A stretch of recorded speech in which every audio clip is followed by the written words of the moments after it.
Let the beat rock.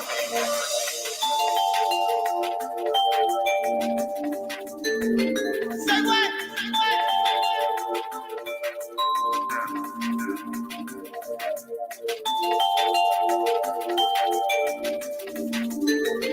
Say what? Yo, what's up, everybody? Let's go.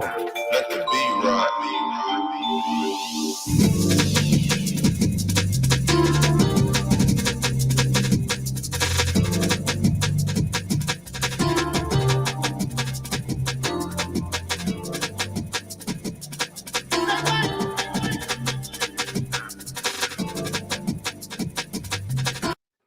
That's our boy, Rooks G. What's up, everybody? Tonight we got a special one. We are doing, we are doing a special one tonight. We're doing an analysis of David Lynch's cult classic, Fire Walk with Me. We're doing Twin Peaks, Fire Walk with Me, with our good friend, Jethro. Jethro, introduce yourself. This is our friend. Let me introduce you first. This is our homeboy, Jethro, who is the original here. He's an adept at all things David Lynch. He's really going to guide us through this complex analysis. So, Jethro, say what's up to everybody. What is up? Hey, everybody. You can hear me, right? There you go. I can hear you. Can you hear me? I'll have to turn my my earphones up like Gordon Cole. Can you hear me, BLA? Yes, we should be able to hear you. Yeah, thanks for having me again, BLA. I don't know how quite adept I will be. I should say I'm not really a buff, but I am an enthusiast, particularly with Twin Peaks. So there's going to be, a lot of people in the chat will probably be more adept than me, but we share kind of an enthusiasm, particularly for this show. And I know there are a lot of Lynch heads, especially in the chat. I know Jamie's in it. Jamie will know quite a lot. And also, we know JD has written and done videos extensively about Lynch and all that. So it should be fun. And by the way, thank you for the Die Hard stream, Billy. That was a lot of fun too. So yeah, that one was fun.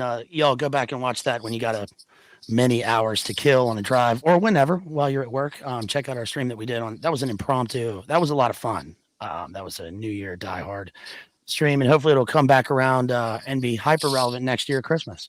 And also, by the way, I'm going to give you credit here because the No Country for Old Men, Cormac McCarthy, and film Coen Brothers stream was all you. That was your idea. That was a sponsored stream from you, and that's one of my favorites. And that I guess is a favorite on the channel. It's really up there. And so thank you for that. Thank you for that a while ago, you guys. If you haven't seen that one, I'm pretty happy with that one. I think we went pretty deep on that one, homeboy. What do you think about that? And kind of, because I didn't realize that you were such a Cormac fan, because you just went on and did quite a series with those as well, BLA, which were all very impressive. So yeah, I really wasn't a fan of Cormac McCarthy. And just just to mention that, I mean, I got into him through reading about Blood Meridian and Harold Bloom. And then, of course, Jay did an excellent analysis of Blood Meridian like years ago, wrote an essay about it and the Gnostic themes in that book. And it's kind of an unfilmable book, but it keeps being relevant in a lot of the things that we talk about here on the channel. A lot of the various analyses of 20th century novels like keep having this Gnostic theme that is sort of hyper real in Blood Meridian is sort of one of the best examples of that in terms of postmodern literature. But let's get to Fire Walk with Me, because this one is interestingly, it kind of is in the same universe in a way. It's certainly in this, we were just talking, and it's certainly in the same universe as Eyes Wide Shut, Territory, Kubrick. The Mark Frost book, I think, has some small allusions to Polanski's work and Kubrick's work in a sort of a meta way, which we're going to get into. And by the way, Jeff, you got some scratch in there on your audio. It's probably the bear. That's all right. It's the bears and the raccoons in the suddenly like really hot, warm weather here in the South and the East Coast. You guys, let me know in the chat if you can hear us good. If you can hear us good, if we can read good, right? If you can see us, if you can hear us, because we're diving into this one. And again, we're doing Fire Walk with Me. We're going to focus on the film Twin Peaks, Fire Walk with Me in 1992. And I'm aware that, there's a whole universe of Lynch and of Twin Peaks, obviously the show, the 2 seasons and The Return, not to mention the various other films like Lost Highway and Blue Velvet, Pabst Blue Ribbon, Heineken. And our friend Jerry covered Eraserhead years ago. So, that all plays a role in this. But I'll say right off the bat, I recently covered Heart of Darkness, and I did The Conversation, Francis Ford Coppola's The Conversation. And I think that these things, they live in the canon of literature and film because they're so relevant. And Fire Walk with Me is hyper relevant. It's extremely dark, and we're going to get into some essays on the film and like what critics were saying when the movie came out, because obviously like they just did not understand what they were seeing. And it's crazy that all these years later, the movie, it's like, oh, people now get it or understand it. And, watching it as a grown ass man, it's like, I watch it again and I'm like, how does anybody watch this and not understand it right away? What's happening? the literal and the figurative meaning of the movie sort of converge in this weird universe when you're watching it. So what do you, Jeff, can you introduce us to David Lynch in a general way for the folks at home, anybody who doesn't know what we're talking about, or the people who do and want to kind of get a recap? Tell us what this is about. Well, as far as David Lynch is concerned, I'm sure that even if people aren't Lynch fans, they probably have seen one of his films, i.e., or Twin Peaks, etc. But he is, I don't know what kind of category you could put him into. I would put him in the category of a Kubrick type. Would you say, what's the word I'm trying to think of? An auteur. Yeah. Type filmmaker. Usually it's a concoction of things when you're watching. It's a bit of, mostly it comes off as bizarre and a lot, I think Twin Peaks might be his more kind of, well, I probably shouldn't say that, but Mulholland Drive can be a little bit straightforward. But anyway, not to get sidelined, but he's very interesting in his personal views. I believe he's, what is the particular Buddhism that he believes in? Is it like transcendental meditative? Right. Somebody in the chat will know the specific type of Buddhism, but yes, thank you. But I think a lot of that actually does play, particularly in Twin Peaks. Those who have seen the original run and the movie and have not seen the return, it's quite, I wouldn't say the word blatant, but it's very kind of obvious with a lot of symbolism in the return that you don't necessarily get in the original series and the film. Very heavily. I'm trying to think of like Lost Highway and the others, if there's some intimations of that in the other works. But like I said, I should have brushed up. I haven't seen any of the films in quite some time, but I've seen, Mulholland Drive and Lost Highway, which have we discussed Lost Highway before?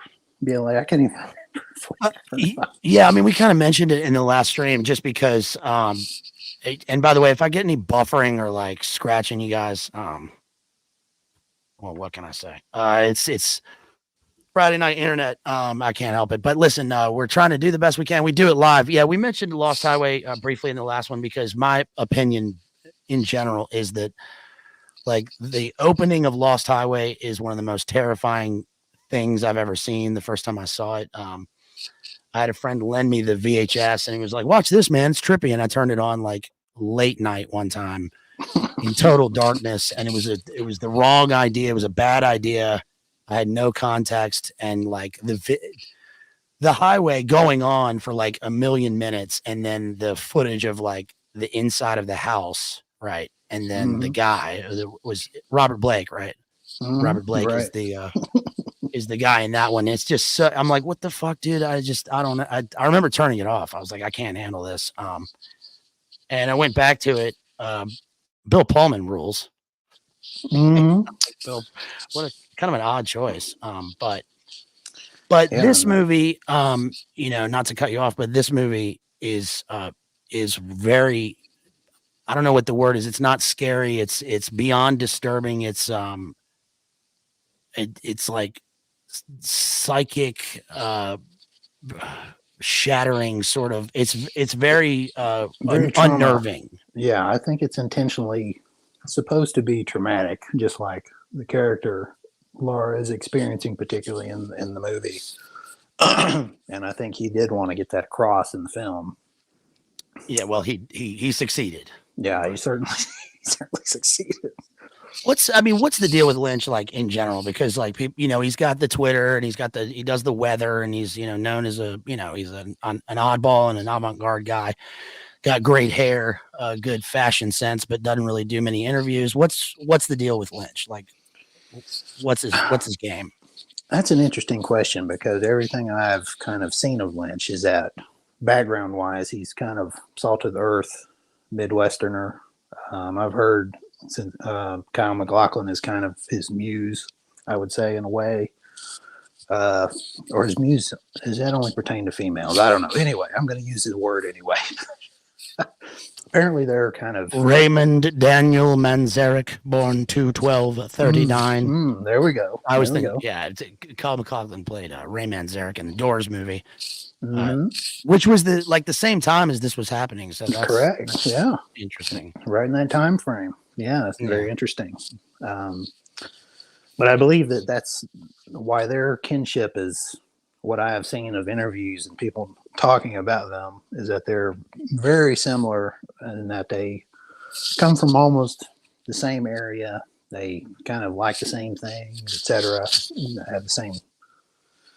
I don't know particularly what McLaughlin's beliefs are, but I think it's just their idiosyncrasies, etc. That's why Cooper is. People say that Lynch is basically Cooper in the series, etc. Hello, Coop. It's who he wants to be on the screen, Okay. Hold on. Let me interrupt real quick. So the whole like folksy, like homegrown, like I'm a nice guy. I'm directing very disturbing things, but I'm very nice and professional. What how does that strike you guys in the chat? I mean, we've all seen Lynch, and we've all this stuff, and I would think like, okay, this is the guy. I mean, he seems to be like the only normal sort of good-hearted guy left out there. Is that true? Or is this another performance? Because remember, you mentioned something about what's his name? Rick said, was it Rick? The demon in the lodge in the backwards talk backmaster, right? Michael What's J. that dude's Anderson. name? Right. Mike, yeah, he's the arm in the series, right? And we don't have to mention. I have no idea. I don't know what he said about the director, but you mentioned that he said some things. Can you give us a general idea of what the topic was? The only thing I know about Lynch, when you're asking the specifics as far as background and is he confirmed, is he not confirmed, and all this kind of thing, is supposedly Michael J. Anderson, who is the little man in the series. For those of you that have seen it, the little man in the waiting room in the Black Lodge in the little red suit. He supposedly made some allegations of some confirmed type things happening about him, and I remember reading that years ago, and I just thought that was kind of odd, and it was even before I was even aware of a lot of. Okay, now what type of confirm? We don't have to be specific, but was this like, hey, there's a party at Kubrick's house later with that magician, or was this the Hollywood thing that we're fearing that it is? Is this the creeper stuff, or what is this Harvey Weinstein type yes, stuff? Yes, very much in that vein. Right, and that's really the only thing that I have heard about him, and supposedly all this is unsubstantiated, and I tend to agree with that because you can see a lot of older interviews prior to these accusations with his name is Michael J. Anderson. I believe he's still alive too. I thought he had died, but apparently he's still living. But yeah, I know Robert Blake passed away because he was on the Norm podcast. Right. Yeah, he played. What was that show he played in the 70s? Robert Blake, not Stryker. It was what was the show? Really cool name. He's a little guy, you guys. He's in he's a little man. He was in Lost Highway. He plays the backwards talking like gangster, Tulpa or whatever in that movie. He had the court case about his woman, right? Which Norm brings up. What was that like? That was kind of a bizarre period where that old Battle Axe. Yeah, where Norm got all those guests. Yeah, well, I mean, it's pertaining to the court cases, like I get that, and Phil Spector all kind of jumbled up in my head. Yeah, very, very like overt, like in your face, actual clown world, especially with the Spector thing. That one was wild. I think they were trying to do like a Juice is Loose, part 2 with that guy, and they were like, nobody even gives a shit anymore. Like, bro, you got to like gain some sympathy through your appearance and the thing, right? There's an American Dad about that. He was the best jingle writer in the industry. But anyway, so what were you saying? Lynch and his sort of reputation, his rap. You were mentioning earlier, Isaac. Isaac. Shouts out to Isaac. Did all the he's done all the podcasts on Twin Peaks, and he went and met what's her name? Reber. Is it Mary who owns the house? Yes, Mary Reber, and she's in The Return. Believe it or not, Right. she does act in it. So Yeah, because I saw a Lynch clip. He was like, "You're not gonna put her in that. You're gonna put her in her own negligee. It's more ladylike." yes, big shout out to Isaac. That was a great podcast, and I'm not sure if it's on his free side. Anyway, it might be on his premium side, but well, Isaac was on Jamie recently, and that was a good one. And both of us obviously have been watching Isaac for a long time. You've been watching for a long time. I think I found Isaac in like what mid 2010s or something, right? That when he had YouTube for a long time, watching him and all that, and then gone. And then you got me onto the podcast during the Karunka. Oh right, yeah. So shouts out to Isaac. But I'm sorry to keep cutting you off. I'll stop now and let you. No, you're good. I was trying to. I think we were. Yeah, Michael Jan. Anyway, even older interviews we're talking around the millennium. A lot of the actors seem to talk highly of him and their experience, etc. And I haven't heard any of them, including Michael J. Anderson. At the time, he just has all of these funny stories about riding down the road with him and all this kind of stuff.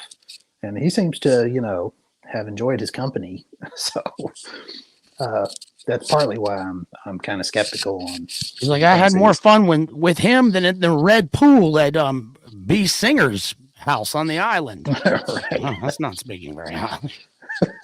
They always do that.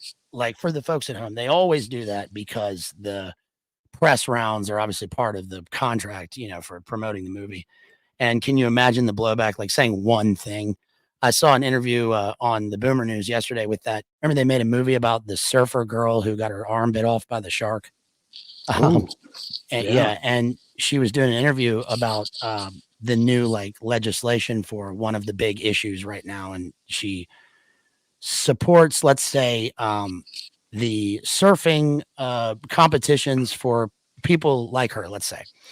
And they asked her about Rip Curl and how Rip Curl pulled out of the thing, and she was like, I don't have any words, I don't have any opinion on that. They're a company, they can do what they want, but I don't know about selling bathing suits, I don't know how that's. And I was like, whoa, dude, that's the way the little comment that she made in these industries, these they echo, right? They determine how people will work with you, because the whole thing is based on whether you're easy to work with. If you're difficult, right, you won't work. That's that is the worst term that you can get. So with Lynch, all I've ever heard is that he makes the experience very pleasant. He's professional.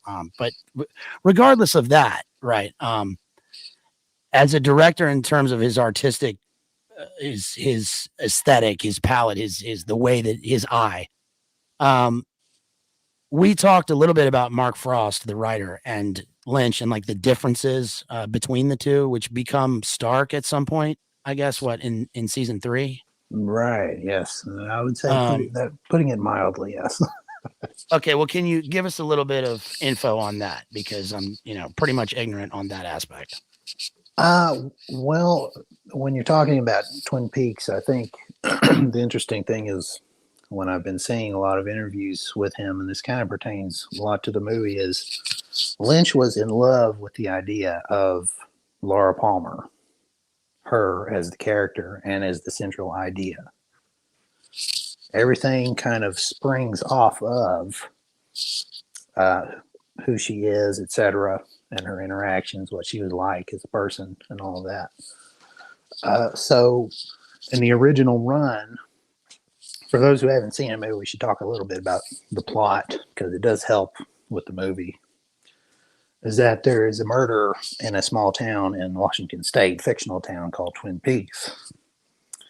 A high school girl is murdered and found by one of the locals. And anyway, so the entire thing it plays almost like a soap opera of the time. Those who I know that the show is particularly fun with Gen X, because they were in high school, and a lot of the characters were around the same age.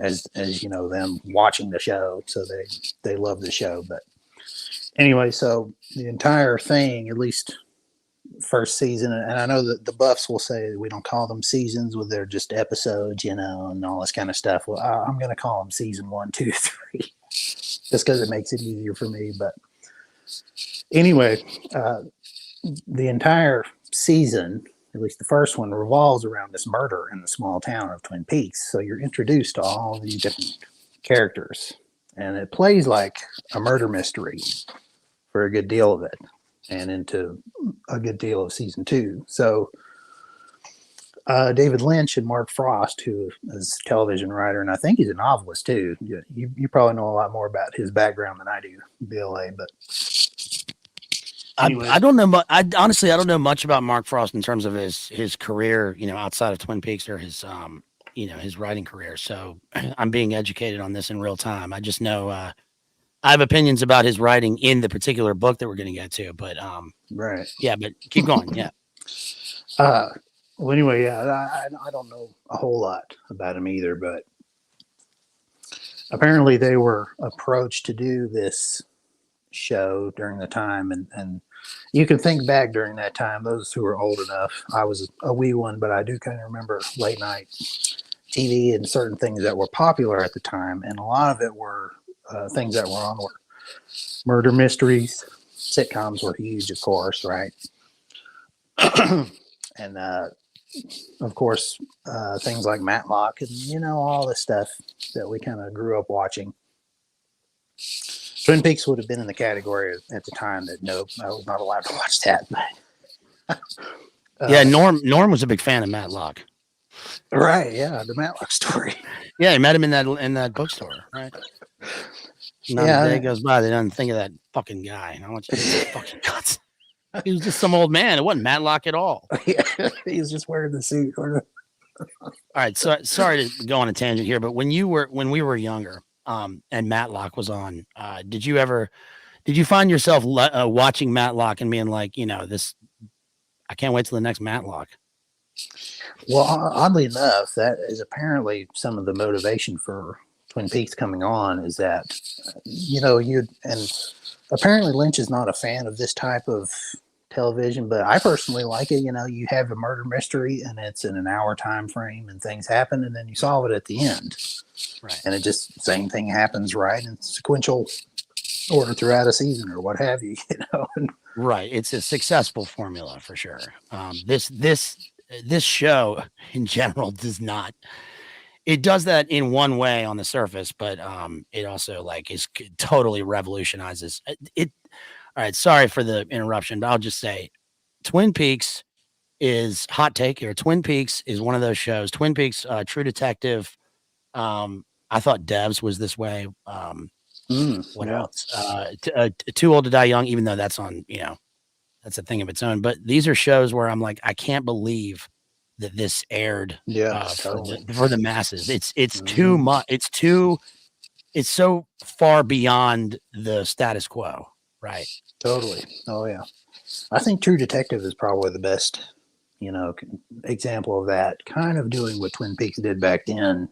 What was that, about 10 years ago now? Right. Yeah. Yeah. True Detective was what, 2013, 2014. Right. I think that's almost, yeah, I would say that's a very good example. I can see your soul at the edges of your eyes. Psychosphere.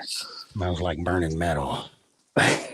Yeah, I tried to. By the way, when that first aired, I tried to watch the first episode like 2 different times, not knowing what it was, and I was like, I'm afraid this isn't a thing. It's not going to get better. And then I sat down during a snowstorm and watched the entire season, and I was like, boy, was that fucking wrong? This is this is so much, right? Right. Where's your bed? How come you don't have a bed in your apartment? I don't sleep. I just dream. Yeah. Rest and go.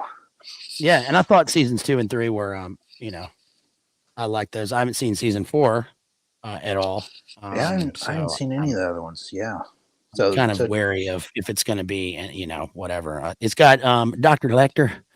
Dr. Lecter, do you remember me? I played a streetwalker in Taxi Driver. Did you see that movie, Dr. Lecter? But Yeah, whatever. yeah, Clarice. But yeah, I remember back in the day when Twin Peaks came on TV, and I was like, when was it? 1990 when it premiered? Thereabouts, yeah. I think it was 89 or 90, wasn't it? I remember it popping up like maybe it was on the same night as like TGIF or something. And I remember seeing it and being like, I don't know what this is. It's and I remember watching it, but not understanding at all what it was. And now, I watch it and I'm like, it's so off-putting, right? It both grabs you and it's alienating purposefully, obviously. And Right. I just cannot believe that the people who, that finance this sort of stuff, went through with it. I mean, and they did until a certain point, when they demanded that, I guess, decisions be made in the production. Right. And the change in plot, which I'm sure we'll talk about in relation to the film. But look, just to sum it up, my final question is with the film. Okay, before we dive into the actual the complexities of the film. So they did the show, right? And then they come out with the film. And just in general, what is the purpose of the film in the context of the television show? Is it, is it a follow-up? Is it a prequel? Is it a different storyline? What is it? Well, it does function as a prequel of sorts. Like I was saying, Lynch was in love with the idea of Laura Palmer, and that was really what kind of propelled the show for him. And being a murder mystery for him, this is a common theme throughout all of it, is that he believes what's more interesting, and he wants the audience to be more interested in the mystery than solving everything. And almost being like spoon-fed, you can see similar things in like Kubrick. I think he gets a lot of that from Kubrick, and I know that he's a fan. I've heard him say that quite a few times. But it's avant-garde, it's Nietzscheism. You need your art spoon-fed to you, man. Right. Not in the Doors. They showed Jim's student film with like Nietzsche quotes, and Oliver Stone is the professor. I need to watch that again too. I know you're a big fan. I need to watch the other. Anyway, what was I saying? Anyway, yeah, Laura. Anyway, so for him, and he said this verbatim, is he considered Laura the character and the mystery of Laura's murder, not the murderer, but the murder, was the goose that laid the golden eggs for the intention for the rest of the show. So if they solved the murder. So, okay, well, hold on. So what does that mean? Does that mean that like a lot of these shows, he had a basic outline for the show? They'd written the pilot, they'd written a couple episodes, and then they didn't know where it was going to go. And then he figured it out like while it was going. I think a lot of that is true. Isn't that wild? Yeah, because he says in a lot of talks that he actually kind of prefers it that way. Best example is, of course, Bob. Those of you who have seen it, Bob is, of course, we're kind of jumping ahead a little bit with Bob, but yeah. Those who have seen it, Bob was not planned at the beginning of the show at all. Everything that happens with Bob and the guy who plays Bob was purely happenstance of the day that they were doing what they did. And then Frank Silva, who plays Bob, he's kind of, how should we describe him, Bill? Oh, yeah, there he is. Geez, I'm freaked out just looking. Yeah. Well, he was a set decorator, right? So Right. He said, I mean, he was a production assistant, basically. I assume he'd been in the industry a while. Lynch asked him, "Are you an actor?" And he said, "Well, yes, I am," which is a great answer for anybody working in Hollywood. You want to get screen time, then you get a SAG card, right? And he was like, "Can you be in the scene?" And then they had the happy accident, which was right.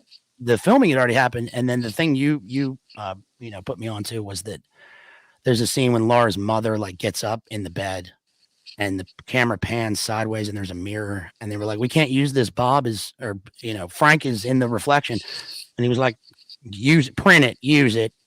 and it is the most terrifying like millisecond of film.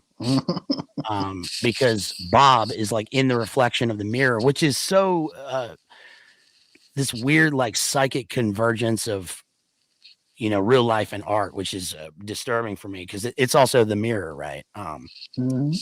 And the whole thing centers on mirrors and psychic labyrinthine psychic like understanding of oneself. So yeah, so okay, so they finished the film, and then in your opinion, they picked up obviously 25 years later with the third season?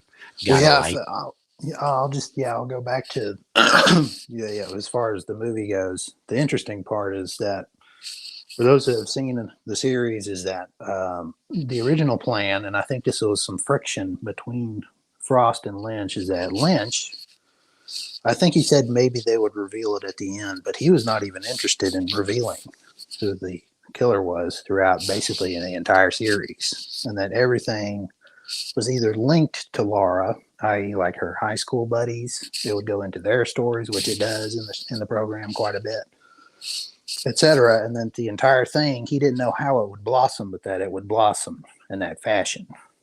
So in essence, if you solve the mystery, you kill the show. If that makes any sense. So is that some sort of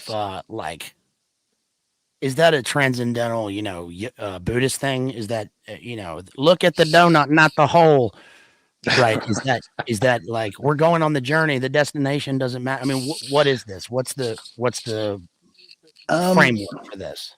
There could be some of that in there. I think it's mostly his critiquing of audiences at the time and what could hold their attention, and particularly in primetime programming.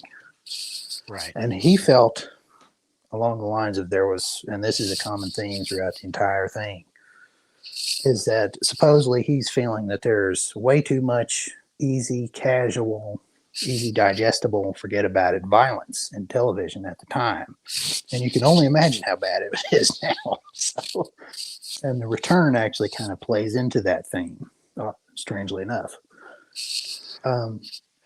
But as far as the universe of violence at the time in a contemporary sense is like quite striking, because the 1990 was Unsolved Mysteries, America's Most Wanted, Inside Edition, hard copy. 2020 was pretty wild at the time, and then the IRL Phoenix people that were operating, right? This was Dahmer time.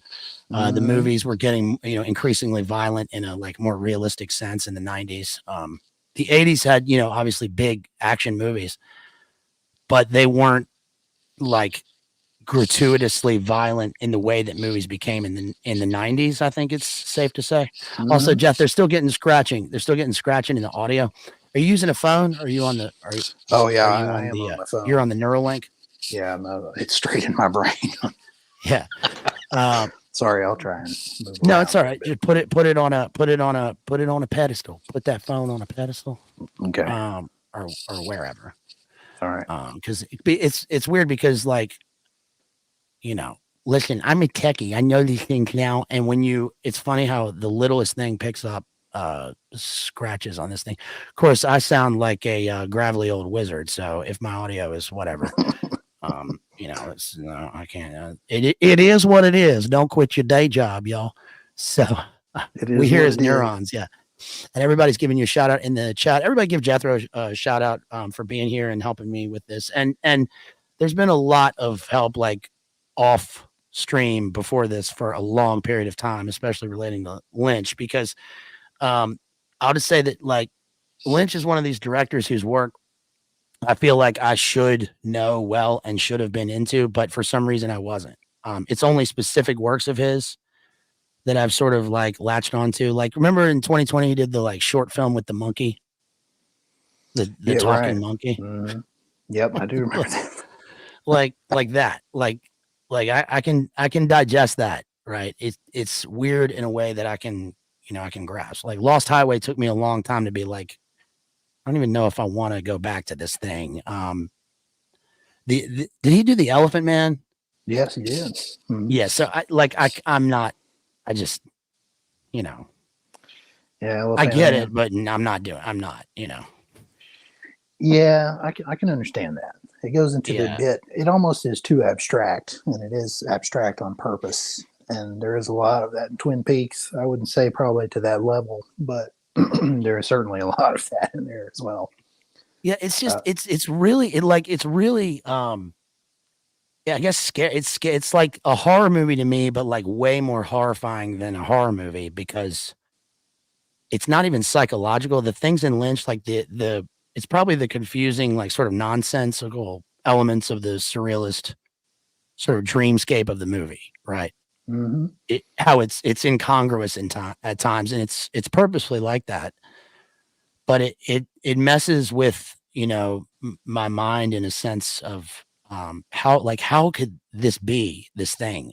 Because the plot of the movie is the worst possible like thing, right? It's about absolute horror. And like the visceral shocks in the movie, like the guy driving down the street, following him down the street, and then turning around like, it's you. Like that is my reaction in my mind is like Laura Palmer reacts like in the car. Right. She's Totally. like, what are you doing? What's wrong? What's happening? You know, she just like you can't get a firm stance on terra firma anymore. You're just in this dream world. And that's always like really gotten to me. Do you guys feel like that? The folks at home in the chat, let me know if this stuff, you know, gets to you or you think it's malarkey. A lot of people in terms of the original reviews, right, at the time of the film's release, again, were like scathing. They were like, this is just absolute garbage. This is trash. This is, you know, pretentious, just slop. I And a think that's lot what People magazine called it pretentious slop. Oh yeah. Go back and read the reviews, those in the chat for sure. Because if you do watch the movie, you haven't seen it, you'll say, "Man, I don't understand why these reviews are coming in." But I think a lot of it is due to the fact that they did solve the murder in the show, and Lynch was very much against that. And he actually, that was in season 2. Those who have seen it know the big reveal. Thus, you see the background in the movie, but well, the whole tagline was "Who killed her?" Right? Wasn't that that was the whole selling point? Who killed her? So at some point, like we got to know. And I think Frost, and I've seen quotes. Yeah, he's saying, we really owe it to the audience. You can't just keep dragging them along and not reveal it. And I don't know that Lynch disagreed completely with that, but he had no intention of doing that pretty much till the end. Till the very end, he was going to drag it out like Lost and then say, "Nope, it was a dream. They were dead the whole time." Right. So to me, I think it's interesting. Spoiler.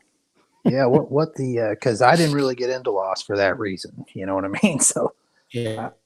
I'm thinking in my head. Look, who's going back and watching Lost? I mean, I actually tried to do that. I tried to go back and watch it, and I was like, I just can't do this. Like, I know what happens. And they had so much going for it, like the Dharma Initiative and the numbers and the nukes and, all this stuff. And in a way, very Lynchian. And then they were like, they had Gnostic elements in it, right? They had the like Zoroastrian, what's his name? Ahura Mazda characters. They had all these people. And it's like, and then at some point, it's like, you're making me watch this shit, like with the commercials every time on a cliffhanger. And now it feels like you're just like, this is just a bunch of bullshit. And it kind of was. The other True Detective seasons kind of verged on doing that. I thought like season 3, especially. Oh, interesting. Yeah. Right. Did you see season 3 of that? No, I've only seen really the first all the way through, but. Well, just quickly, 3 was Mahershala Ali, and he was a LERP, right? He was a ex-Vietnam LERP. And it had elements of the West Memphis 3 like event and all this stuff. And you think that it's going to be that he discovers things like with the same sort of theme as 1, and then it kind of in the end leaves it with this ambiguous sense of, oh, now I get it. The form is that we're lost in the haze of time because the content is that he has dementia and he can't remember things. But that's like, come on, man. What are you talking about? Like, give the guy an epiphany. Give the guy, like, we got to have some resolution. But the point is, like, no, it's total nihilism. Everything's horrible. It's all shit. It's all over. So, but with Lynch, though, I'll say that Fire Walk with Me, this film. Okay, so can we get into the film a little bit in terms of specifics? Well, I was going to mention is that that was his intention with the film, is to bring it back to Laura Palmer, because the second half of the second season, once the murder is solved, then you're off into trying to build on something brand new. Which, if you go through and watch the seasons, you'll notice there is and Lynch actually left. He was basically forced to reveal. Yeah, he didn't really want to, and they said you're going to have to, and they actually were going to shelve, I think, the latter half of season 2 and not even air it, because it was over and done. People lost interest. People lost their attention. There's that word coming up again. They lose their attention because it's over. It's done with. You know what I mean? Well, they wanted to watch Family Matters. Well, yeah, that's what I was watching. And hanging with Mr. Cooper. I mean, it's funny how Lynch incorporated, Urkel in that once like the nuke goes off and the return, and like Urkel pops up and goes, "Didn't I do that?" I remember that part. Yeah, that was great. That was an awesome part. Gotta light.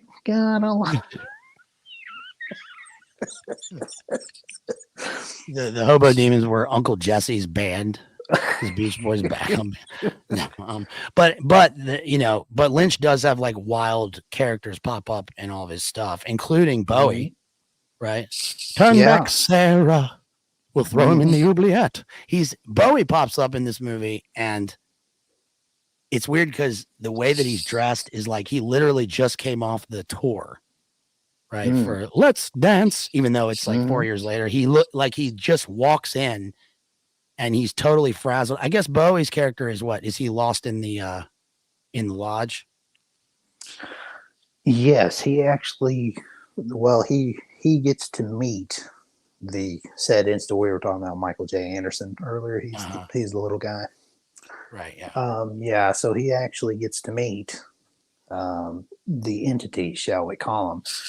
It's hard to really kind of boil down the plot of the entire thing into one small or easy to digest little narrative, because on one level everything is kind of, there's no supernatural elements involved, and then as the show progresses, it's all these other things get introduced, including supernatural elements.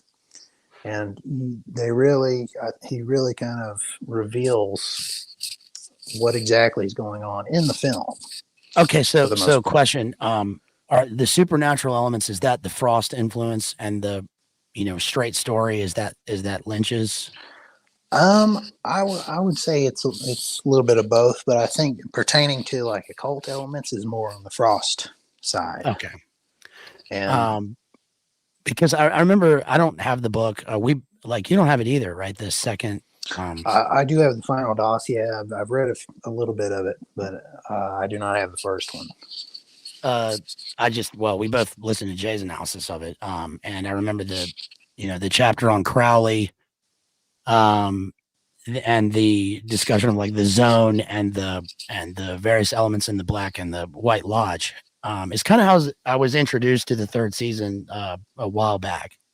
Right. And what's if we look at Firewalk with Me as a standalone film, what's interesting is you can go into this film not knowing anything about David Lynch or any of this lore, and you can watch it, and it's a good movie that's solid within its frame. Mm-hmm. So the whole Lynch universe and all the lore is, it's fascinating that they created this whole palette, this whole like landscape of this town that has existed like through over the years, not only within the universe of the film and the television show, but like the characters keep coming back, the actors keep coming back. Very rare for that to happen. And I mean, look, even the house that it was filmed in, right? Like you can go to the house and look at Laura Palmer's house, which to me is that's cool, but I'm not sure I want to go upstairs. That's right. Yeah. Look around the corner and see something. Yeah, that's why they got Big E's room, blocked off at Graceland. You can't go up there. That's awful. But you know, you can go into this and you get the Badalamenti soundtrack. You get the like awesome dude. The soundtrack to Twin Peaks is that alone is like I put it on a loop and I can just listen to that all day while I'm doing other shit. It's pretty dark. It's probably not a healthy thing because it's so somber and dark, but it's so simple and so it's simple and it's sort of synthetic, but it's also kind of like got a weird country tinge to it. The tune, Laura's tune and the Twin Peaks theme. And that also is indicative, like that conveys the fact that this town, Twin Peaks, represents a microcosm of, I guess, America and, society, right? It's got all these different types of characters that exist in this place. And they have all these different problems that are kind of archetypal of like large type problems in society. Very and they much have these weird interactions with each other. And then like the weirdness, the way that the weirdness is filmed, you were mentioning the occult elements, and it's like, it's so weird because we don't get like special effects with this. It's filmed in like a matter of fact way. Like, oh, there it is. Right. We were looking at a guy and now Bob appears. Right. It's disconcerting. I don't know. What do you think? Yeah, very. That's a good point. You were talking about the soundtrack, and you'll notice, particularly with Laura's theme, is that starts off with a very nice kind of piano suite, and then towards the end, I guess it goes into a more of a minor mode, very dark. I guess Lynch would consider that probably a balanced song. If you catch my drift. Yeah, interesting. That's a great point. And the show really functions like that. If you and the movie as well, although the movie's pretty dark, I won't say there's a lot of happy or good elements in the movie because it's providing a lot of background for the show. But he seems to. You'll notice his theme in Blue Velvet. I think this is probably a Blue Velvet in a way is kind of a progenitor for the show, in my opinion. You have Blue Velvet. While Dennis Hopper is completely psychotic in the other room. Terrifying role, dude. Pabst Blue Ribbon. That is a scary character. That's like complete chaos personified. Totally. Blue Velvet, if you guys haven't seen that. So you have the small town charms, and everybody remembers the opening. And eventually, there's this dark underbelly with they find the ear. I would assume probably most of the chat has seen Blue Velvet because out of all of his movies, I think that one's probably been seen the most. But the ear, it's like right in the grass. Right. They like look down. And he's like, oh, and he picks it up. That's McLaughlin also, isn't it? But he's playing like a teenager. Right. Yep. That alone was off-putting for me when I watched it because I was in high school when I saw it. And I'm like, this dude is like 54, but he probably wasn't that old when he filmed it. Right. Yeah. So that's a weird guy to have as your hero in films, right? That particular actor, but it's perfect for this universe. Yeah. Kyle MacLachlan of all people, right? Yeah, and you can when you see both. At least what he can portray on screen, you can kind of see how he and Lynch are similar with at least how they speak and mannerisms and things like that. And you can see why he's so interested in having him on the screen and all these different things, but particularly in Twin Peaks. he's probably a Buddhist too, I see. Yeah. It's like, we'll have a cup of tea between scenes and it'll be very pleasant. Right. Which makes a good work environment. I'll give him that. I guess they have to have that in terms of their production of the movie because the content of the movie is so completely psychotic. Right. Yeah. I do kind of wonder what a shooting session is like, particularly on that set and how they're shooting out of sequence and all that. And it was interesting listening to, him too. But I was actually going to go back to the Isaac interview with Mary, who now owns the Palmer house. And she was kind of talking about how they shot The Return and out of sequence, etc. And she said, yeah, they actually when they first started, they filmed what it ended up. She assumed one scene in particular that she was kind of witnessing was going to be in the middle of the return, and it ended up being the end of the show. Right. So, which is very interesting to me. When she bought the house, did she have any idea like what she was getting into? I think she had heard. She was not a fan particularly. She Right. says that she was aware of it, of course. I mean, aware of the show and all that, but she was not a big. She was not. I don't think she'd actually seen it. Come to think of it. But eventually she finds out, this is the house, and she watches it. And now she's a huge Twin Peaks fan, and she just opens up the house for all the mega fans to come and like do. I mean, you would tours and have to stuff. be like, if you owned that house, right? Can you imagine the people that like stop by the house and are like, "Can I come in and look at your bedroom?" Yeah, and she's just like, come on in. I told you about when they filmed Homeland, right? At my parents' house, that one episode. Right. It was wild. Right, because Saul, like his green room was my parents' bedroom. And then when the shooting was over, you guys, he was out the door. Remember I told you this, and I was like, Saul. Oh man, Saul. I was like yelling. He was like, I've got to go to my next thing. And I'm like, all right. I don't like the Princess Bride anyway. Prepare to die. Yeah, the library was used as the CIA lady's office library in the show. Oh, really? Which was, and that, by the way, that was like the best season of this, of Homeland, because it was the one where they have the guy that was supposed to be AJ. Oh, right? okay. Like, well, I'm actually running a hedge fund and sock puppets. Right. And then they did like we'll call it Rudy Raj event. And a Waco, Texas event. WACKO. Right. And it predicted the whole the Eastern European big country gate event, right? Because it was all about Russian bots and like affecting the voting thing. Anyway, whatever. Yeah, the FARMS. Yeah. So if they film Twin Peaks at your house, I guess Ray Wise in his statements, like you would have to be sure in your contract that you specified you do not want anything to do with those certain elements, right? You don't want to be surprised if this turns into the worst creeper thing of all time, right? Because that would not be a good surprise. Yeah, honestly. Poor guy. He must have suffered some. Had to have known. I mean, come on.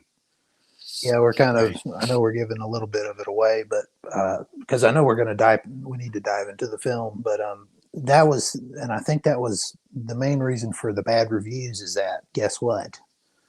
Yes, we know who killed Laura. Now we know the mystery is done. They've solved the murder. We're not interested anymore. What is this? It's a rehash. Blah blah blah. You know what I'm saying? But Lynch was still enamored with the character. So that is why he made the movie. Frost wanted to continue from where it ended, the second season. Right. And so Lynch was not. He wanted to go back. He wanted to bring it back to the initial idea, which was the Palmer story, or Laura's story, I should say. So it was like roll it back. We're gonna deep dive into every one of these characters' backstories and talk about how weird everyone is. Without a resolution of the driving event in the town. It's a small. Well, what does it say on the sign? Population 50,000. Yeah, it doesn't seem like it. It's like 7 people live in the town. They're all like very unique people. Yeah. Right. If you came across a single character in all of Twin Peaks, you'd be like, oh, and I remember this forever. The log lady, Leo, the Air Force guy, the Terrence McKenna guy, the like.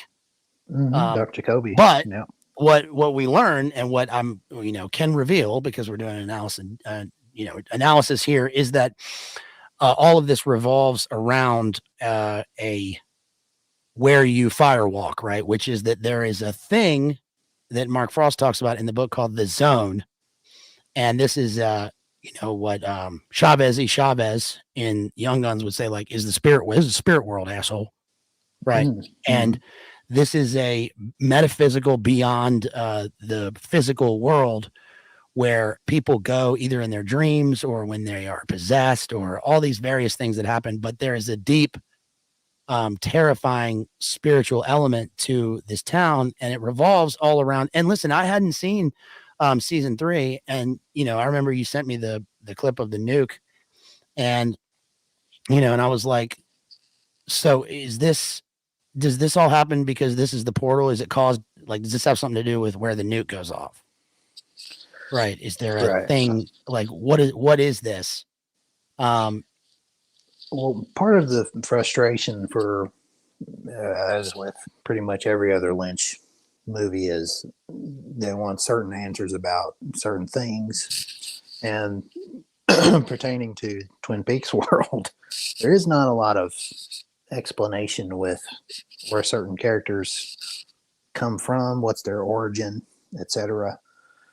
At least you need to have that element in a type of story like this. But well, you would certainly need that in a television series, right? Because that makes up the bulk of the time and the content. And it gets people like interested in the show, so they want to come back every week. But with the film, I think what's cool about the film is that, like the great films, we believe that these are people living lives and that we just have come upon them like in this time, and this thing's happened, and we get a glimpse into their life, and then it will, when it's over, like their world continues and our world continues. And unfortunately, like, it's a very disturbing, sad world. But what's great about the film is that it shows these deep symbolic archetypes of things that exist in the world. It's revelatory and it's very relevant for now. Especially, like, all I remember is about those first, I think, couple of episodes in season 3, The Return, is that there's that like vault, like they have to go into that vault thing. It's like, what is that, like an underground base or something? They like lock them in. You know what I'm talking about? In season 3, they lock a woman down there, and then they lock a guy down there like with her, and it's clearly like an experiment. But it's a small thing in the show. But my point is that even that ties in terms of my memory with Jay and DPH have just been talking about Stargate and remote viewing and SRI, and it reminds me of that type of activity. And it turns out that is the case, right? That they're doing MIC related top secret projects and all this stuff. Am I on the right track here? Am I just like, am I totally going off? I think you're from that side of things, from the confirmed side. Yeah, I think you're totally right, because there is, you can see certain elements in there, particularly in The Return, and The Return might be kind of too much to tackle. I know that's kind of relevant to the book, the Frost book that you had read. Got a light. Yeah, got a light. But as far as, maybe we should kind of dive into, I don't know that have we talked about the specifics of the film? Like, no, let's go into it. Here we go with Firewalk with Me. Specifics of just the film. Here we go, people. We're into it now. We do it live. So 1992, Twin Peaks, Firewalk with Me, directed by David Lynch, written by, I guess, Frost and Lynch. Sound editing by Lynch, of course. Music by what's his name? Angelo Badalamenti, who I think died recently. Yeah, he did. And also he also did the Beach. Your favorite actor, Leo. He did some of the songs for the Beach. He's great because he's so minimalist, and like, I love the synths that he uses and stuff. But we see blue. It opens up with blue and kind of the snow of like a late night television, with nothing showing except the snow on the screen. A very, very, quick sort of image, but it shows us, the viewer, that first of all, we're going to be watching a sort of event from the outside. Like, we're getting a view into this world, and we're going to be taken into this world. And also that there's a barrier between the viewer and what we're going to watch. And that's going to convey the fact that the characters in the movie have this barrier between them, who they are, and their themselves, their identity, especially with Laura Palmer. Right.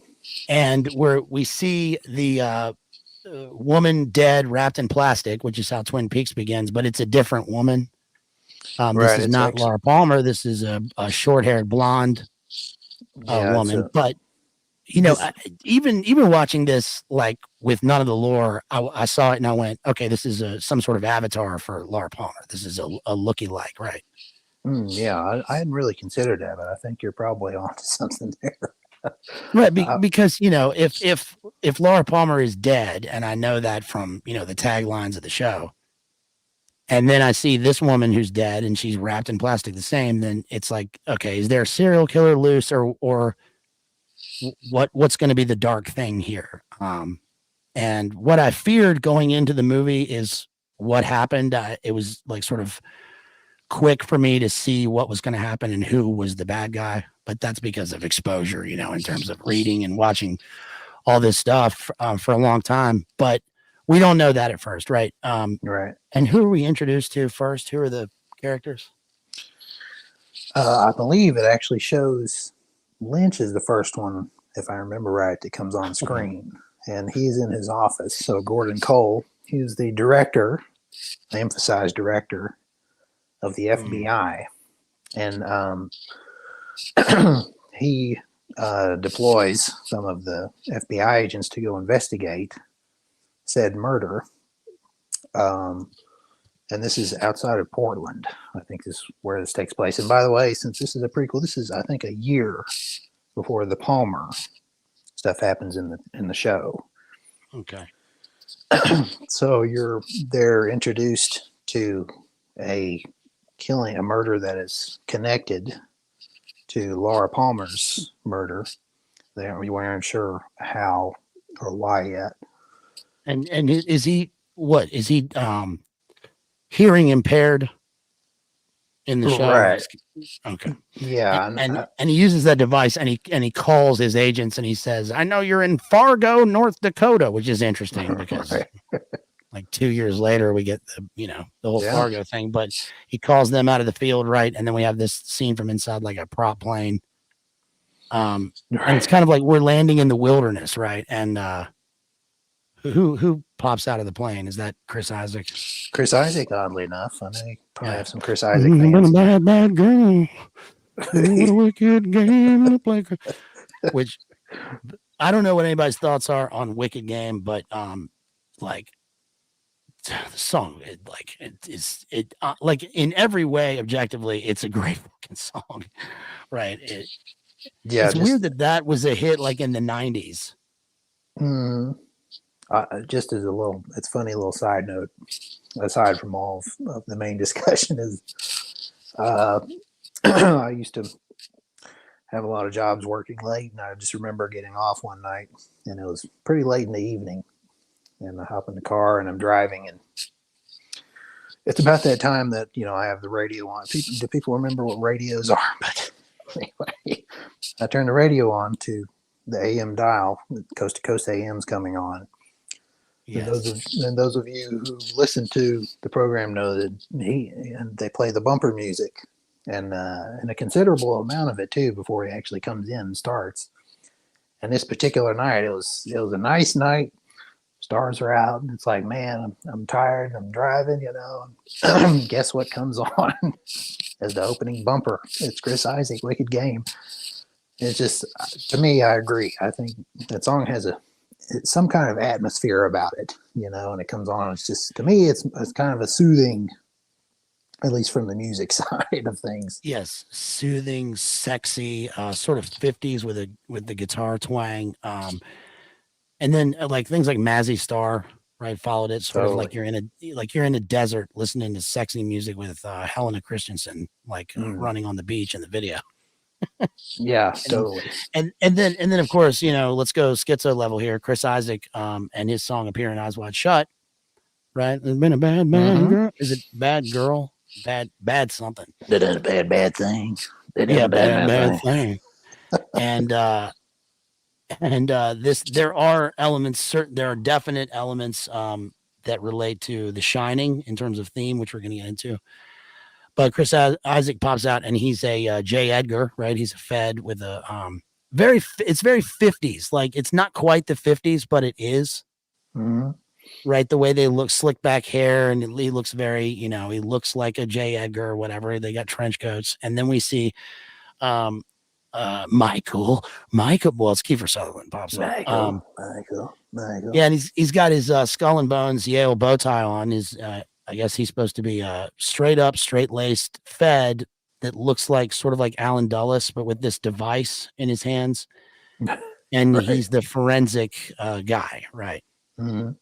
And then there's the famous scene, right, where they are introduced to these characters, and the lady in the red dress comes out, and Lynch does the right, and she Mhm. does all of her coded, like physical language. So what does she do? Remind everybody what she does. Well, she does a few different things. They're really kind of indicators of supposedly what they're going to be in for in this investigation. Yeah, she's got one eye closed. She's puckering her face, right? She's kind of dancing on her feet. red dress, torn red dress. Got one hand in her pocket, Right. and Yes. the other hand is kind of making a ball, squeeze, release. Oh yeah. And you're watching it, you're like, what the fuck is this, dude? Yeah. Is this a student film? Like it's very kind of cheap looking. What's going to happen with this? Totally. And that's one of the interesting little things that I kind of remember of it back in the day. I was like, what in the world is going on with this? Right. Yeah. Dancing ladies in like the scarlet dress. What's happening with my shit here? Sorry, let me look at my screen. Yeah, the dancing ladies in the scarlet dresses are weird and off-putting, and it's like it's surrealistic. It's like we're in some sort of dreamscape, but we are definitely in reality, but it's very dreamy and nonsensical. And then they address that directly, right? They get in the car. And Chris Isaac he takes him through this sort of initiation. Do you know what that meant? Do you know what she was saying? Right. And what do we learn about her codes? Well, the walking in place, I'm trying to remember Isaac's dialogue. He says, yeah, she was walking in place. That means we got a lot of lead work to do. Yeah. It's like, and she had one hand in her pocket. That means they're hiding something. And, this and that. Yeah. Masonic hand. The squeeze, they're going to put the squeeze to us. They're not going to be helpful. Yep. Local police are not going to be helpful to the feds. She had taken her dress in like where it was too big, and we could see the threads. Right. Yeah. So what they say it was going to be wide ranging, and the thread was going to go through the town. And then there's something about drugs involved, I think, in that part, maybe. Or does that come up at the diner later? Yeah. The lady that works, I guess she's kind of the head waitress, whatever. I don't know if she owns it. I'm trying to remember, but she's like, I got some teeth here, honey. You want to hear the specials? We ain't got none. Yeah, we ain't got none. Oh, and then the blue rose. So the noticeable thing is she's got a what do you call that? A pin to her? What do the ladies have that pins on their dress? A pendant or a. Yeah, yes. And it's a blue rose. And he says, you know what the blue rose symbolizes? And Kiefer Sutherland's like, I don't know. And he's like, well, I'm not going to tell you. Yeah, I can't tell you that. I can't tell you that. So that means that the rose symbolism watching this. So your mind goes into, is this like some sort of Rosicrucian? Is this esoteric? What's the symbolism here? Because a blue rose is not a natural thing. It doesn't exist in nature, right? They've altered something in nature. And the rose also has a secretive sort of symbolism to it, right? It's layers and folds that open up to a bud, right? It's thorny, so you have to be careful, like dealing with it. But we don't know quite yet, like what that means. And that's one of the elements that isn't completely addressed till the return, and it is explicitly. So that's one of the things that people were hanging on for 25 years to kind of get an explanation too. to a degree. Can I get a steak sandwich? What, you want cigarettes on that steak sandwich? What do you think I am, a Mary? Of course I want cigarettes on it. Yeah. That's not till after they go to the shed and they meet with the Leos, right? Mhm. The first, so they walk in and there's like a secretary sitting there reading a novel, and then this dude comes out and he's like, "Yeah, go ahead, sit on over there." He's strange accent for, like, the Pacific Northwest. Go ahead, sit on over there. You know, Sit I over thought there, that fella. too. I was like, Yeah. wait a minute, we're in like Portland, and this guy, Right, which is why I think that guy is the guy who makes the drug delivery later, right? okay, And that's because I know that there is the drug trafficking going on in the town. right. Right. I know that becomes a thing, like, well, it's an obvious thing in this movie, but so who's operating this? So it makes sense that would be one of the guys because of how hostile they are, first of all. And he's like, you want a phone call? Yeah, you're gonna be waiting a long time there, fella. Right. Yep. And then Chris Isaac like manhandles the guy, breaks his nose, I guess. They go back, they talk to the sheriff, who's this bald guy sitting there also doing nothing at a desk, and there's a giant saw on the wall. Like very noticeable, weird symbolism. And you had mentioned like the sawmill thing from one of the seasons, and the Pacific Northwest, but what else is this? As far as the saw is concerned, that's as far as I probably shouldn't jump to the meta level because we were kind of discussing. Certainly, I think it breaks down the entire thing. Well, it's fine to jump around though, because honestly, the movie is not really. I mean, it's linear, but it's not really. So because it jumps from beginning to middle to end, and Laura's like the dream sequences and the going back and the fact that she's even alive at all in this movie when the whole thing that in terms of time that everybody had seen was a TV show where it's all about how she's dead. Right. So I think it's fine. If you want, however you want to do it. Yeah, I just think part of the frustration why people don't understand quite a lot about is because the symbolism is pertaining to what the other big thing Lynch is known for is being obsessed with dreams, right? So there are a lot of allusions to logs or saws or sawmills, this type of thing, particularly in the opening of the show. People know the opening. You got the hummingbird. It's a hummingbird, right? In the original series. Right. Okay. And in the background is different things, but then immediately you're inside of a sawmill basically, and it's an electric saw working on logs. So it kind of goes to the old expression of when you're sleeping and you're snoring, you're sawing logs, right? So usually nice, dude. I didn't catch that. That's right. Nice. It's a nice catch. So part of the frustration is realizing that the entire thing, and you can count. Interesting. I'm going to tell people in the chat, count how many times that people mention the word dream in the series and the film and in the return. Almost all of them mention that, which is the interesting. That's a great catch. That's a great catch with the language. That's like mentioning eyes or seeing or vision in Oedipus Rex, right? Because it's a kind of NLP in a literary sense. They're mentioning the thing that drives the narrative and that is an essential part of the symbolism. Like that's the landscape that these people find themselves in, because the dreams aren't just they're not just dreams. They are like physical places where I guess their soul goes in the show. Right. Am I right? I mean, and it's weird how it's done like that. Because I think if you're watching and you don't follow the sequence, you don't know how the characters end up in these weird places, but it's clearly like in terms of time, they go to sleep, they look at a thing, then they fall asleep, and then they find themselves there, but it doesn't look dreamy.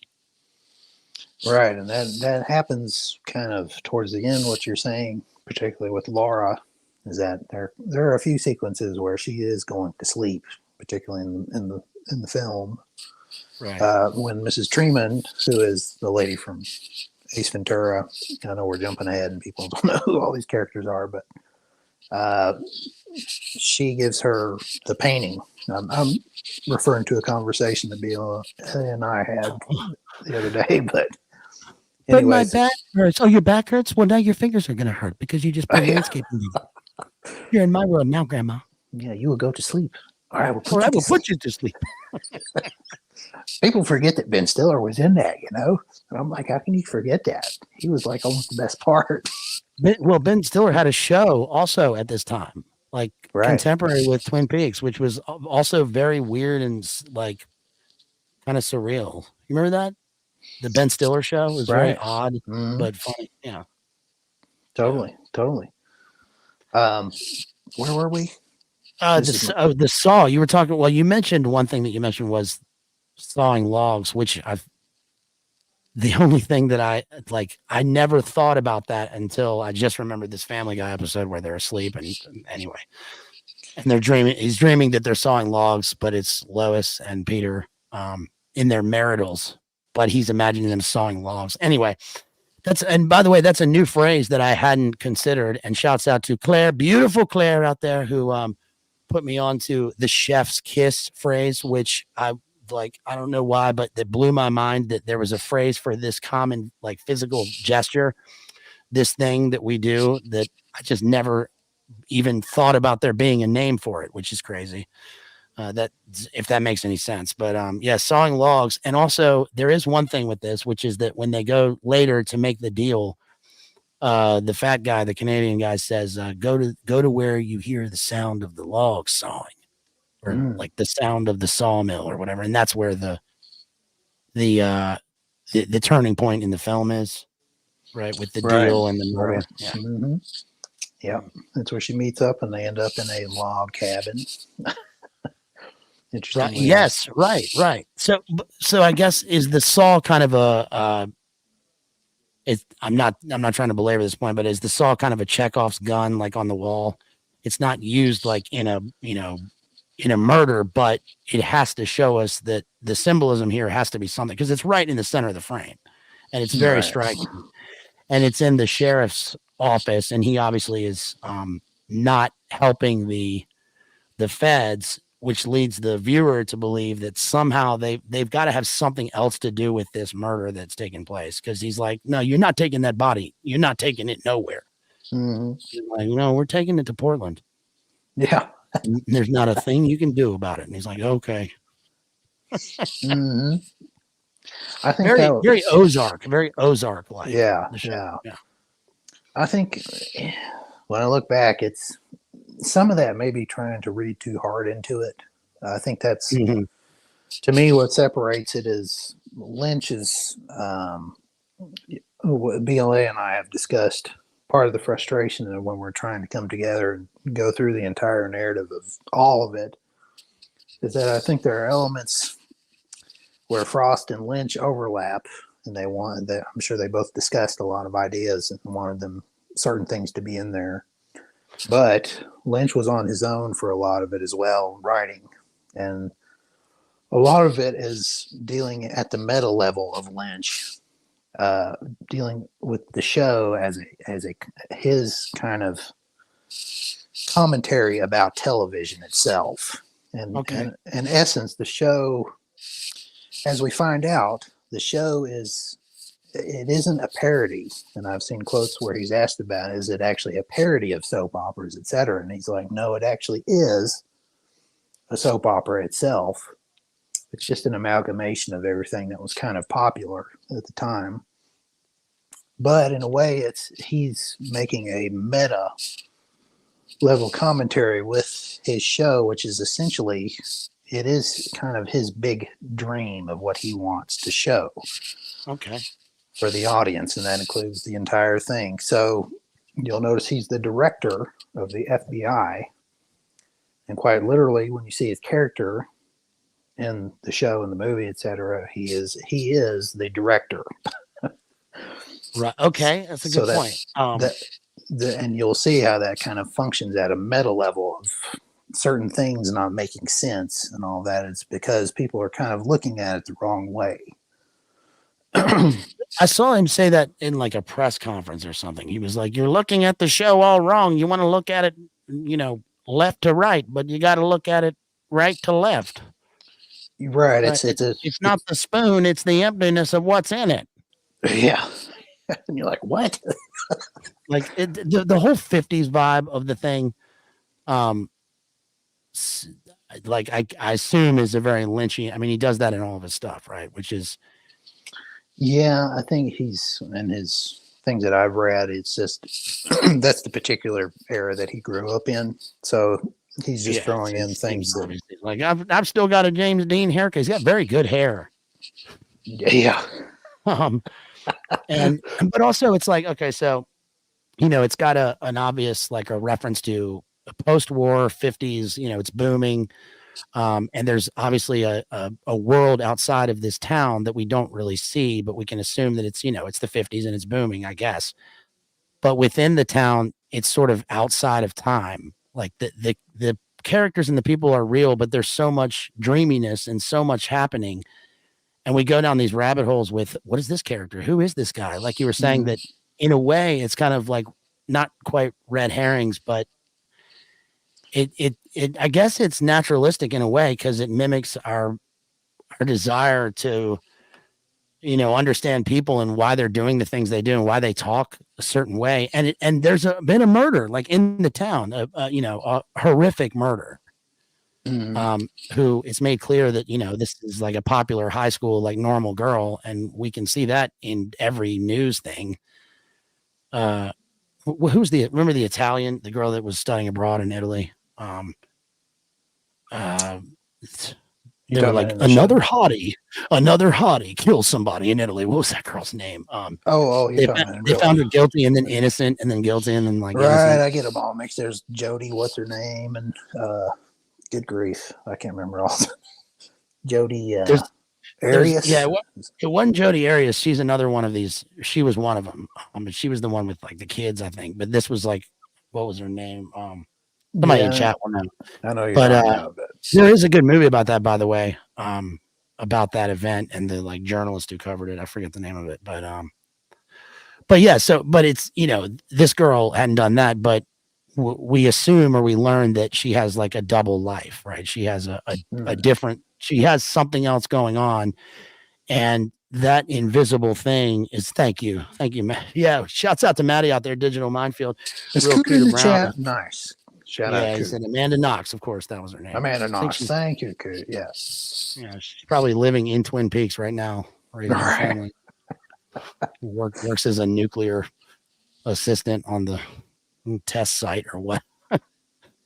She's the concierge for the Black Lodge. But yeah. So they look at the body. And they, this woman, they found floating in the river who's been murdered. They inspect the body.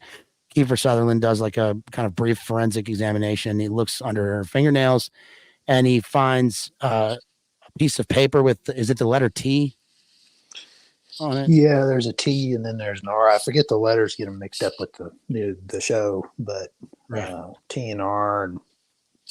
And they're like, T, it must stand for the Black Lodge.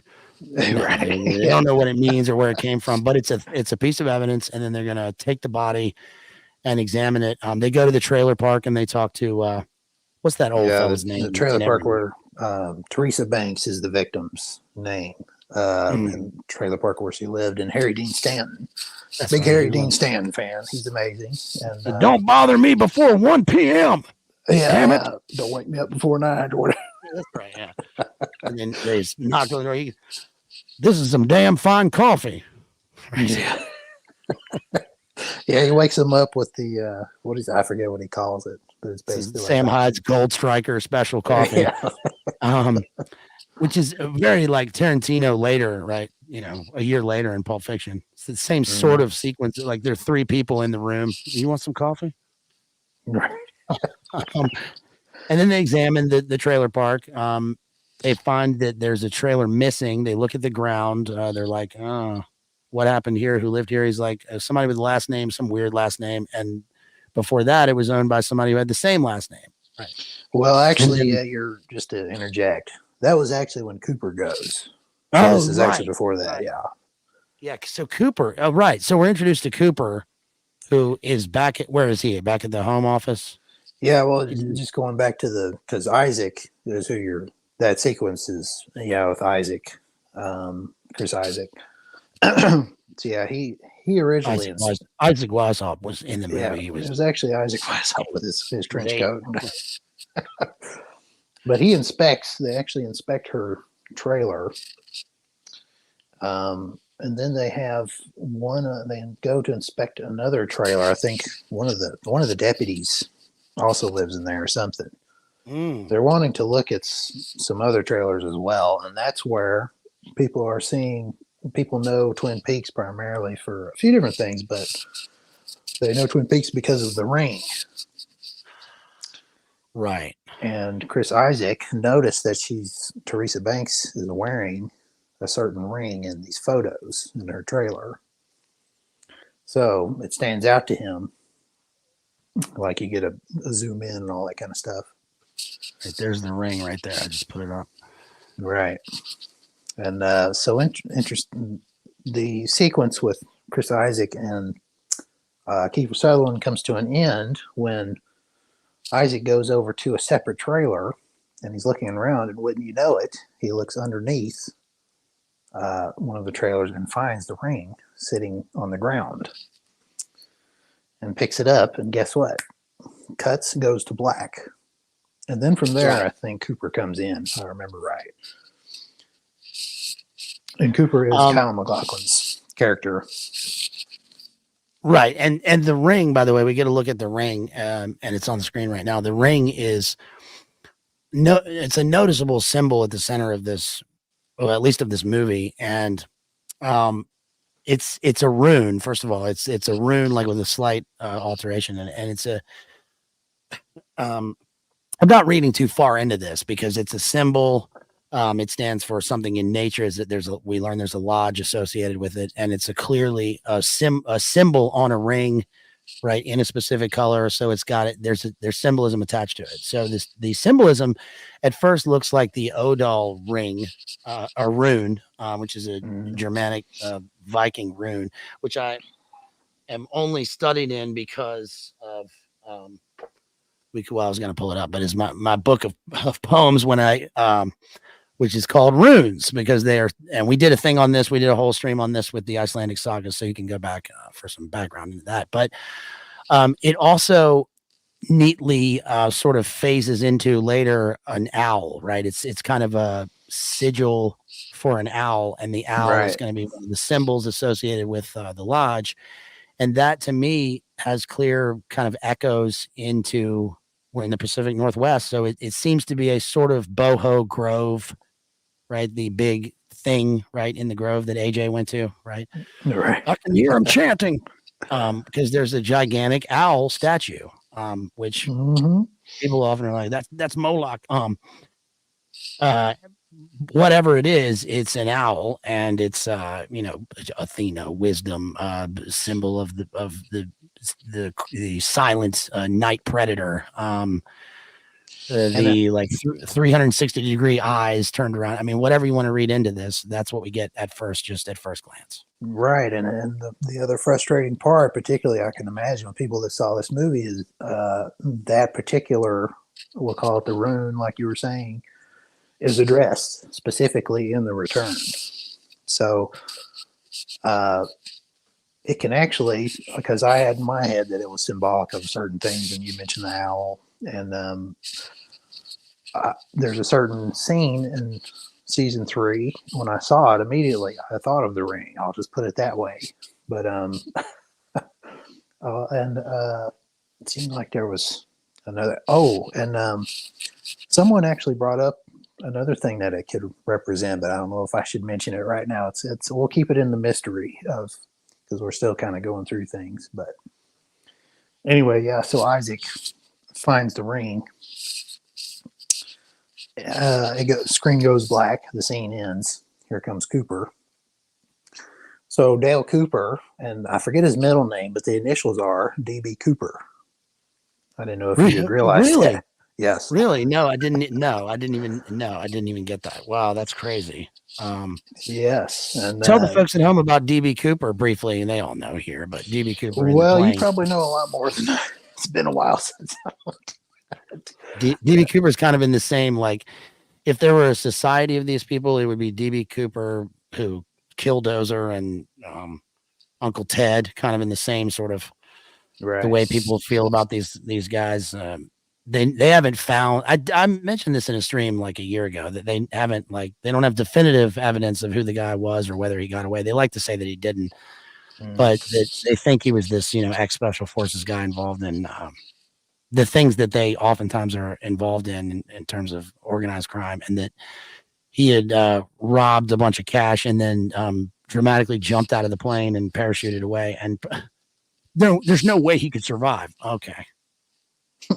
Well, regardless, Cooper's name is DB Cooper, and he and Cooper, just again, like as a if I were watching this as a noob and in an objective sense, Cooper is sitting in this chair. They ask him about, like, what he sees or what he thinks, and he gives this weird rundown of events or, like, victims far away, like as if he's remote viewing in real time in his mind, like, or he has second sight. Or intuition. They say that word a lot.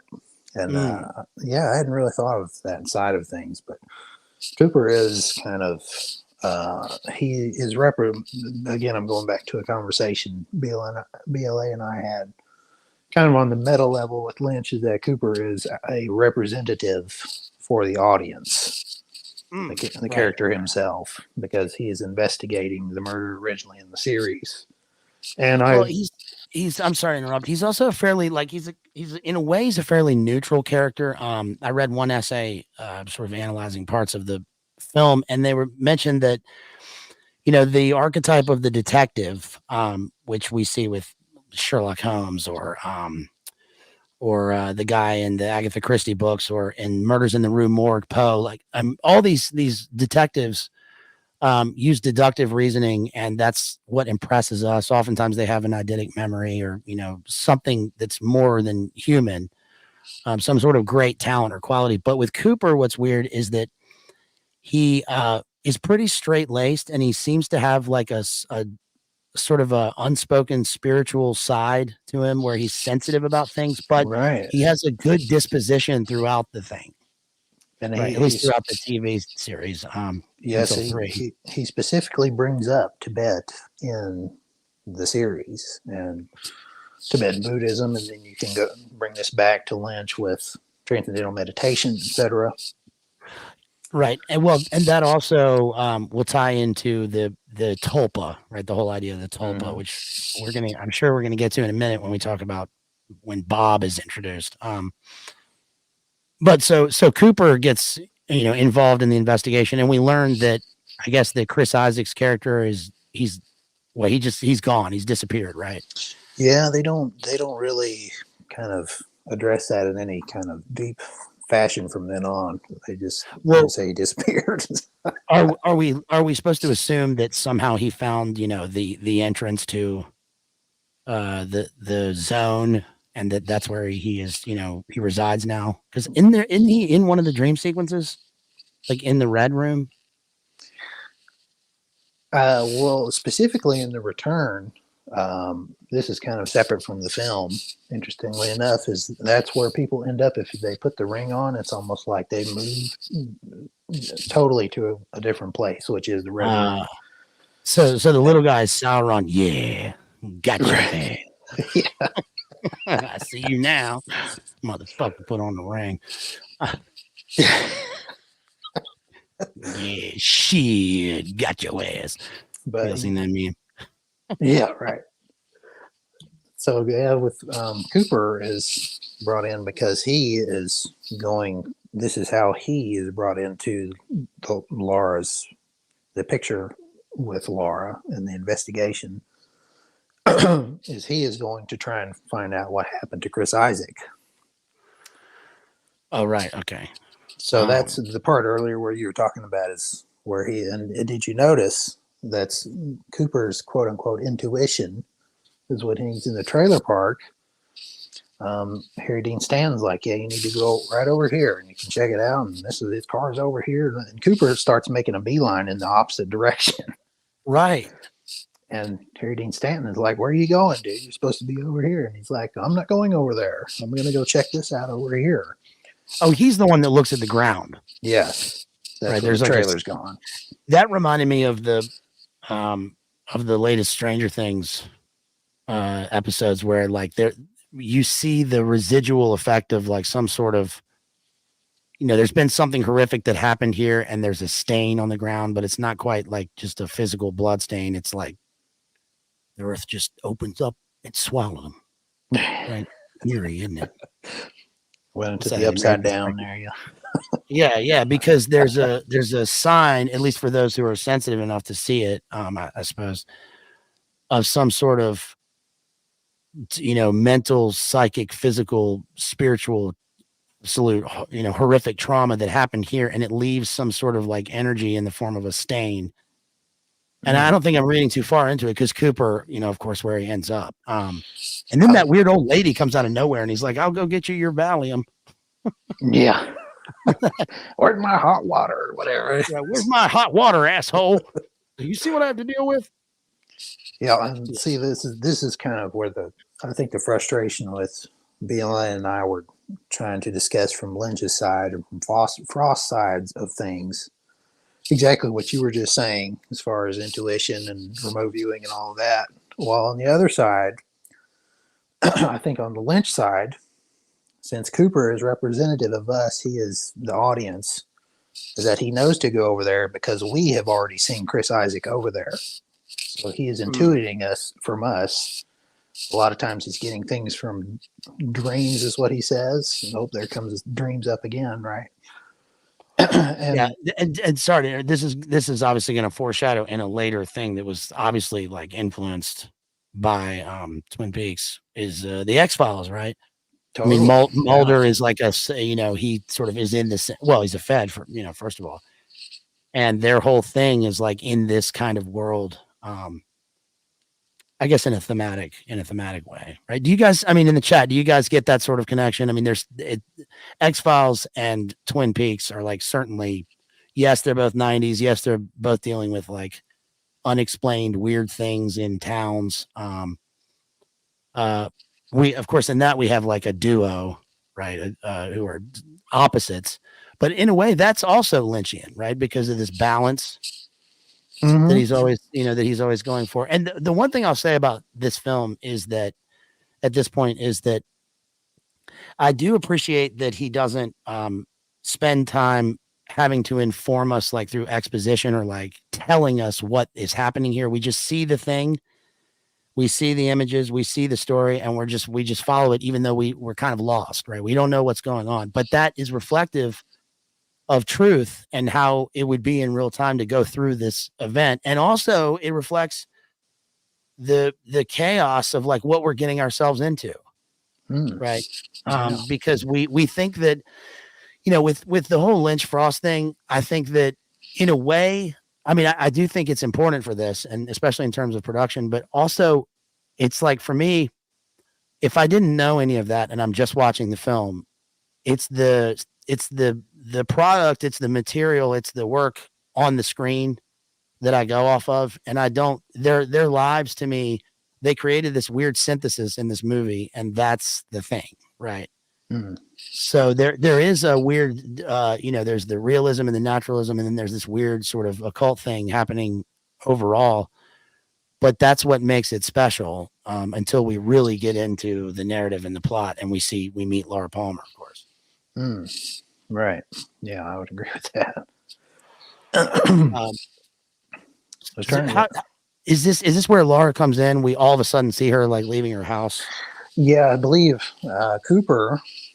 He finds the spot where Chris Isaac found the ring, which is part of his intuition. I'll put that in quotes because he's our detective. He's essentially us from the Lynch meta perspective.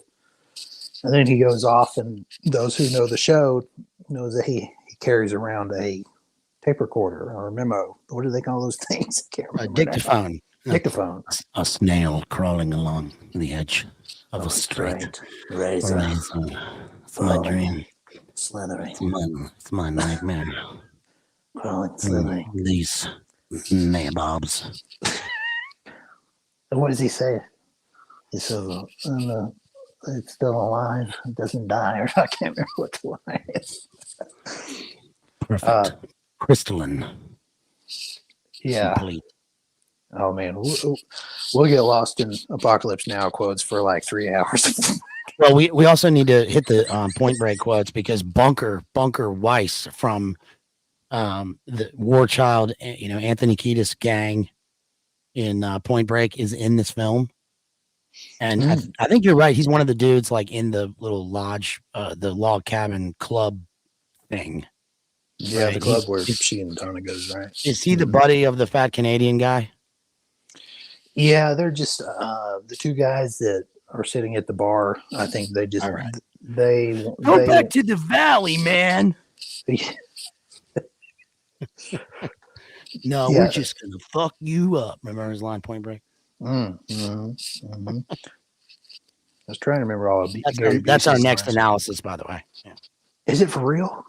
Well, it's got to be. You guys, if you want to see a Point Break analysis, maybe for the party, maybe for the celebration that's coming up, because just to remind you, just a little break here for a second, just to remind you, the 2-year mark for the channel is about to sort of coincide with the 3,000 subs. Thank you all very much. And and we're almost at 200,000 views. Can you believe that? But Jethro here, by the way, it was instrumental in getting this whole thing going. So thank you to him. And, oh man, guys, and, if you're watching this, I can't thank you enough for giving us your time and for listening to us riff and ramble on about Twin Peaks. But you know what? It fits the form because the movie is like that, and I like that we're going through it like sort of step by step instead of giving a 5-minute review of the film, which it like you said, like it's impossible to do that with this. It's far too avant-garde and this movie lends itself to a deep analysis. Look how many analyses are like on YouTube just about this movie. So we're adding to it, and help us to promote this by giving it a like and leaving a comment. And thank you for being in the chat. Oh, and you can support me with any of the links there. Thank you to Jason for dropping those links. Thank you to all the homies out there, Mixky and everybody, and Real John Connor. And I will get to the super chats in just a little bit. So back to business. You want to take the ring pill or the blank hand pill, the rose pill? Yeah, I was trying to remember where we're with Cooper. Right. It's at that point, right, that Cooper dictates kind of what he's seen as far as the Teresa Banks case. And of course, that is the one that precedes. So boom, almost instantly, it's a year later. And the very next shot is the classic shot with the Twin Peaks sign. And, usually you have the car. Yep. And the music plays. I would play it, but yeah, probably heavily dinged. So, which is a shame because I listen to that theme for just on a loop. Sometimes when I'm working. But yeah, we get the introduction. We see the sign, and now we're in the town. And then is that when we get Laura? We got to get to Laura Palmer because I got a lot about Laura Palmer. We see the house up there, kind of on on the little hill. I think she's. Right. I think the first scene is she's at the schoolhouse,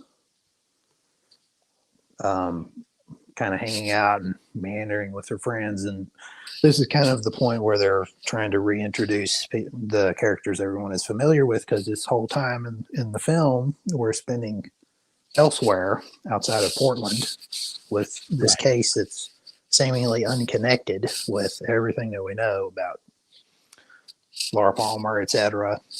So anyway, I think it's a scene or two that it shows her kind of hanging out with all the characters that everybody knows. There's Bobby, and I think Donna's in there. Moira Kelly, that's Donna, right? Her friend Donna. Right, and in the show, played by Lara Flynn Boyle. Right. And Jack Nicholson's old girlfriend. Yeah. And like we were talking about, she was the psycho hose beast in Wayne's World, right? Right. But it's Moira Kelly in this, who was in the West Wing season 1, and then they were like, this character isn't doing anything. Bye, and she was just deleted, and they just never mentioned her in season 2. Yeah. But she's great in this. One thing about those two, as you know, best friends, is that like they are with often the archetype with two characters, like the male characters will be the sort of like Abbott and Costello, Martin and and what's his face character, you know, the tall skinny guy and the short fat guy. Well, But with the ladies, with the ladies, they have, you know, they've got a blonde girl and a dark haired curly haired girl, and you know they're both like kind of all American looking girls. They come out of the house with like the books in their hand. They're going to school. They're walking on the sidewalk. They're, you know, seems to be happy, a great place. It's, you know, kind of suburban. They go to their school. And then we see that Laura Palmer, like, you know, takes a little detour into the bathroom, locks herself in the stall, and then, oops. Chi-Chi, get the yayo. Right. She's having a good time at school, I guess. And it's also obviously, it looks like it's a secret from her best friend, because later she says, even she doesn't know who I am. She doesn't know me. And so I, as the viewer, am wondering like, okay, what's this about? What's the dark, what's the damage here? What is she compensating for? Why is she seeking this? You know, cause she seems to have it all together, but there's with Sheryl Lee. All right. So let me just do a minute here on Sheryl Lee. Yeah. So Sheryl Lee there. Yeah, so Sheryl Lee plays Laura Palmer, and I'll just say that in terms of her performance in this movie, I truly think this is one of the great all-time performances by an actress in a movie, like any movie. She is, it's so searingly like it's beyond real. It's very truthful. It like you hurt along with this character. You want for her to, you know, find salvation, and she's placed into a living hell in the movie, and I absolutely believe her in this. And regardless of all the things I've heard outside of the movie about her, you know, she went so far in this movie that she never came back, and I think those are true, but like it shows in the film, she is this character. And this movie and the show could not exist without her playing this role. There's nobody else that I could ever imagine like being this great. And, you know, in terms of acting, people talk about, you know, great actors and all that. And I've done plenty on that. And as a, you know, former low tier, but trained actor, I can say that the thing about film acting is like, it's very different from stage acting, and it's all in the eyes. And I look in her eyes and I just see pain in her eyes. That's true. So for her to, it is a thing that actors can dedicate themselves so much to a role that they sort of break. And that's a kind of a cost, you know. Olivier was totally like antithetical to that. He was like, you know, try acting, dear boy. And it's not method acting that she's doing. She's just playing this role like to the zenith of what it could possibly be, and she succeeds. And so every scene with her has this whole range of emotions, and you want to know about her life and who is she. And like, I believe that she's the person in the town. Right. I don't know about Sheryl Lee or anything. I just know Laura Palmer, and she's Laura Palmer, if that makes any sense. Yeah, totally makes sense. I was going to say, do you think Shelley Duvall is in the broken category? Yes, I do think that she's probably in that category. I mean, you know, who knows about her personally? I mean, just the things we've seen and read, but in a way that's a different category because that was, you know, I just did the Kubrick stream on Kubrick and some of his tactics, and regardless of how they get there, if they're there, they're there. So that's great. But when I watch Sheryl Lee, I'm like, I don't even know if anybody like is responsible for this role. Like, no matter what's written for this character or how she's directed, she just materialized on the screen and she nailed it. Mm-hmm. and kind of left everything there on the screen. Because most actors, the way we think about movies and cinema is that they'll be forever young. She plays a young character in this, but it's like this is the opposite. It's like you wouldn't want to watch yourself doing this. This is horrible. She's young and this is hellish. So yeah. So if you haven't seen Firewalk with Me, this alone should sell it. And what's crazy, one more thing, what's crazy is that, we were talking earlier about the reviews, like the contemporary reviews and when the film came out, and it's insane how people reacted to this film, especially about the performances. It's like they didn't even watch the movie, or they just weren't ready, or they just didn't get it. Mm-hmm. Or they're like, they didn't care because Laura's thing was done. They're like, why are we revisiting this? Yeah. Or they're like, oh, why is she annoying? And why is she like why is she this teenager acting like this? It's like, did you watch the movie and see what this is? And we haven't even discussed what it is yet that happens with her. And in a way, I'm kind of like, if you're watching this later, if you're watching this later, and you haven't seen the film and you're wondering what she goes through, it's the worst possible thing you're thinking that she goes through. It's the worst. It's the worst thing. So hence her damage, right? By the way, you said if they watch it in the future, is it the future or is it the past? Which one? Sorry, I had to throw that in. The future is now. It's now. It's now. Ludicrous speed. Yeah, that's actually a line from Mike in the Return. I had to throw that in there for anybody that's I was thinking Spaceballs. Man, we ain't found shit. Your Schwartz is bigger than mine. Bill Pullman. Yeah, Bill Pullman again. Wow. Pizza the Hut. The creeps, the bleeps, and the weeps. The bleeps. Darth helmet. Okay, sorry. Spaceballs. Yeah, so we see Laura Palmer, and she's at school. By the way, I have to interject just to say, guess who gave David Lynch his start? Since you're talking about Spaceballs. Was it I'm working for Mel Brooks. Correct. No way. Really? Brooks. Yep. See, we're all this entire stream is just a big synchronization of everything's just related to each other, man. We're gonna go into Boomer Garcia mode here in a minute. Throw out your hand, stick out your tush. Watch me. I can't say the rest. Yeah, screw that. I'm working for Mel Brooks. What in the wide world of sports is going on here? Mel Brooks rules. Mel Brooks still alive? I believe he is. He just had that new, History of the World come out. Mel Brooks was a Big Dubs Part 2 veteran. Mm-hmm. Yep. Got to be like the last guy, right? Yeah, I would think so. Especially somebody his age. He's got to be like 97, or he's in Kissinger territory. Where yeah, because Kirk Douglas passed away. He was like 140. Yeah, goodness. Yeah, he made it a long time. I'm Spartacus. Gene Hackman's old as hell. Clint Eastwood's like 92. Yeah, how old is Hackman? Goodness.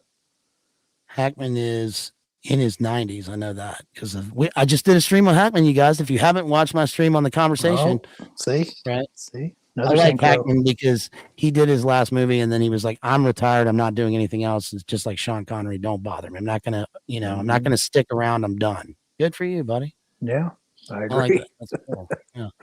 Cameron Diaz did that too, by the way, it seems. Is she done? For real? I mean, she hadn't been around for a while. I heard that she left and, started her family and chilled out and took off. Wow. I read a while back that Matt Damon was going to do that. He was looking for a house in Mississippi, but he didn't. So I like his video of turning down Avatar. Have you seen that? No. Okay, I know we're way off, but since we're on a roll here, I saw in my feed, I guess on IG or whatever. He's like, "You want to hear a story about an actor who turned down the most money you've ever heard of?" And I was like, "Oh, this ought to be good." And he's like, "Jim Cameron offered me Avatar." And he said he offered him 10% of the box office, or and he said no. Wow. Because he was in the middle of, I think he said reshoots for one of the Bourne movies, and he said no. Wow, interesting. Yeah, so I So think was he regretful, or was he like, I didn't want to be in a fucking movie where I had to wear Affleck was making, I can't do a Boston accent. But I'm no, sure you're he not. regrets No, that you're decision. not. No, you're not. Well, he kind of feigned like he did, oh, no big thing. But he's like, I was hanging out with John Krasinski and told him, he's like, yeah, he basically like got up out of his chair and had to walk around. It's like, dude, how much did that end up making? It was like 1.2 billion or whatever. So I'm thinking he probably would have gotten in the range, supposedly, of like, 100 or 200 million dollars. Well, I'm sure a billion of that went straight back to Little Saint J, Yeah, right, where they probably filmed most of the reshoots. yeah, So what character was he supposed to be? The Sam Worthington? yeah. I'm Gotta thinking he be. would have, been the lead. I forget. They were like, look, character's it's name. either you or Worthington, and we only have to pay him 10 grand. So Yeah. Mm. Imagine the differential in that. I mean, how much do you think that Sam Worthington star versus what He that kind of Dave? went away. I liked him, dude. I thought he was good. He he was. he did an Eric Bana. Yeah, he's been in a few things, and he was in that miniseries on Uncle Ted with Paul Bettany. He was. Yes, you're right. He was also in Terminator Salvation. What's that song? I don't know. It's something my brother used to play. Yeah, they come to snuff the rooster. Right. Right. Awesome. I love that movie, dude. That's a good movie. I think he brought up Terminator, so now I'm thinking of Guns N' Roses from. What? You could be mine. Could be mine. Yeah. With your bitch slap rapping and your cocaine tongue, you get. Yes, and they're in the music video, and he scans the band, and it says "waste of ammo." Right. Do you think the chat are probably getting a little frustrated with our ramblings? Well, I don't know. We can get back to it, but I mean, we're riffing on great movies, and Terminator Salvation is underrated. It's a good movie, dude. That movie at the time was known because it was the one where Bale had a freak out on the set, and he was like, "Turn off the lights." But who gives a shit? It's are you pretty doing good. back there? What are you doing? Why are you moving? I didn't tell you to fucking move. It's got what's his face from Total Recall, Cohagen, right? He's on a submarine. You just sold it. You just told the enemy where we are. It's got AI deepfakes. It's got, remember, because Arnie's in the movie as a deepfake. Mm-hmm. Right. It's got AI transcendence avatars. It's got Borgs. It's got dystopian world. It's good. It's a solid movie. It's got what's his name, Common, in it. He's kind of okay. We put him in the movie. He's not great, but he's good in the movie. And he's a body modded, full transhuman Borg bot human who gave his body to the priest of scientism, and then ends up as a unwitting MK Delta assassin in the movie. So yeah, it's got Alice in Chains on the soundtrack too, so it's worth it, right? And what's his name? Yelkin, the guy who plays him. Yeah, Anton Yelkin. Right. Dude, weird what happened to him. Yeah, totally. Say the least. Yeah, R.I.P. Man. Very weird. I'll just leave it at that. Very weird. Right. Mm-hmm. He's in these movies, and then bam. Because he was kind of on his ascent, Yeah. Very, very interesting. To be fair, he wasn't great as an actor, but he was interesting to watch, and he was in Fright Night, which is I did analysis of that movie with Colin Farrell. That's worth it. That's a good movie. But anyway, so this one's got Kiefer Sutherland, right? Lost Boys. Yeah, Kiefer's in everything. Yeah, I mean, I like for real. Did you watch 24 when it was on? Yeah, I watched it in bits. I wasn't like into it. That was on when like House was on. I was really into House, but I couldn't really get into 24 because every time I watched it, I would watch it like with my family, and every time I watched it, my sister and I would end up riffing on it like over the sound of the show, because anytime like anybody died in the movie, they would always go, "Ow!" Oh yeah. Like a bomb would go off and they'd go, "Ow!" Yeah. It was very noticeable, but that was a very, era of the war on terror type of Oh, show yes. that Homeland, sort of capitalized on. Yeah. I think 24 kind of gave birth to Homeland in a way and tried to One of carry my yes, one of my buddies is in 24. Oh yeah, I remember you He mentioned that. plays a Yeah. British agent. My friend Jeff plays a small role in a couple episodes. But anyway, so Yeah. okay, so where were we let's at, get to Ryan? Laura Palmer. Let's talk about Laura Palmer. Okay, we're going. All right, so Laura Palmer is damaged and all the stuff. She's hanging out with her friends. She goes back to her house. There's the scene where they're in like the living room and they're lying down, reclining like in these like across the chairs or whatever. And she's got this great like sort of mini soliloquy about it starts off as a dialogue and then it just ends up with her kind of in a monologue. And she says like, what she say? Like, what would you do if you could fly or something like that? Do you remember the lines? And let me find the lines real quick because it's worth looking at. Yeah, she brings up flying and then descending, I think is the other one. I forget exactly what the dialogue is, but something about if you were falling, do you think you'd end up stopping or just keep going? Or, I forget what she says. Donna says to her. Try and pull this up real quick. Yeah. Yeah, it is. These are screenshots. And yeah, do you think that if you were falling in space, can you guys see this? Do you think that if you were falling in space, that you would slow down after a while or go faster and faster? And Laura Palmer says, faster and faster. And for a long time, you wouldn't feel anything. And then you'd burst into fire forever. Mm-hmm. And the angels wouldn't help you because they've all gone away. It's very, very good writing. It really is. That's an excellent scene. It's very powerful. And like, that's the first time we look, the camera close-ups on her eyes and we see that there's a lot behind them and she's sitting there talking to her friend. And then of course, what happens? Ray Wise pops in. He's watching them from upstairs. Oh, and is this when he has the vision of the scene with the lookalike, the blonde girl who's now dead? Right, Teresa Banks. At the very beginning of the movie. Yes, I think this is when they cut to him. Like, it's supposed to be a visualization of him imagining that like he was in bed with this blonde girl, right? Yeah. And he imagines the other girl, nude, and then it cuts back and he comes down. He's like, "We got to go. Okay, come on, honey." And then does this weird look back like right before he exits the door, and like the girl, her friend, is just left there in their house. Yeah, I think they were.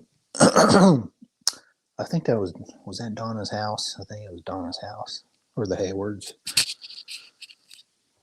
Because he was coming to, he was coming to pick her up. But he came from upstairs, didn't he? Well, he drove there because they leave, and she's going out the door, and he's like, "Bye, Donna." Right. Okay. Well, whatever happens, they get in the car and they're driving, and then this is the scene with they're being tailed. Right, and this one they're being tailed. Yeah. As far as, or am I jumping forward here? Trying to remember the whole movie in sequence. Yeah, they're in the car and he's like, "We got to go wherever they're going." And then there's a car behind them, and then you hear like he pulls up and there's a logging truck right in front of him. And they're both nervous in the car, and then the guy like is right up behind him, and then cuts around. is like the tires are screeching, pulls up on the other side of him, and who's this guy who leans out the window and is screaming at the it's him. Right. And that is his Philip Gerard is his the real name of the guy. But much like we find out that I'm kind of going into spoiler territory a little bit, that Bob is an entity basically. So we're in the supernatural realm with Bob. So we know that Bob is possessing a certain person who I guess we're going to reveal pretty soon. Right. But Philip Gerard is possessed by another entity named Mike. So when you hear him mentioned, they don't call him Philip, they'll call him Mike. And Mike was, he calls him in the show, Philip Gerard is actually in the television show. He comes to town looking for Bob. So coming back to the movie, he confronts Leland, and you probably know the lines. Bill. He starts screaming at him. You were doing it earlier, but yeah, here he goes. He says, "Well, Laura says, Dad, is the engine on fire? It smells like something's burning." And when she says that, by the way, she says something is burning. I got that she smells, fire. It's called Firewalk with Me, and she's smelling something from the other side. Like there's somebody approaching that's off. And he says, "It's the engine." And then Philip Gerard says, "You stole the corn. I had it canned over the store and missed the look on her face when it was open. There was a stillness, like the Formica tabletop. The thread will be torn, Mr. Palmer. Come on, the thread will be. It's him. It's your father." Nope. And it's spoiler. No. Holy shit. It's fucking so terrifying when this happens. But it's, if you're watching this for the first time, you're watching the movie and you're going, and he says, "It's your father." Don't you know that this guy, this, whatever he is, a psychopomp or whatever, some sort of entity is telling her the thing she's afraid of that she can't confront? It's him. Mm-hmm. Right? Like she's smelling, sulfur and brimstone or whatever. Something is coming from the other side, something. And this guy tells her. They actually, what's interesting is they kind of allude to that as well in the television show with, in the first season, I believe it is we haven't really talked about Dr. Jacoby too much. He's he's the psychiatrist in town that treated Laura. Is he, does he appear in season 3? Is that where he makes his appearance? Yeah, he's in season. And he's the Terrence McKenna looking guy, right? Mm-hmm. Actually, now that you say that, I didn't really think of it. Yeah, I think they were going for a McKenna look with him. Well, I'll get to it after you discuss it, but Frost talks about him in the final dossier, so I'll get to that in a minute. Well, and flashing back to the television series, when they're investigating, we're going back to Cooper, who is the lead investigator of the FBI in town. He's going around, and eventually, through dream sequences, there's dreams again. So he has these visions of Bob, which when you see, you're like, how in the world is this guy even seeing any of this, right? But he eventually says, I'm figuring out that the murderer is named Bob. So he's assuming it's a real person, probably someone in town, right? So when he's going around talking to all the either suspects or just people in town, Jacoby, he's actually in one part in the season, ends up in the hospital, and the person who is possessed by Bob has been there. And we've kind of spoiled it. Should I just say it's? Yeah, just saying. I mean, yeah. It's Leland, who is Laura's father, Ray Wise. Yeah. So he comes to the hospital to take care of something. Let's put it that way. And anyway, it's like the next day or something, and Cooper and Truman, he's the sheriff. I don't think we mentioned Truman yet. Harry S. Truman. Right. And then we get allusions back to the BAWMB with Truman, etc. But well, we might get into that later. But anyway, Yeah, it's an interesting tie-in. Yeah, for sure. right.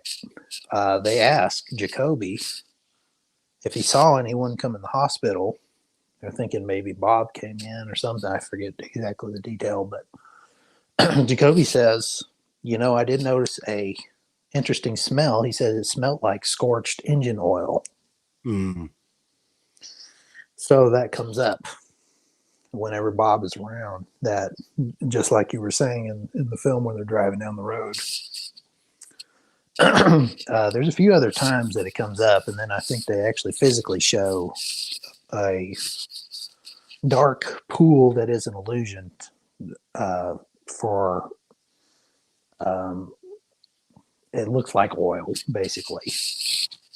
And then is it the black goo? It is the black goo. Yeah. And Cooper actually gets I think he takes a sample if I remember right, and he's going around, he's like, what does this stuff smell like to you? And they're like, burnt engine oil.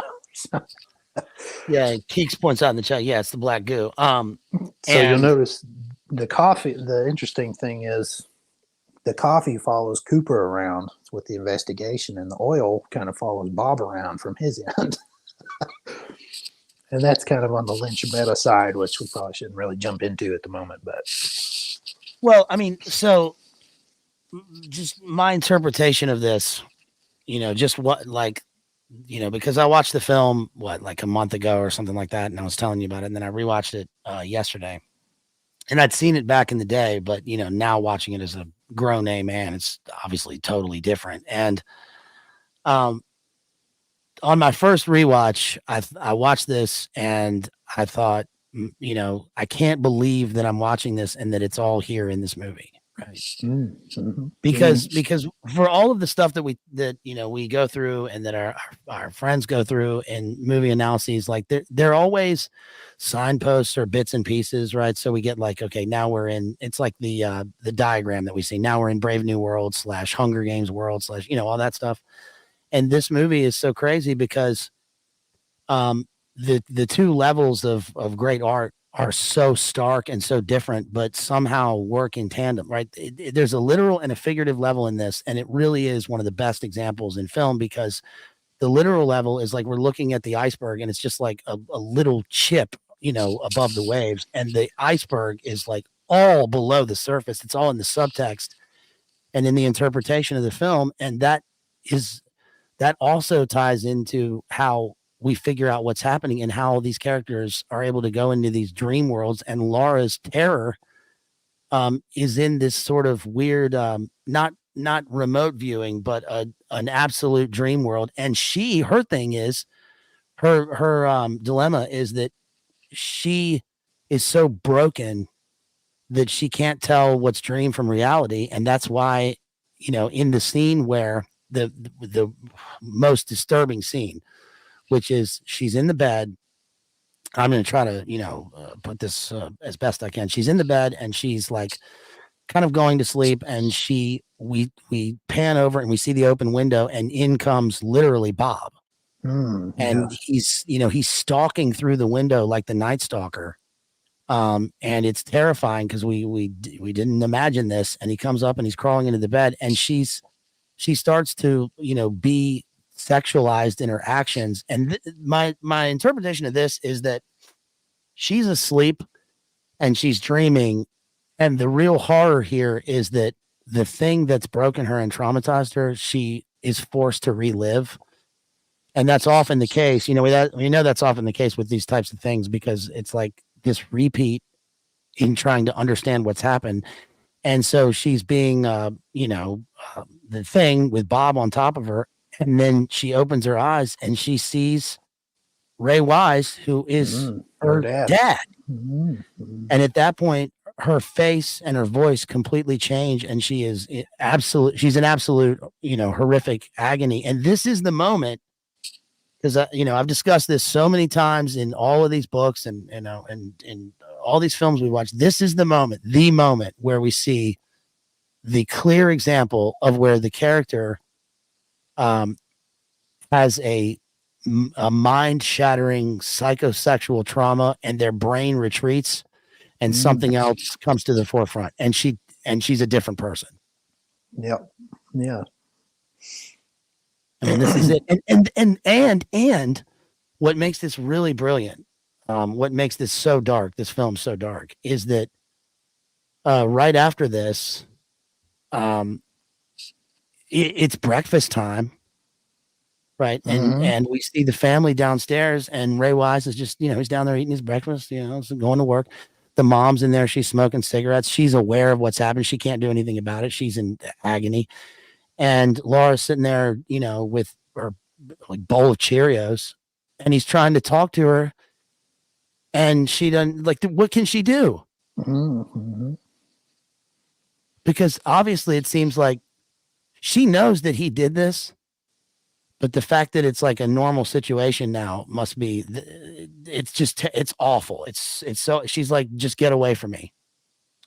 Yeah, she mentions, and how long it had been going on. It just popped in my head that she mentions when she goes to visit her friend, Harold, who in the series ends up, she has a diary. Yes. He ends up at least with one copy of her diary. It's this confidant. I forget if I think he's too old to be in school with them. But anyway, the line she says to him is, "He's been having me since I was 13." I believe is what she says. So she's supposed to be, I forget how old at this point. I think it's 12. I mean, it's just as bad, but I think it's 12, right? And I'm probably wrong. I mean, in high school, she'd be what, around 18, 19. Yeah. So if it was either 12 or 13, it's been going on for that long. So yes. She's been confused, etc., for that long until finally she realizes who it is. So, oh yeah, and is this when she looks at him and she says that she says Bob is real. He doesn't know about you. She's like, it's kind of a backhanded compliment. She's like, listen, I'm giving this to you because I know you, but I don't really care, and you're kind of irrelevant. So I'm giving you this diary because Bob doesn't even know you. And he's like, why can't he come kill me? No. So she gives her, I guess I assumed he was like a Skittles friend or whatever, the diary. Is this after we saw him behind the dresser? I believe so. Yes. Yeah. The jumpiest part in the whole movie. Yes. Because what we find out is you're thinking, well, how can he be doing all this and getting away with it? And you said, the mom, Grace Zabriskie, who, just as a side note, man, there's something about her face, her facial features always freak me out. I don't care what she's in. She is scary. Yeah, she looks like this is her real life. Totally. She's like, it's time for Cheerios, honey. We're gonna have a regular life. Right. And partly we find out is why he's been able to get away with it for so long is that he is drugging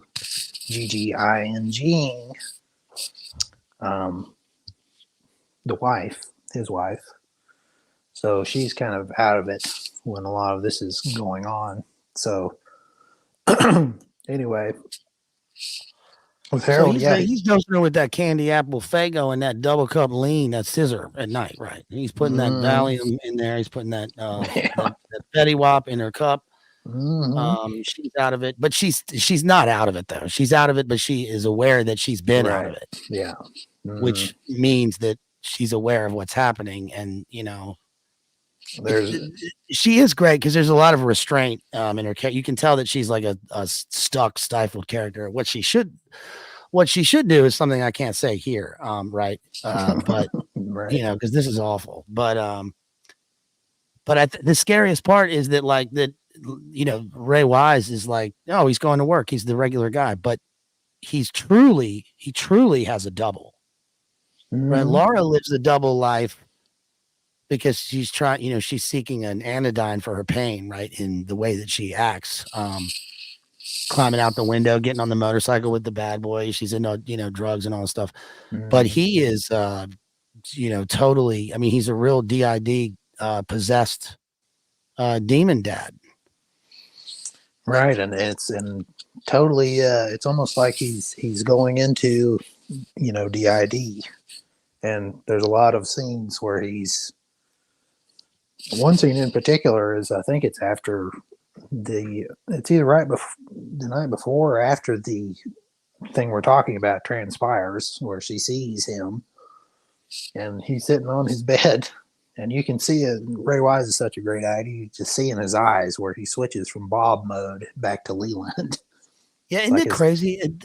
I mean, you're right. That is a testament to the acting in the movie. Again, I can't believe that. Like, of course, People magazine is like, this is a bucket of slop. This is terrible. A movie you should see is the one with Marissa Tomei. Right? Yeah. Well, my cousin Vinny's pretty good now. It is good, and she is good, and she was super fine too, but she won the Oscar, and not that it matters, right? But Sheryl Lee wasn't nominated, which, by the way, trivia, everybody already knows this, but they say that was either a purposeful mistake or a mistake, right, on Jack Palance's part. Right, because he handed out the Oscar because he won for City Slickers. He did the one-arm push-up right at the Oscars, and that famous you are my number one guy. Jack, maybe we can cut a deal. Right. But what they said is, like, he opened the envelope and he was like, I don't know any of these people. Marissa Tomei, you're cute. And he just read that name.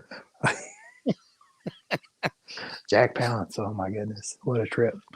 Right. But yeah, I wanted to, it's popped in my head because I'd kind of mentioned earlier. I try to make the circuit was seeing all these interviews with, and of course it's endless, just like doing an analysis of the entirety of Twin Peaks is almost impossible to do, but it's just endless interviews and etc.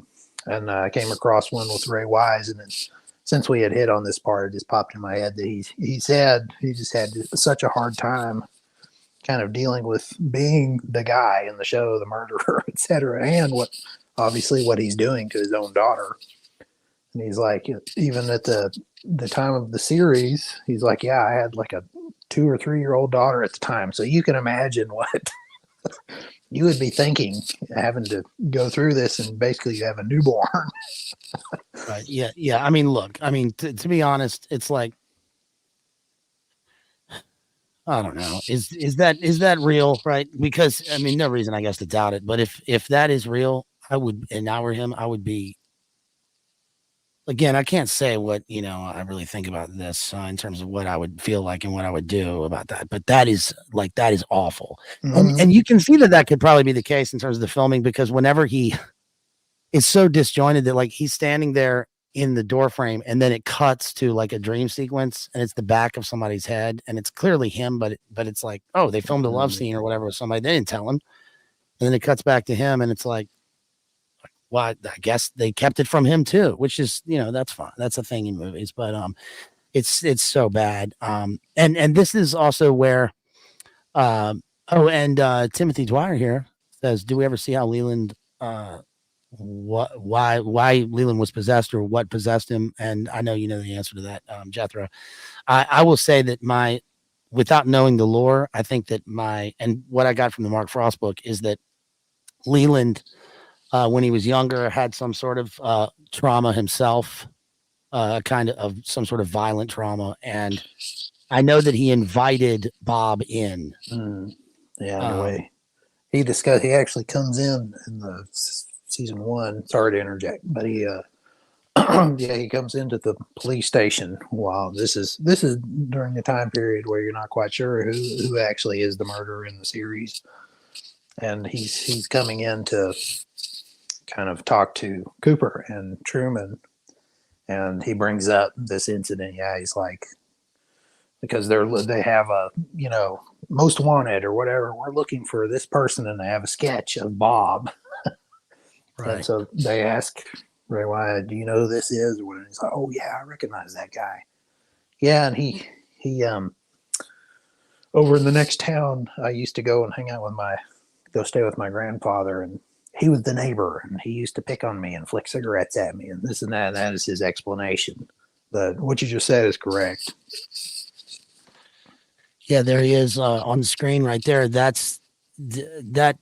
At first I thought that was David Lynch, like with his back to us, but I guess that's Ray Wise in the Return.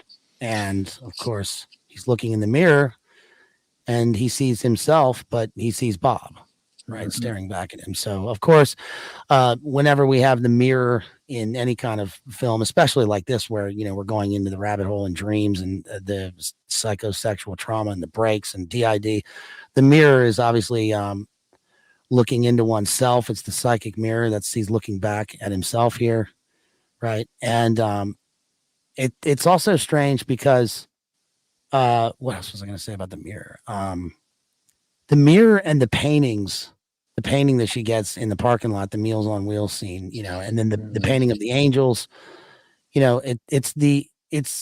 it's weird how these simple images are so evocative in this movie. And they seem almost like they wouldn't work, like we're watching an expensive student film. But again, that's part of the form of the movie. He made it like this on purpose because we are ultimately looking at things in Laura's life, and she's a student. So the status quo palette would be one of simplicity, right? Where it seems almost unreal. But what was the Hitchcock movie? Remember Spellbound, the Hitchcock movie, where it was like one of the first dream sequence movies, and it was done by Salvador Dali. And Dali. That one was revolutionary because it wasn't the typical like dream sequence like in a cartoon where it's ooh and there's mist. It's like we see physical images, but there's something off. And in this, like in the Meals on Wheels scene in the parking lot with the little boy with the Happy Gilmore grandmother, and he's got that mask on. So the mask is a persona, right? It's a archetypal mask. He has no eyes, so in a way, he's like a Tiresias figure from Oedipus Rex, or like in the Nordic sagas, right, where you get the blind seer, somebody who can't see in front of them, but they can see the future or the past. And he's got like a Pinocchio nose, and he gives her this painting, and those are also like weird psychopomps directing her towards a dream, right? And she chases after them. You said something when we were on the phone earlier about the diner waitress who's in the movie for like 5 seconds. How she's in the TV series, right? You talking about Peggy Lipton? Or are you talking about Shelley? So Peggy Lipton is the old lady with the teeth, right? Well, not in the movie. No, she's. You want to hear the specials? Yeah, that's not. No. She's she owns the Double R Diner in Twin Peaks. Okay. Yeah, she's. No, the hottie, the fine waitress who comes out in the parking lot with the Meals on Wheels stuff. Right, Shelley. Yes. Right. Okay. What about Shelley? Where are we going? Yeah, you said she like. Is there a whole storyline with her in the TV series? Well, there is with all of them, pretty much. I mean, we were just trying to link up. You're asking me about Leo. There's so many fucking characters in this. Leo is, he's one of the guys that's in the log cabin eventually when Laura ends up to where they are essentially KIDNA TPING, right? Or ED, excuse me. I'm a fat Canadian. Hey, you want to make a deal, and I'll take you back to my log cabin. Yeah, there you go. I was trying to remember. Yeah, Shelley. Yeah, that might be the only scene where she's in the movie. She's actually in the series a good bit, and in the Return. Shouts out to Candace. Is that Candace right there? It says Norma is the lady that owns the diner, the Double R. Yep, Norma. Let me give a quick shout out to the chat. Thank you guys for being with us here for a little Friday after dark fire walk with me. We got to go over the poem too, and I got to hit the book, and I got to do the super chats in a minute. But thank you to everybody in the chat right there. Pim, shouts out to Pim right there, who says The Straight Story is a Disney David Lynch movie. It is. I just saw it pop up on Disney Channel the other day. Interesting. Is that the one with he's riding the John Deere like across America? Is that The Straight Story? Right. Yeah, I was. I think that's the one with Harry Dean Stanton and who's the other guy in that? It's been a while. Harry Dean Stanton, notorious friend, right, of Rip Torn and Jack Nicholson. I can't tell the difference between real life and the movies, man. Isn't this movie called The Truth You Can't Handle?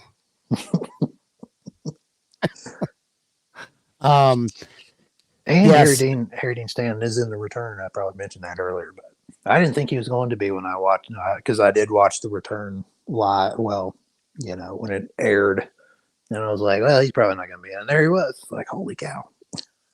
Is that the one? Does it also have what's his name, Bruce Dern? Does it have Bruce Dern in it? Isn't Bruce Dern in one of these black and white movies, like about a John Deere? He was in one called Nebraska. I remember watching that with who's the guy that was MacGruber? Yeah, I did see Nebraska when that came out, but the guy who's in MacGruber is in that movie, The Brothers Solomon. Have you seen that movie? No, I don't think I have seen that one. I wonder if anybody here has seen. Yeah, it's Will Forte and Will Forte. Thank you. Yeah. Will Arnett. Very funny movie. Good movie. Anyway, okay, where were we? Trying to remember. You're talking about Shelley, but I was trying to think what you're kind of getting. I think because we were talking about Leo, you were asking me. Oh yeah. Who all the characters kind of were, and I was just trying to give you the rundown of who all of Laura's friends were in her circle. I just think if they drew a description of Bob and they said, look out for this guy, it's like, this is the most striking looking fucking guy you've ever seen. You would notice him. Right. That's why he's in the movie. That's why the actor's in the movie. Totally. Once you see him, doing his expressions, facial features, etc., you're like, why would they cast this guy? It's like, oh, yep, I can see. Probably another one of these guys who was like totally wholesome and just like a regular guy, but like on film looks like the DID demon from the Black Goo. Yeah, he seemed like you see him in interviews, he's kind of a sharply dressed guy. And he's like, look, man, I like Grateful Dead and Cannibal Corpse. What can I say? They cast me as the character, but I love going to the Olive Garden. Yeah, it would have been that time when CC was hitting, because then we had Ace Ventura. And that's right. What you doing, man? Nothing, just watching the fishies, old man, old Shevitz. Is that the red or the white? I can never remember that one. White Ventura. Listen, Mr. Shickadance, I told you. You sounded like someone else. Yes. Well, if I'd been drinking from the toilet, I might have been killed. That's my favorite line. Good evening, Captain Spribbing. Howard Gopher and Doc. Permission to come up. Lovely party. Pity I wasn't invited. Where's Dan Marino? Oh man, we could go on and on with that one too. For real. Yeah, I was trying. Yeah, where were we in the story though? I was trying to remember. I don't know, but I do know that the scene you mentioned earlier, where the shot, the jump scare scene is where she's looking. Laura goes upstairs, she looks at her dresser, and Bob is coming out from behind the dresser, and it's fucking dude. It's so it's jarring. I can imagine the People magazine people, watching this like in '92 and being like, I don't get it. I don't know what this means. But any of you in the chat, anybody watching this will watch this and go, oh, I get it. Right.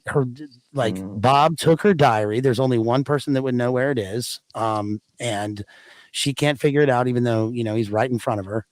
And she sees Bob, but she doesn't see her dad. But it is her dad. Yep.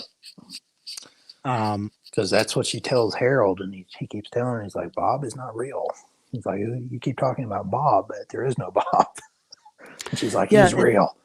Well, it's also notable how the characters are named in this. The names are always important in literary or film arts. And Bob is it's so simple that it belies the fact that this is a palindrome. That it's a palindrome, right? Yeah, and that that he is in the forwards and the backwards world, and that in the middle is this big zone circle with this lodge world created by this, that ties into the nuke. It ties into the symbolism of the rune on the ring. It's a sort of a nether zone, an inner zone where time is distorted.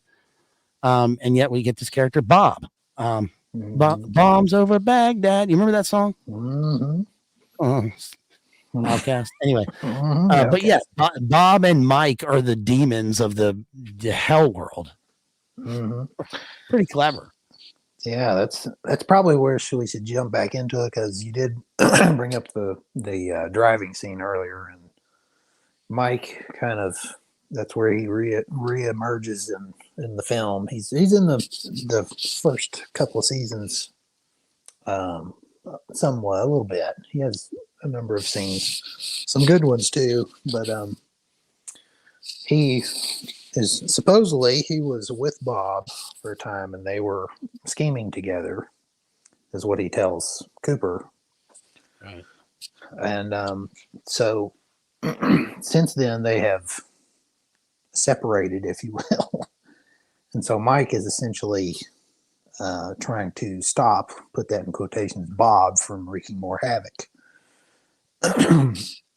So I was trying to remember. Yeah, and something that just hit me, BLA, that we're just, it's so tough to cover every territory. We haven't even talked about David Bowie. Isn't that wild? Turn back, Sarah. Throw him in the oubliette. And it's probably good, because he has the most mysterious part that is not addressed until the return. So you can imagine waiting 25 years to get your explanation with the stuff dealing with David Bowie. But anyway, sorry. We're going to make a TV show, and then 25 years later, will you be alive? You're going to come back in here. Yeah. It's crazy how that happened. Because she just interject. Yeah, Laura mentions that to Cooper in a scene, and they're in the waiting room. I know we're jumping all over the place, but she actually mentions to him. The movie and the shows, do that. So yeah, she says that to Cooper in one scene when they're kind of first seeing each other in the waiting room, and she's like, "I'll see you again in 25 years." She says that line. So there's a question in chat. Yeah. So is David Lynch a creeper a la Stephen King? We kind of addressed it earlier. I mean, and I was asking about, is that what the guy said or alluded to? But not that I've ever, the work is about that. But I don't think so. Yeah, my personal opinion, I don't see it. But I don't either. Yeah. And again, same thing with Kubrick. I can't really. He just seemed too much of an oddball to be into that stuff. I think Lynch is similar. I can't see it, but well, they're both certainly spectral, right? Especially Kubrick. But anyway, you take them through it. I got to get another Red Bull. I'll be right back. Everybody, stay with Jethro here. He's going to take you through Bob. Okay, give me 3 minutes. You good, Jeff? I think so. I'm just trying to remember where we're at in the story. I know that we haven't brought up David Bowie's character, like I was saying, and right, yeah, his is the most. So listen. Can you take the folks at home through David Bowie and his appearance in the movie, and like what he says and what that indicates for us? Yeah, so we're in the Philadelphia, which we haven't brought up Philadelphia yet, but supposedly FBI base in Philadelphia, where Gordon Cole lives most of the time. He always says that he's flying back and forth from Philadelphia to Twin Peaks to, in the return, all these different places. But he had mentioned David Bowie's character is Philip Jeffries, is his name. And they actually bring him up in the series early on, and they allude to him just a little bit. But you actually see him in the film. And he just sort of, the interesting thing is he just kind of comes out of nowhere. And all of a sudden, there's a a shot of an elevator in one of the hallways. Cooper's there.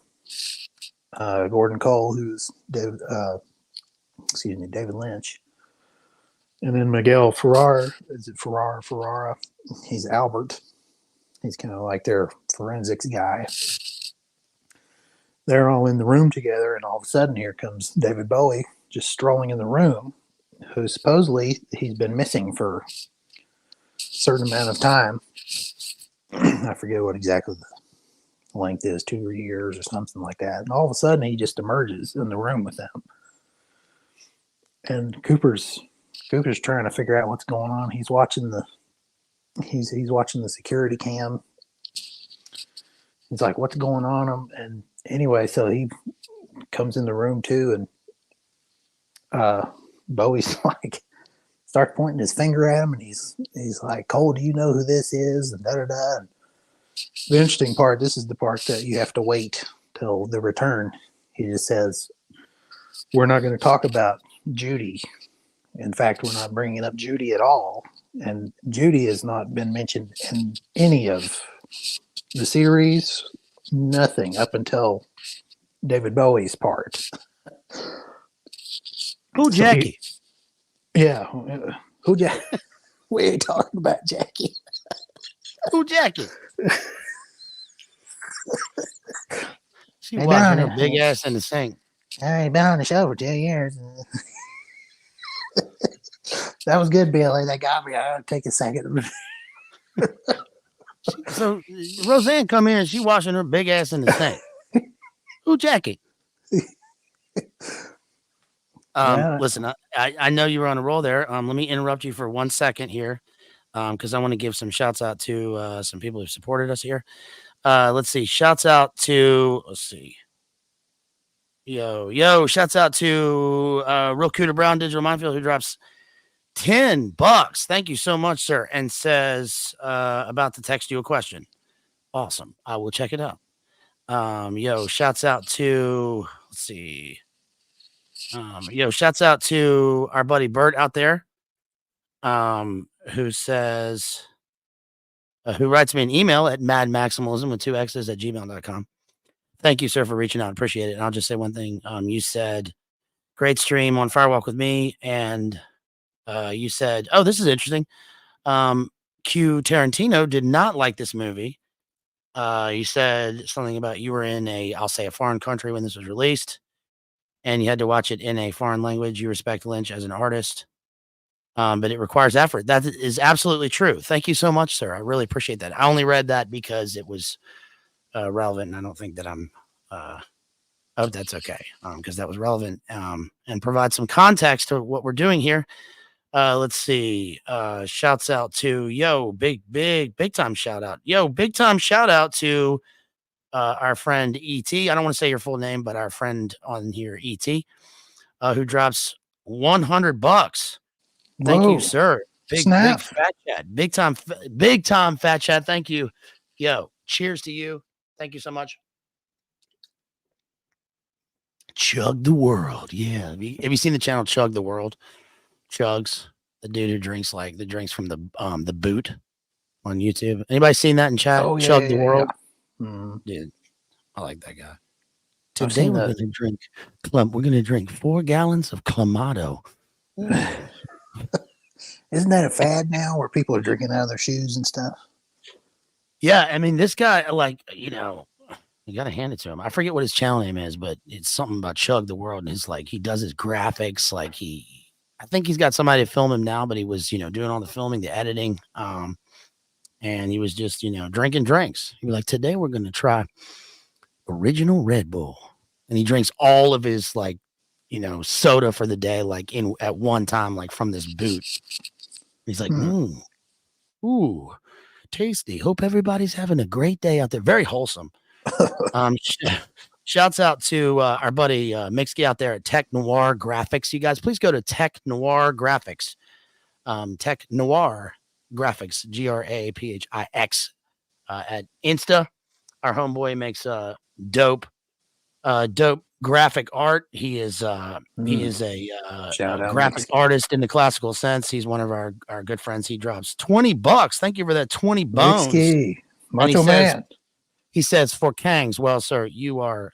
I'm sending you a king, a crowning meme right now on Instagram. Thank you, sir. You are a true friend and a patriot. You are a patriot, and you think I've got a voice like this because I like doing this? It's all over. Thank you, Mixie. Mixie does actually, you two do the best actual, like, accurate Papa Ewok AJ impressions. Yeah, Mixie's got a good one. Yeah, I like his, and JD's is. I'm fond of JD's because he it isn't really scratchy like current AJ, but it's old school, and he has the phrases like around 2008 or whatever, and that's the one he always does. So, ladies and gentlemen, we are live for the next 7 hours. I was like, he just nails it, like exactly how he sounded then. You know what I mean? Speaking of which, if y'all haven't seen those, the OG like alt media impressions from like 2009 on JD's channel, I referenced one of them yesterday, and I was laughing very hard, and the person I was talking to like obviously didn't get it or have any context, but they said something about Rand Paul just in a conversation. I said, well, listen, did you know he's an eye doctor? And they were like, yeah, I'm aware. And I was like, well, whether it's the left eye or the right eye, it's the all-seeing eye that should concern. That's what Jay said like years ago in a faux Fox interview. And here's our friend Mixie. Hold on, let me see if I can play this.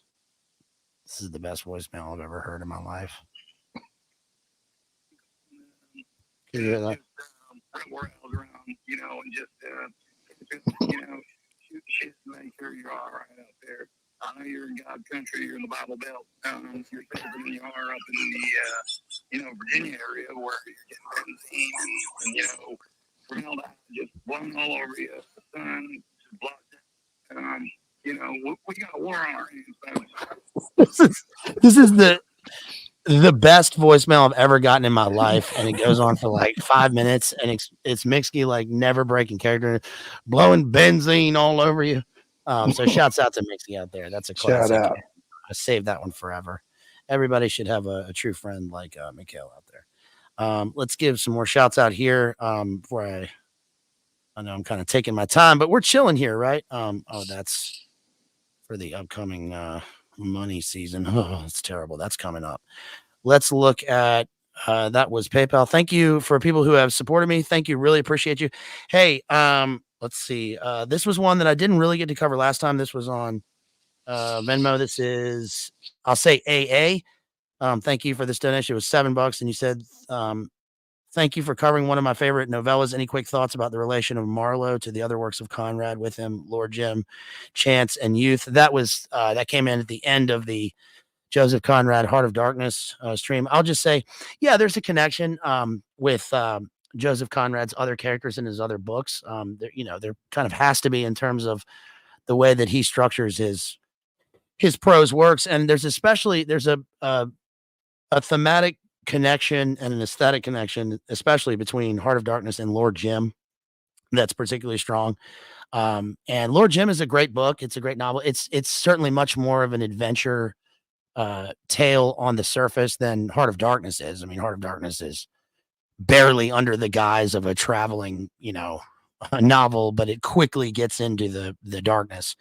But his works always have this undercurrent of the critique of modernity and kind of hitting at the difficult truths of the results of the post-Enlightenment colonial era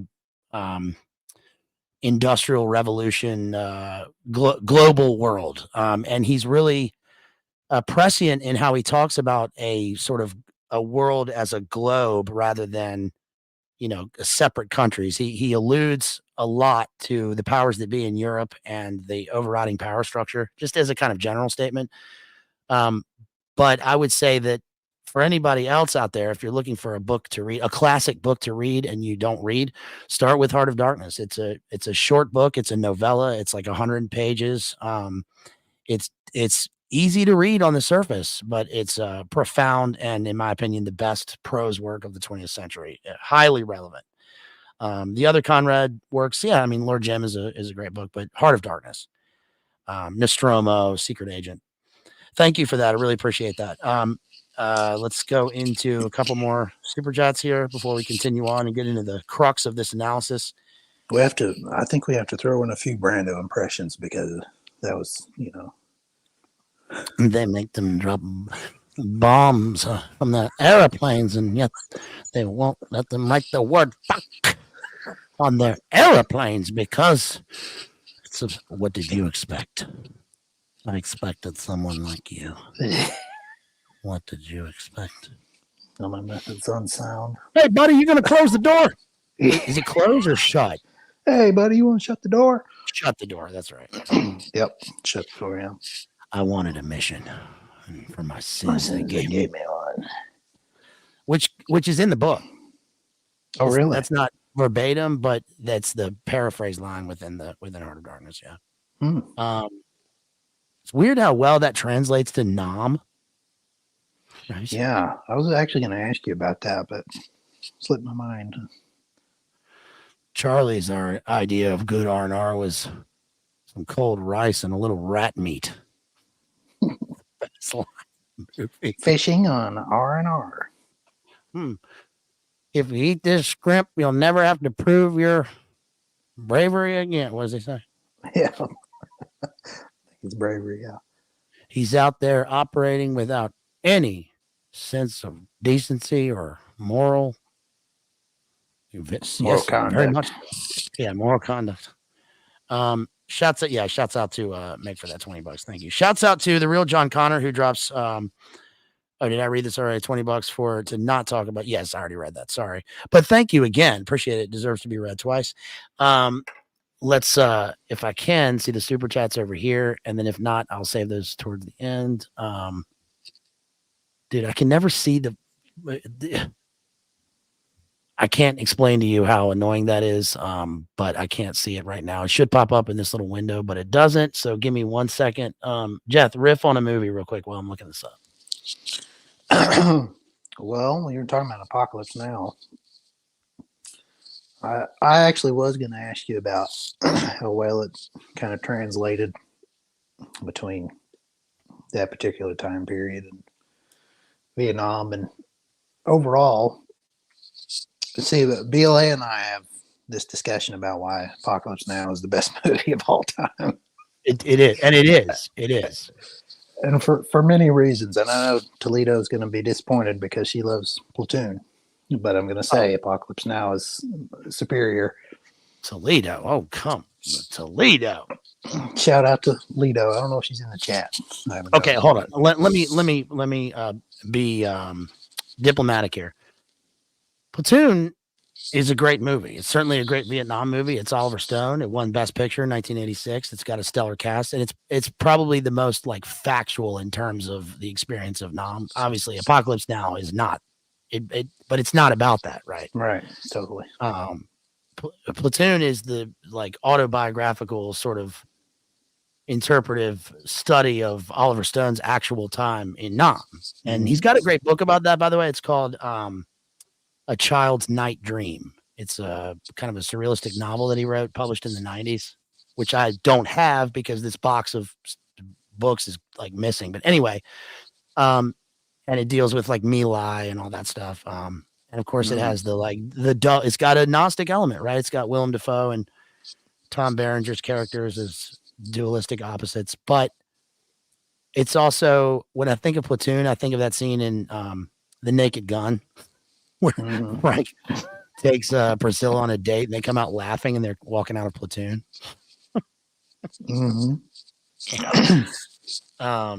It's not a funny movie. And of course I always think of, is it Hot Shots when they're passing each other on the boats, and I like you too, or whatever. It's a classic. Yeah, it's funny how much Apocalypse Now like affected Charles Sheen. And like I know he would bring it up when he, and of course AJ brings it up when he would hang out with him. Charlie, stay clean. Everybody else out there, stay clean. Don't use drugs. Well, then he drops the link when he was on The View. She goes, "Oh, Barbara Walters goes, oh my gosh, that was so fast." Yeah. Self promos like 30 times in 3 seconds. It's awesome. But anyway, yeah, Charles Sheen, otherwise known as Charles Estevez, right? Real name. Ramon. Ramon. Who's Ramon? Is that that's Martin Sheen. Ramon Estevez. Which is weird because is anybody else in Kelly from the what's the song they sing in the Leo movie? Catch Me If You Can. Is anybody else seen Kelly from the Emerald Isle? Remember?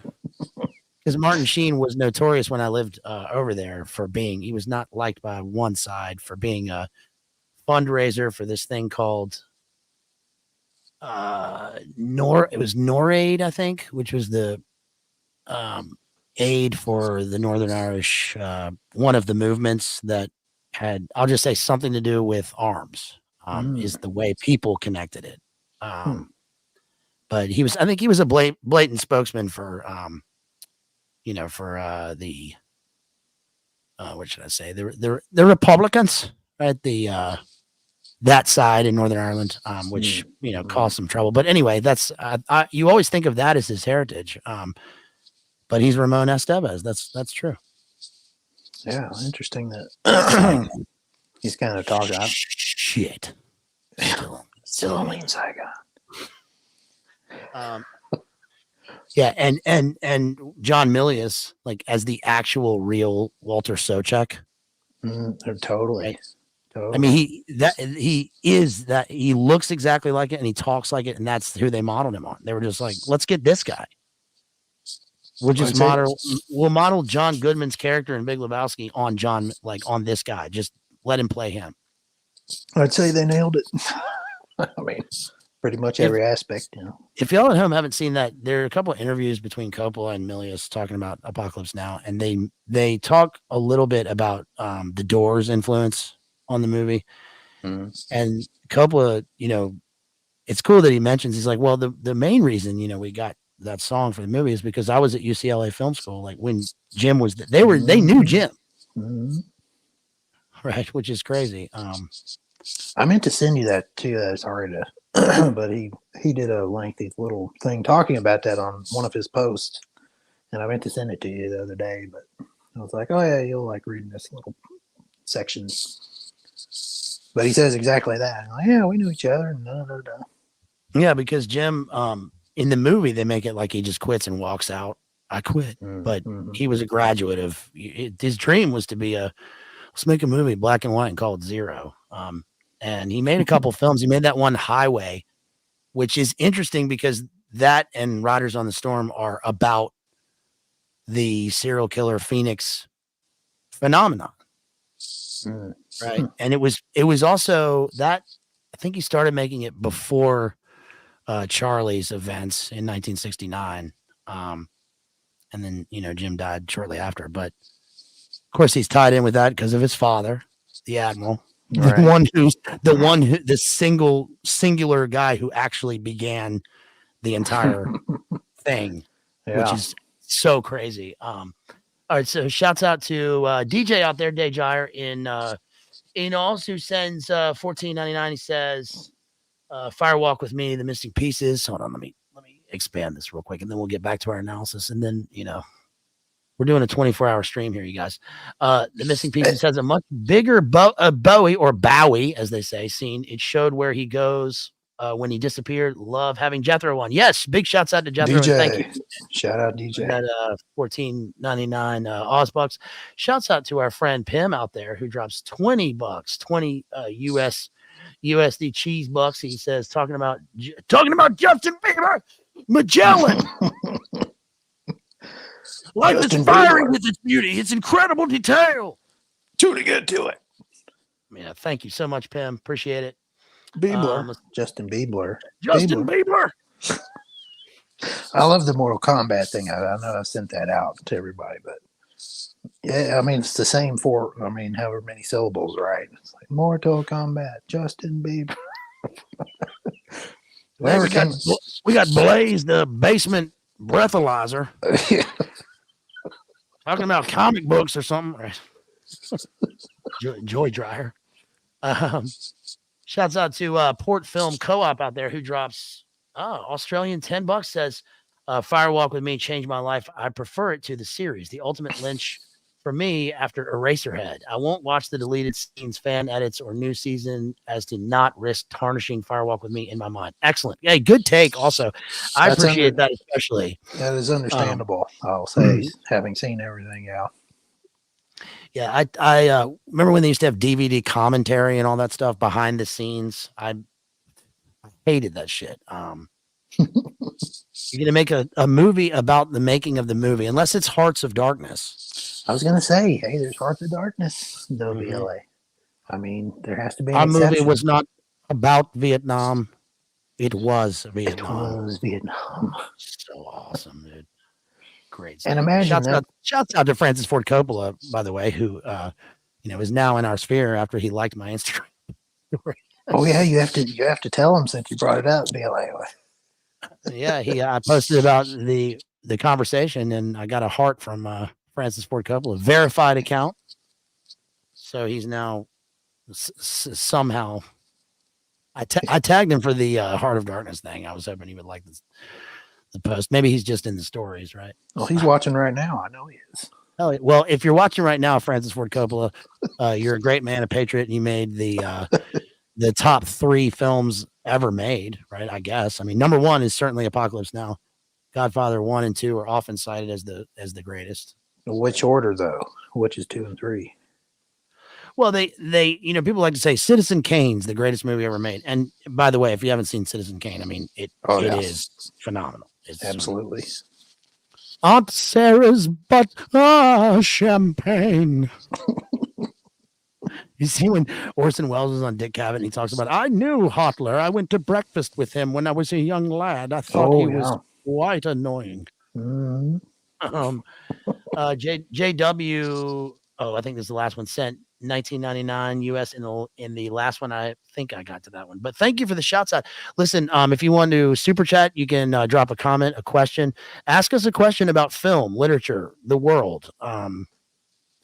Any topic. You got a couple of Ron Swansons here who want to riff about any topic. So drop that in a super chat, or better yet, you can put it in a PayPal, Cash App, Venmo, getting directly to us, and we would certainly appreciate that. And it will certainly go towards the book fund, because I got to get this book on the zodiac symbolism in DC architecture, which sounds very specific. But I'm doing that stream with Jamie in a week or 10 days or something. Shout out to Jamie. Yeah, shouts out to Jamie out there who was here at the start of this epic stream. And so shouts out to our friend Jamie out there and all of her recent streams. I'll be on there talking about esoteric Sephiroth DC architecture and Dan Brown's The Lost Symbol, which is going to be exciting and fun. Oh yeah. And what else? What you got? You want to promo anything here, Jeff? You want to tell everybody your Instagram or just anything? Your home address, social security number. Phone number is what's the Springfield song? I forget. 867-5309. Yeah. Not particular. I mean, if people want to find me, you can. What's my? I was trying to remember my handle. Homeboy Jethro. Homeboy Jethro. Yeah, thank you. Or the defunct Yub Nub Stubbs. Yeah. On Twitter. We 2 had followers. And 2 followers is like me and Chris Benoit or somebody. I forget. Somebody big. The other. That was crazy. Well, I don't think it was Chris Benoit, probably. But it was who's the wrestler that had the podcast? Jericho? Yeah, that's who it was. It was Jericho. Chris Jericho, yeah. Yeah, your 2 followers were me and Chris Jericho. Well, I gotta say, I do like Jericho, especially the Y2J period. But I know Isaac's been on with Isaac. I forget it's vice versa, but he's been on with him like 2 or 3 times. Yeah, somebody clip a shout out to Isaac because you know we're longtime fans of Isaac. I've been watching his stuff for many years, and he's great. And of course, he knows all of our friends. So I would love to talk to Isaac about whatever, dude. He's you know one of the great ones, one of the old school ones. We love Isaac. So shout out to Definitely one of the Illuminate Confirm Eyes.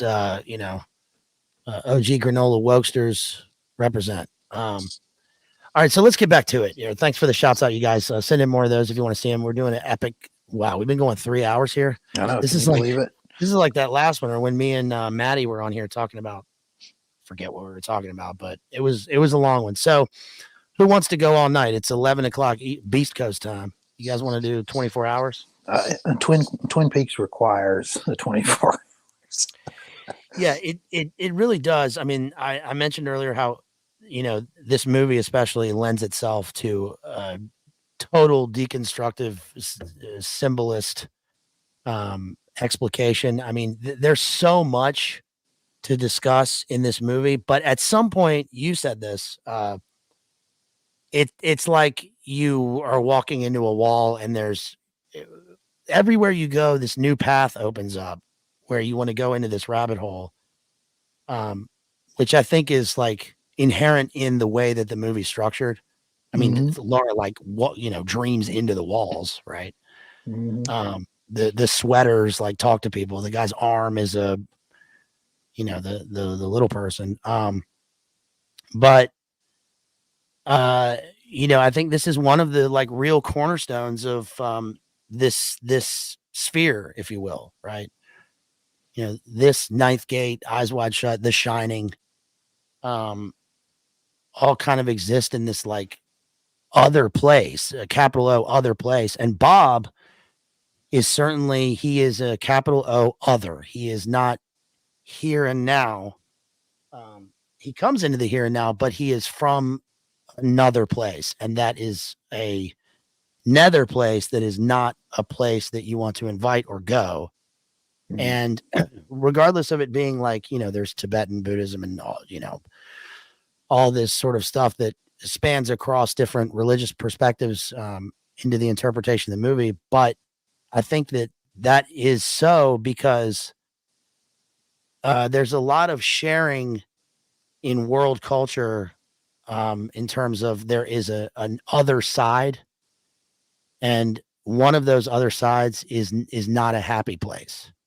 And of course, the one that, you know, we that is the truth is, you know, we look at this in the Christian paradigm. And what's interesting, by the way, the last thing I'll say before I let Jethro kind of go on the narrative and the film is that I read a bunch of random essays kind of breaking down the film. And one thing that I noticed is that a lot of the recent top hits that I get in terms of search for this end up having a Christian perspective on the movie, which is interesting. I didn't expect that to be the case. Interesting. Certainly didn't expect them to be at the top of the pile in the algorithm, but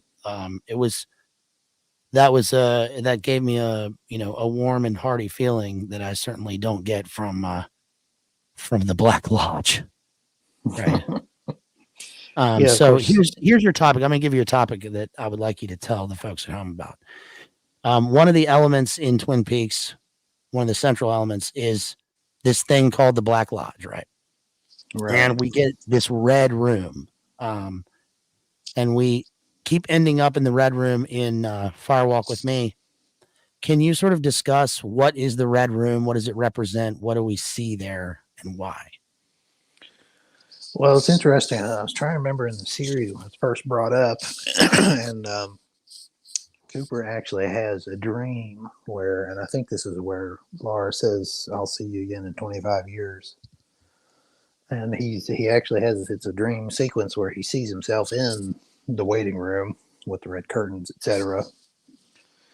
And it doesn't really, I don't think it really reappears towards the end of the original run in the series, because taking this back kind of to the very, very beginning when I was talking about from Lynch's perspective, everything is centered around Laura's story. Once everything veers from that, it goes off course in his view.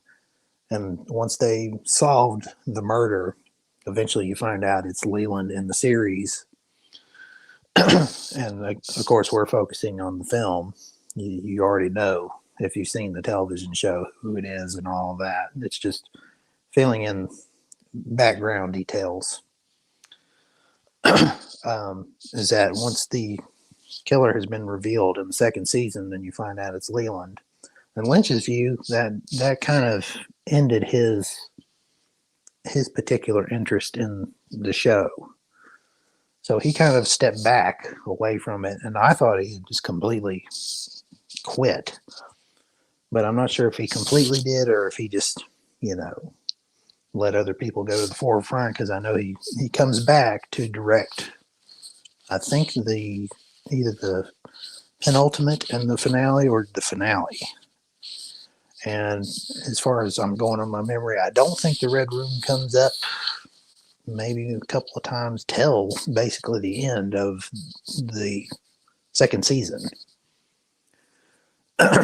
So I've seen different interpretations saying that Lynch came back in to kind of redirect the course of the show, and then he knew in his mind, anyway, he wanted to make the movie about Laura again, putting the focus again back on Laura. So it's hard to really describe. I'm trying to avoid. I've realized that it's going to be way too difficult to try and describe everything from the Lynch meta perspective. Well, in terms of what we see on the screen, right? I mean, I think probably everybody you have a picture in your mind of the Red Room, because everyone's sort of seen the images of it. It's striking, right? We see literally red curtains. It's a red room. And the other immediately, striking thing about it is the zigzag houndstooth, checkerboard, black and white floor, which is, it's obviously like a take on the checkerboard, Masonic, Gnostic, dualistic floor, but it's zigzag. So it's slightly altered, and it's kind of like it's hypnotic. You're in a dream world. It's menacing for some reason. It's not natural. And it looks like an initiation room, or the representation of like some sort of like hellish waiting room. At least that's the way it kind of appears to me, I guess. And there are some other objects in the room, like there are sofas sometimes. There's a and it's a little statuette, little green. Right. Yeah, you were about to say the little green statuette of Saturn right next to Cooper. Yes. It's almost like there's a few couches in there. Cooper's in there. His dream sequences, he's sitting in it. Well, it's like a love seat section, and then you have some other things in there. But this is where we keep coming back to the little man, or Mike's arm, as he calls himself. Why does he say that? What does that mean? Well, Mike, going back to Mike, he's the one, for those who haven't seen any of it or what have you, he's the guy that pulled up beside Leland and started yelling at him, all that we were talking about earlier. Philip Gerard is the guy's name, but he is possessed by an entity called Mike. So Mike is like Bob. He's an entity that possesses people. Okay, so Mike is the entity in the Red Room who's the little guy, right? He is, yes. He's missing. Mike is missing his left arm, as in he's had it removed. Oh, is that the beardy guy? Correct. Yeah, that's Philip Gerard / Mike. Okay. So who's the little man? Well, he says to Cooper when they're first introduced that he is Mike's arm. So he is representative of Mike's arm in a different form, if you will. Okay, so is this like is this Satan and Beelzebub in Paradise Lost? Is he his left arm, or he is his left arm? Yeah, actually. Yeah, literally, yeah. So you can go with the interpreter. I know where you're going with all the left hand path and all of that. Right. That's totally applicable. So Yeah, I don't know. You can riff on that if you want, but that's Well, I totally. mean, yeah, I mean, it's like there's no sort of middle ground in terms of like when you find yourself, watching scenes in the red room. First of all, it's striking and it's red and it just looks. You're in another place and it's not good. And then the armed little Initially, man comes out and he's dressed in red also, like he's a Mhm. Mephistophelian demon. And the main thing is that he starts backmasking, right? He's Mhm. talking backwards, Al Crowley style. And I can just imagine like the People magazine like intern is watching this movie in '92 in Regal Cinema is like, what the fuck? Like, I don't even know what this is. And we watch it and we go, oh, it's clearly backmasking, right? It's You eyes never wide heard shut. Led Zeppelin before? Or what? Right. It's Zeppelin Stairway to Heaven backwards. It's John Lennon's backmasking, it's and that obviously signifies the inversion of the natural order. Mhm. It's like purely satanic. He's doing these weird sort of dances like they were filmed with him walking backwards and then they reversed it. There is a clip I can't find anymore, but there was an analysis of what he says, not in Fire Walk with Me, but in one of the other, I think in an episode where he's backwards talking and he reversed it so that it's forwards. And I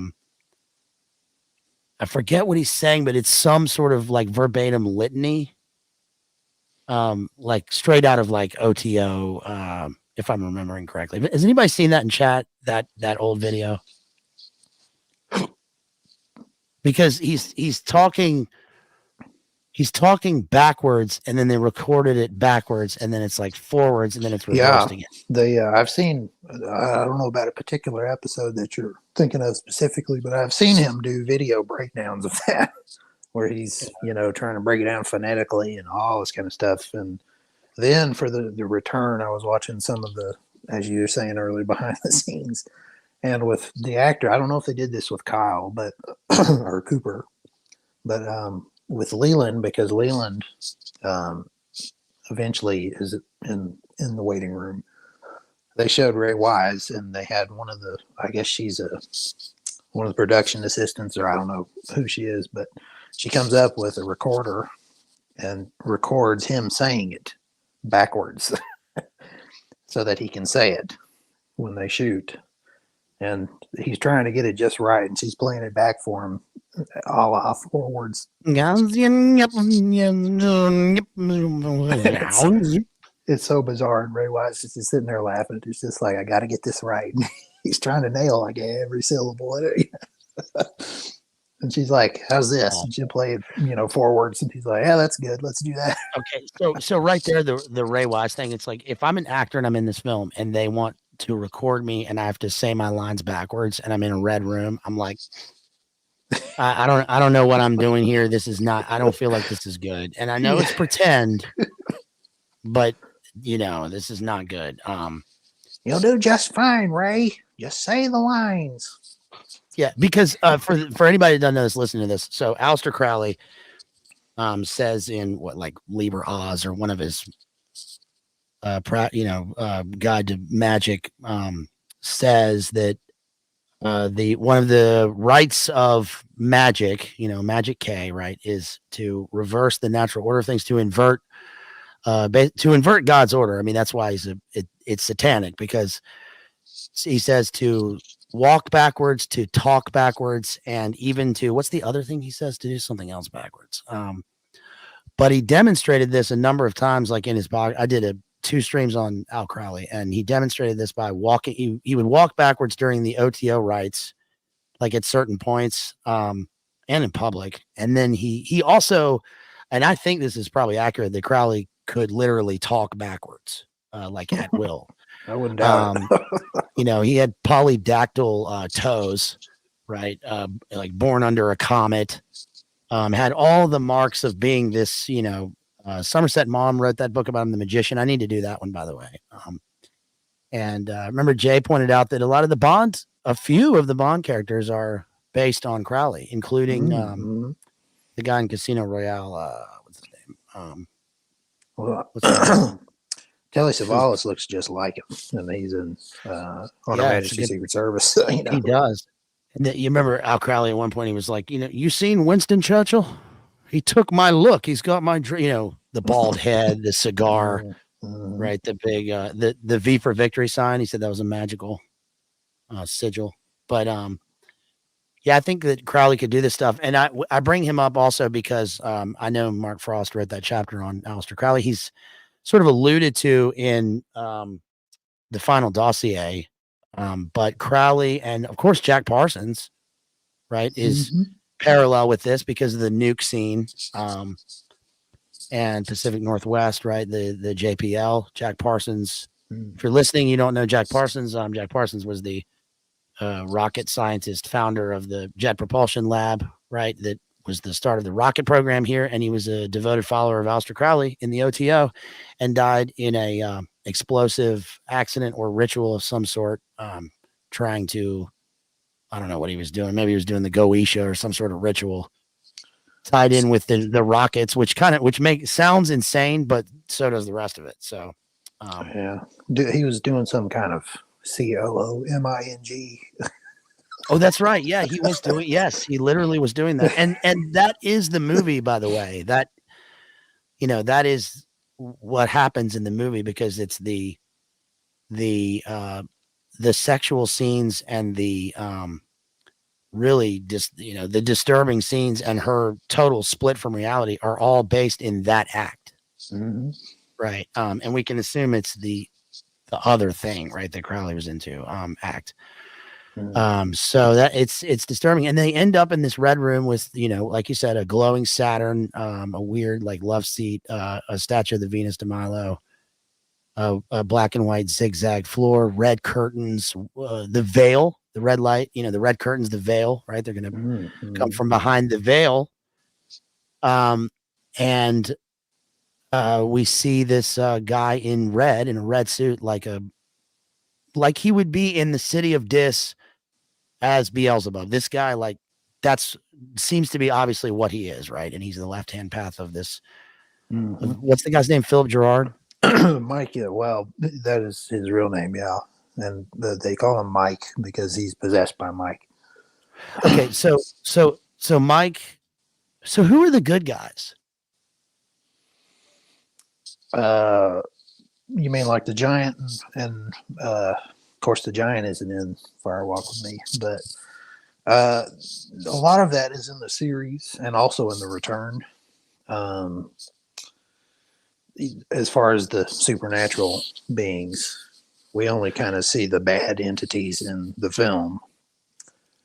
But I ask because if Lynch's perspective is this balance, right, which is conveyed through look at the red room, right? And the red room is this nether world, and there's the Black Lodge and the White Lodge and the ring rune and the blue rose. Then if there's all these demon entities, then who are the watchers, right? Who are the Blavatsky?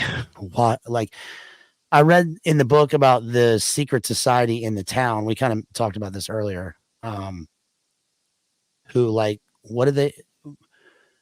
It wasn't the sheriff. It was the Horn guy in it. Not Horn. Benjamin Horn. Yeah, he's the hotel guy. So he's one of the bad guys, right? Well, are you talking about the entities, or are you just talking about in general? Like, well, I'm talking about that.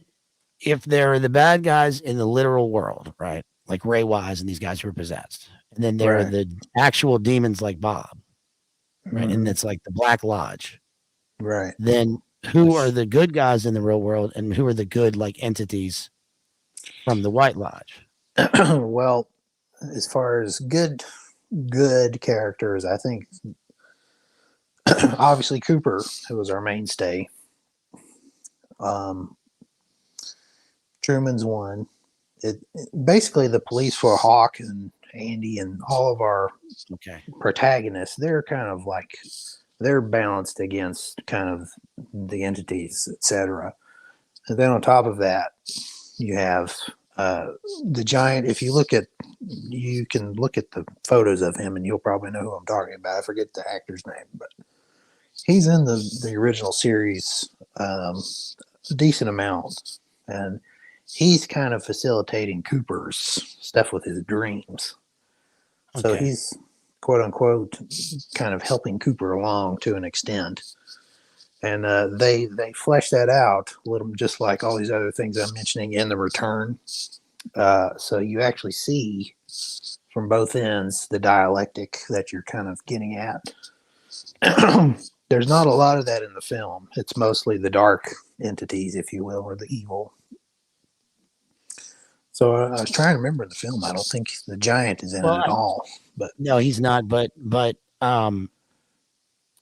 excuse me. I guess that's, Laura gets this painting and she sees in the painting it's kind of a Norman Rockwell-esque painting. It's like a family sitting down, with kids like eating breakfast, and is it two parents and a kid, and then there's an angel, and then at some point watching it, she's looking at the wall, and this is before she goes out for the last time. The angel all of a sudden disappears from the painting, and that sort of ties back to her soliloquy earlier about the like on fire and the angel, and yeah, the angels wouldn't help me, I think is what right. she said. And then so then she goes through her awful ordeal like at the cabin, and then what happens after that, and then the end of the movie, the very last scene in the movie is again blue, just like we started with, and we see Laura's face, and I think she's in the red room, but there's an angel hovering over her, in a like praying for her,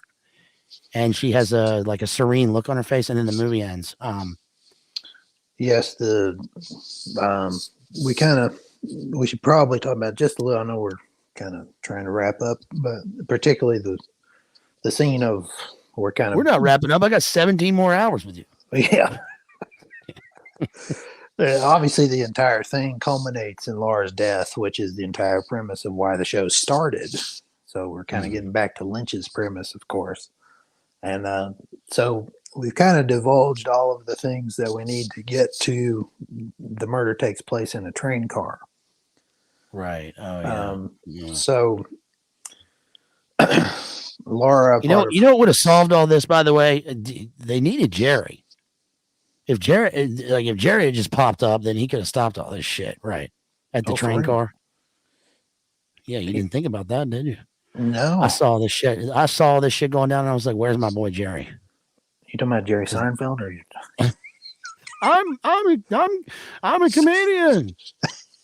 I'm a gay man. No. What is going on here? Why are we in the train car? Talking about Jer, our friend Jer Bear Starseed Jer, exposing powerful lies. Our friend Jer. Oh yeah, shout out to Jerry for real. Shout out to Jerry, everybody. We know he's busy, so he's staying busy these days. But we miss our good buddy Jerry. What was I talking about? Oh, the train car. Yeah. So yeah, obviously we're kind of getting to the point where the big thing has to happen. Of course, she has to die. And this is kind of A and I were talking because obviously did you say you watched some of the original series like way back? Yes. Yeah. Okay. The first two seasons. Yeah. Especially way back. Yeah.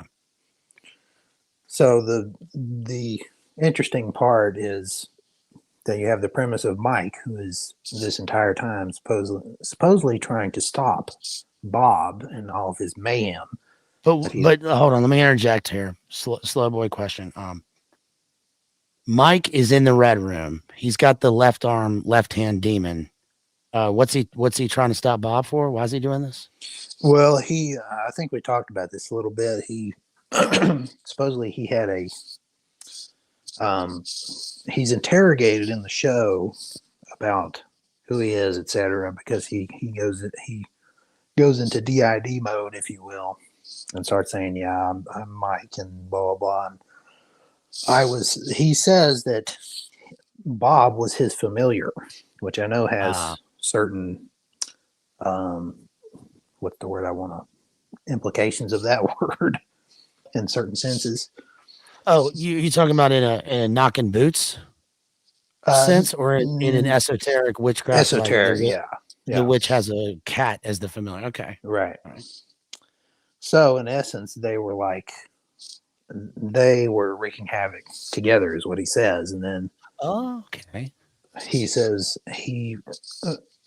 obviously you're getting to the symbolism part with the left hand path and all that. He removes his left arm, and that was the part of him that was making him do all of this. Okay, so if his left hand offends him, he cuts it off. And also, so he and Bob were like Henry Lee Lucas, our boys, Henry Lucas, a good boy, and Otis Toole. You got it. Okay, so, but this is, I bring that up because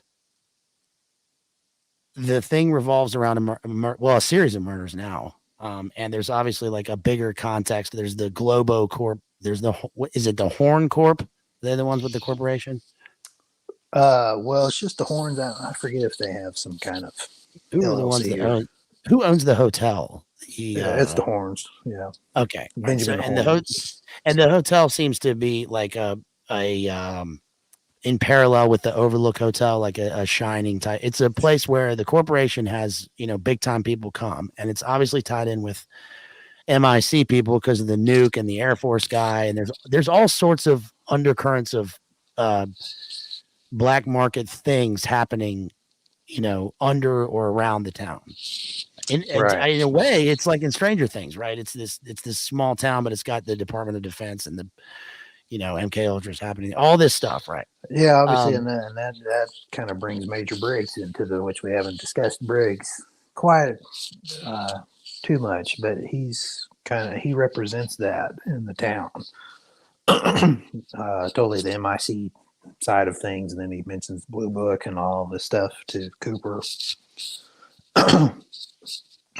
And we haven't brought in like we kind of mentioned Blavatsky a little bit, which ties into it because of like there are like watchers in this, and I know other people have like an alien perspective on this whole thing, which sounds wild, but it's not, because it fits in with like elements of a weird symbolic like origin elements in terms of, especially like season 3 with the nuke. I know that exists, but there's the Black Lodge, and Hawk does that monologue that you mentioned about my people say there's like this other place, there's a zone, there's the Black Lodge, and there's the White Lodge. And one essay I read talked about how what it brought to mind for him was like the toll houses, right? The people die and they face the purifying fires before they go to one of these places. I guess Laura's whole thing is that she faces these like in life, and then at the end of the film ends up, I guess, saved because she's got her angel, at least in the film. And of course, the interesting part, I think we talked about this too, and of course I know we're jumping around a lot, is we're back at the train car again, where the murder happens. Is Leland has basically, can we see this word again? KIDNAPBED. He's basically his own daughter, taking her captive, and this other girl, Ronette Pulaski. So he is taking both of them. They happen to be in the same spot. Who's Ronette Pulaski? That's, what's he saying? That's the Fawn Lee, but what's her name in The Big Lebowski? That's the Knutsons. You talking about Fawn Knutson? Yeah. Who the fuck are the Knutsons? Still one of those names, Oh man, I'm starting to think about Lebowski, and that's another one we can't get started on. Oh my goodness.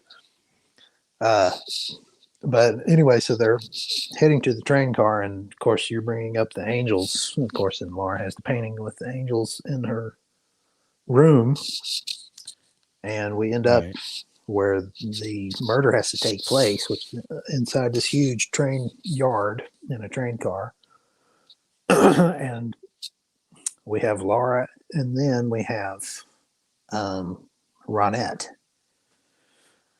And so the interesting part is that, of course, Bob is the one doing all this, not Leland, even though Leland is the avatar or whatever, right?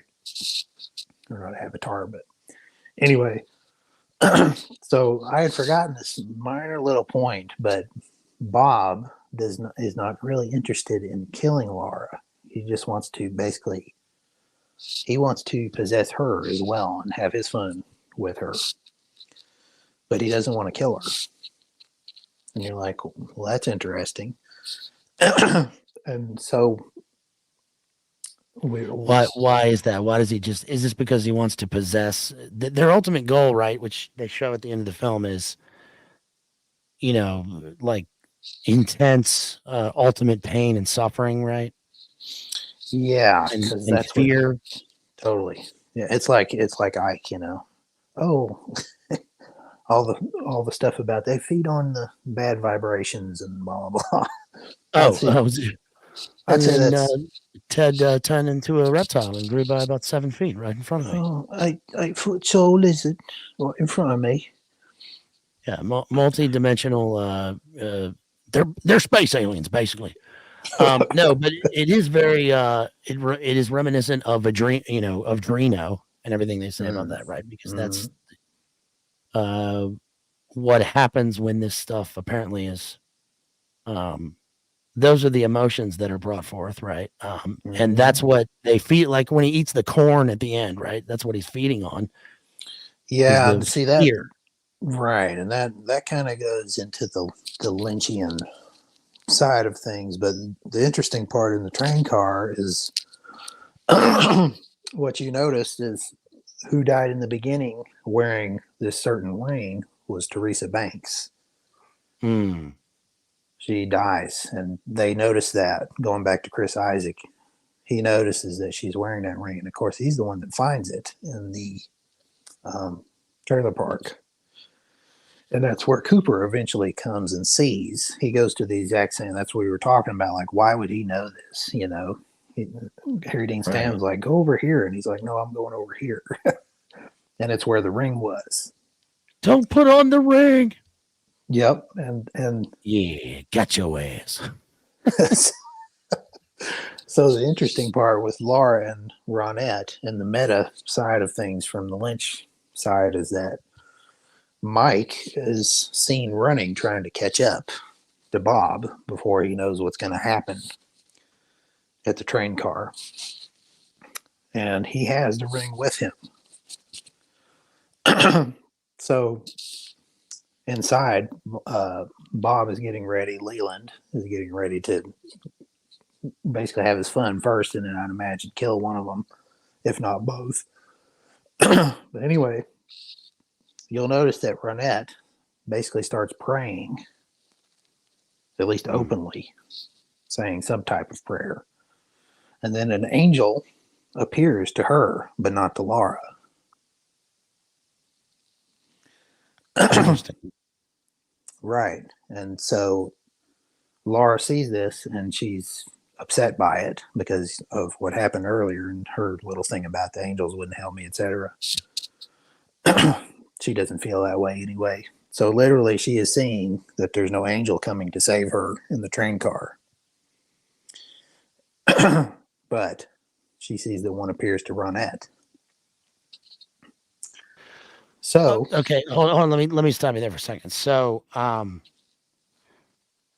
first of all, in the chat, somebody said it's Aleister Crowley is the official pronunciation. Well, I mean, it's either way. First of all, I don't Al Crowley. I'm not going to dignify his name by pronouncing it that way, but no, as Norm says. But also, he does. I think it's one of these Bowie things where, he does make mention in one of his poems how he chose the name Aleister Crowley because it's an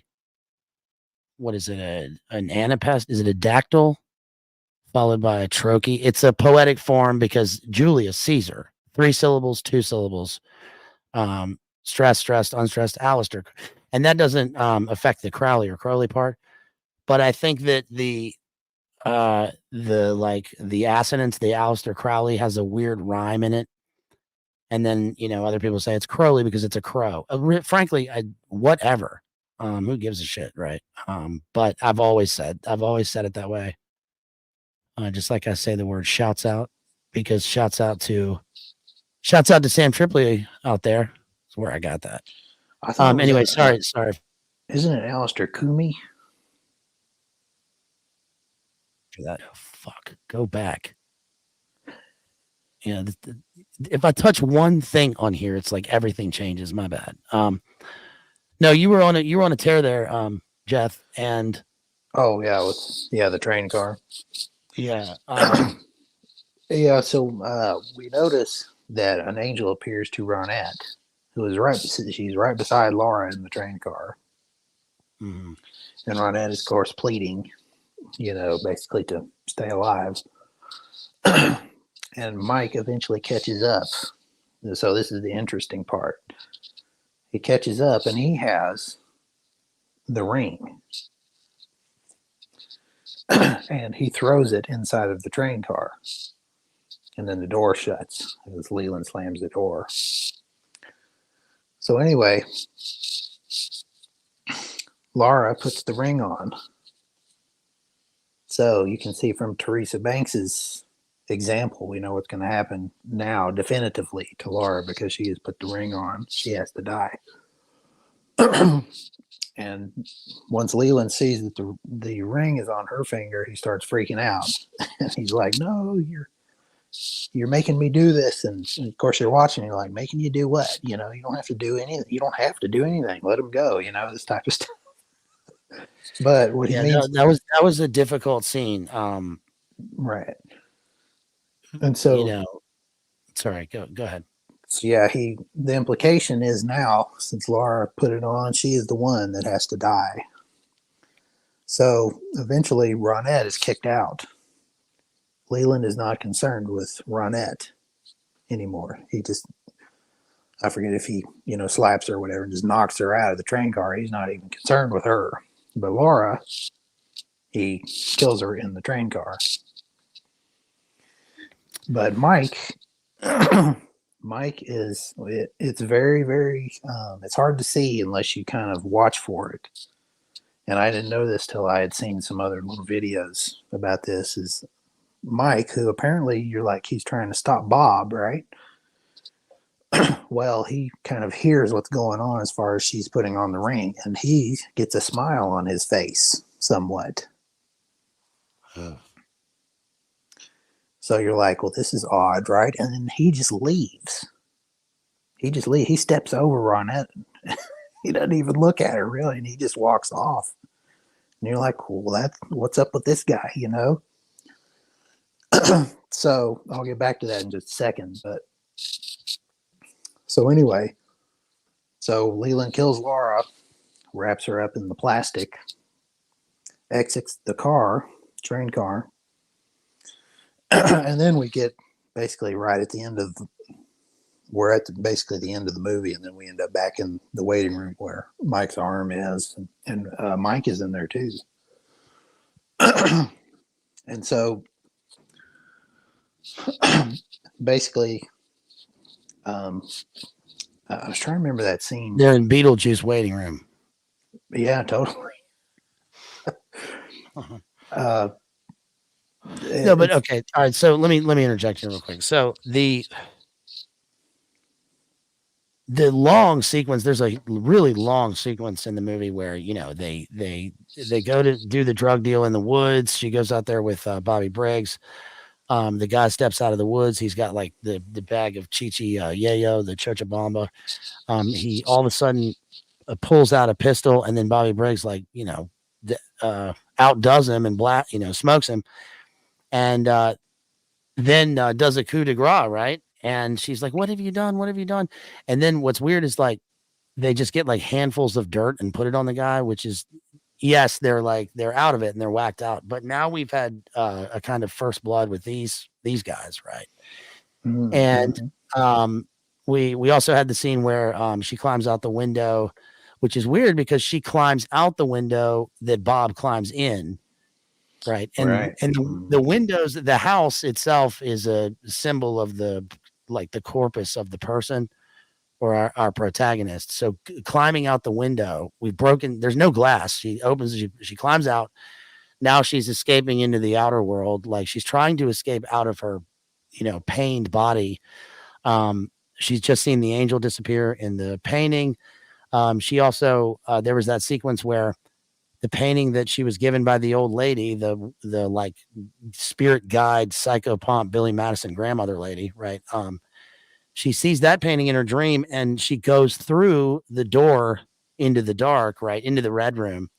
And that sequence I mentioned when I was talking to you earlier, that sequence is like straight out of Polanski's Macbeth, where Macbeth has this vision after the witch's Sabbath of will the line stretch out to the crack of doom, and he sees Banquo's line being reflected in mirrors, and he's not in it, so he won't be king. He's going to die, but and so, but it's a dream. It's an occult, esoteric, dark dream, and she's going through this house into these rooms, and then she ends up, in the zone, I suppose. But the long sequence is where she goes out and she goes to the weird club where like the Cramps are playing or whatever, right? And it's really long. They're playing this weird, like, slow rockabilly, like desert music. It's like Chris Isaac, basically. And her friend Moira, what's her name, shows up, and she's clearly like, "What are you doing here? This isn't your world." But the girl wants to tag along with her, like Virgil and Dante going into hell. She, eventually, like, her top comes off. She's just being eyes wide shutty in here with the fat Canadian guy and Bunker Vice from Point Break. Follow me, people. That will appear later when she meets back up with them, because the fat Canadian guy arranged the deal, and she goes to the log cabin out there where Charles Ng and Leonard Lake are doing their shenanigans, basically, right?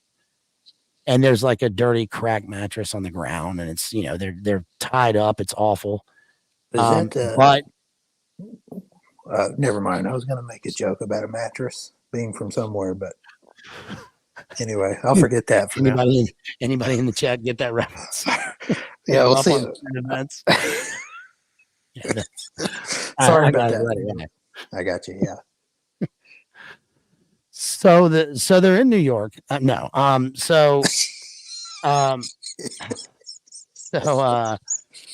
there's crack mattresses and there's dark shit about to happen. But then, like, Ray Wise, like, evil daddy watched her get on the motorcycle or whatever, like with his DID eyes from the window, and he's like, so then he sees them at the cabin. He kills the guy who comes out, whoever that guy is. No, the fat guy. He like hits him in the head. Yeah. Then Leo comes out, ponytailed buff Leo comes out, and he's like, I'm getting the fuck out of here. So he leaves.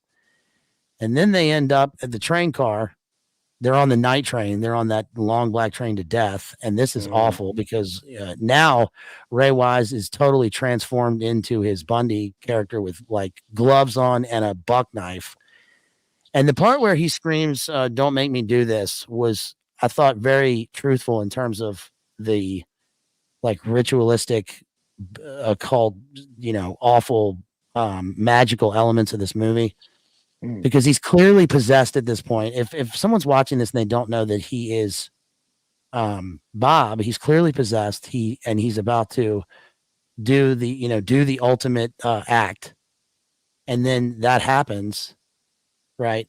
And what a dark fucking movie, dude. I mean, at least we get her salvation at the end with the angel, right? But there's still a loose end, right? In a way, because Chris Isaac said, "Yeah, I'm not going to tell you what the blue rose is," but in the ancillary elements, like in the Frost book, he talks about Blue Rose and the security clearance and all this stuff, and Project Blue Book, which did Isaac talk about Blue Beam?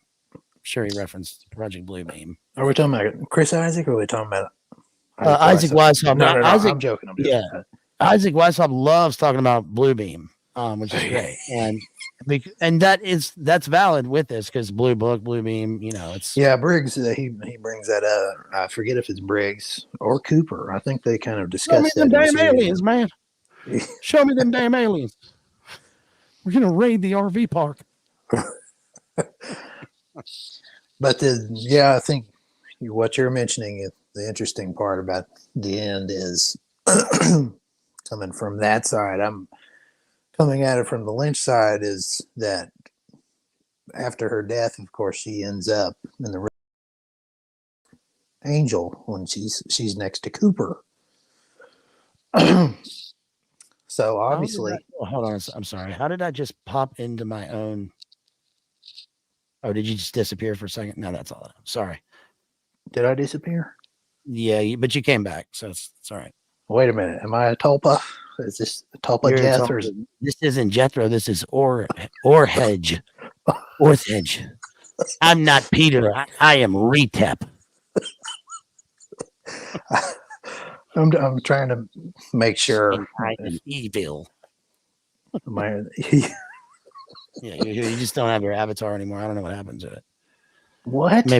Maybe we cut off for a second because of the internet lulled, but we're still here. Yo, if you're in chat and you're still with us, shouts out to you. Thank you so much. We still got 64 people with us. We've been going almost 4 hours in this epic analysis. I don't know. We had some kind of blip. I thought I went out and came back in.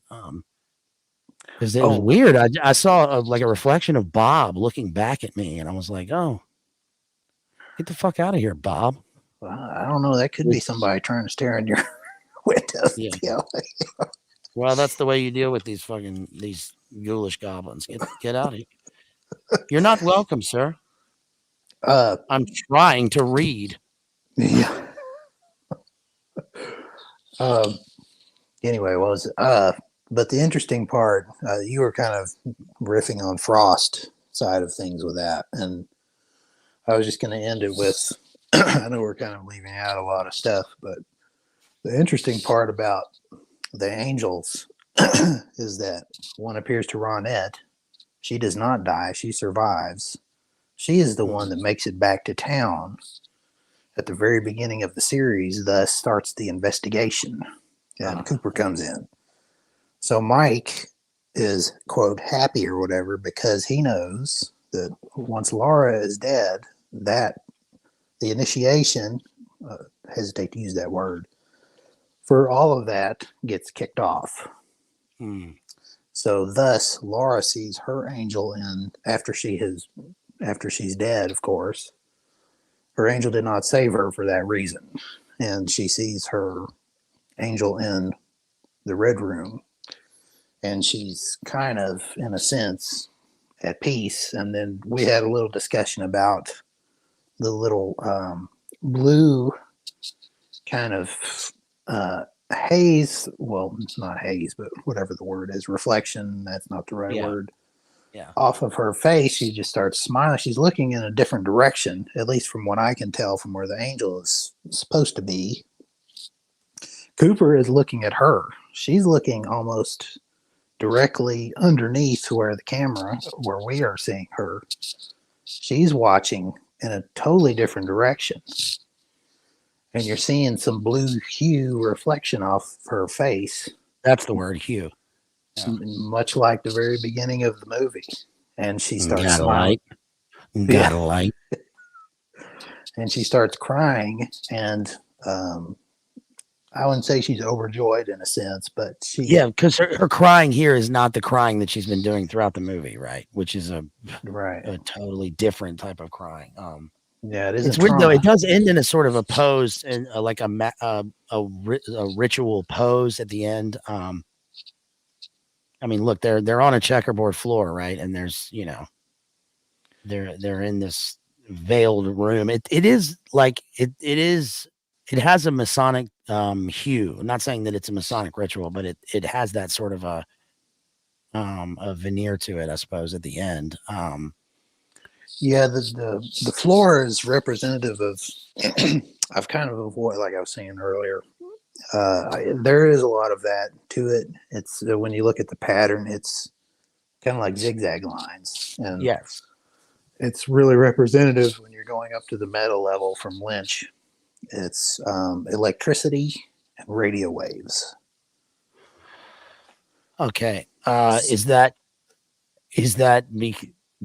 because of the tied in with the nuke, and the electricity and radio waves always play into when we're talking about like remember in Hereditary. It's a good example. Hereditary, where the little light beam is following him through the halls, and name the movie that always occurs, right? Right.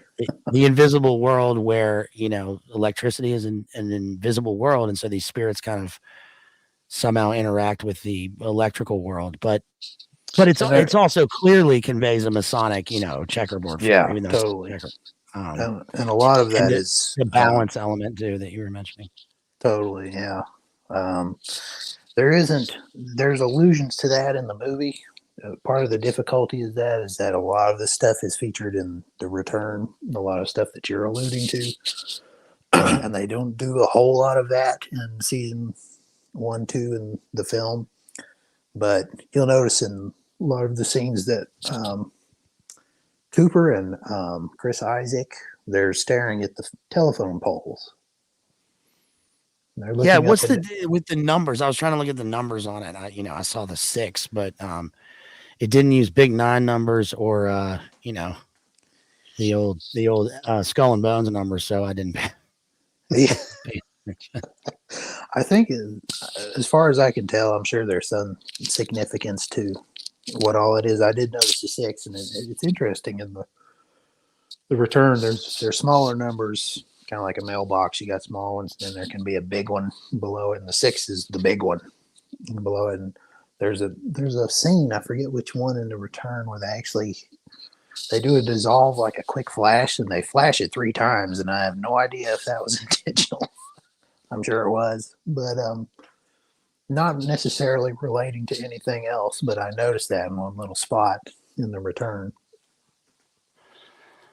I'm looking at this picture of the portal. But essentially, he's kind of alluding to the electricity. That's how the entities are. What's the word I want to use? How they materialize? Yeah, between both worlds, electricity is the main part, and there's a big part with Cooper in The Return that is totally all about this, and they just kind of hint about it in the film, just a little bit. But that's we can't dive into that because The Return will have to go. That's 18 episodes, and I'm not going to. It's 18 episodes. Holy, it's 18 episodes, and David Lynch directed all of them. Which holy is fuck, dude. Yeah. On the screen right here, you'll see that. Is this from the show? Is this from the show? This actual portal, or did somebody make this? What? This portal right here? Yeah, that's out in the woods. That's actually in. I forget if it's in the film, but it's actually in seasons 1 and 2 and The Return. See the black, that one on the right. Yeah. I'm trying to look at it on my screen. Charred ground, circular portal. Yeah, Yakin and Boaz trees. There's your black goo, your scorched engine oil down there. Black goo, scorched psychic. Oh, there's the train. I don't know if y'all can hear that loud ass train. Yakin and Boaz portal, veil behind them. Let's see if we can see the nuke here. I don't know if this popped up. What's this say? It says. See if this popped up. Hold on. Yeah, that should pop up. And those who have seen The Return, they know episode 8 for certain. White Lodge, Black Lodge, Peak 1, Peak 2, portal in the middle, Twin Peaks. Again, Naked Gun. Everywhere I look, something reminds me of her. Stupid. But there's the nuke. There's the nuke scene in season 3, which you sent me a long time ago. Great. In fact, that like 1 minute, 1.5 minutes of TV time is probably better than the entire Oppenheimer film. Somebody should recut Oppenheimer and just do it with episode 8 footage. Well, okay, look, let me just say this about the Oppenheimer film. The first 30 minutes of the movie, like, when I watch the first 30 minutes of a film and I go, okay, I really don't like any of these people that I'm watching. Like they're all, and I know that's sort of the purpose, but it's very violin-esque, and we're watching a sweeping epic, and we know what the result is, right? We know when we watch Titanic, the dramatic irony is that it has to sink. We know that. By the way, a great example of subversion of that was Once Upon a Time in Hollywood, which I did an analysis of. Go back and watch that, people. right? Which was the Charlie Manson event. You think that's going to be the case, and then it's Mhm. different. It's a fairy tale, but this is a fractured fairy tale, and that's a phrase that what's his name, Mark Frost, used in the book, and you know, only child, still living in her, her old childhood room. She's got these nice paintings on the wall. There's a soft light, and yet the worst possible things are happening. And it's just really just awful. It's so bad. But it also is expected in a thing like this where the town is again like this weird surrealistic, highly symbolic a microcosm of the globalist, especially the West, post-war, postmodernist. Everybody in the town is so unique, but they all seem like they have some sort of secret right beneath the surface. It's not like when you go to the Wawa and you see somebody and they're like, "Hey," and it's like, "Oh, they seem like they're having a good day." It's not like that in their town. Mm-hmm. Right? It's like very realistic, but to the point where the realism seems off and odd. Okay, follow me with this. In a way, it's reminiscent of like what Wes Anderson does in his films, but in a different direction. But Like highly staged, highly stylized.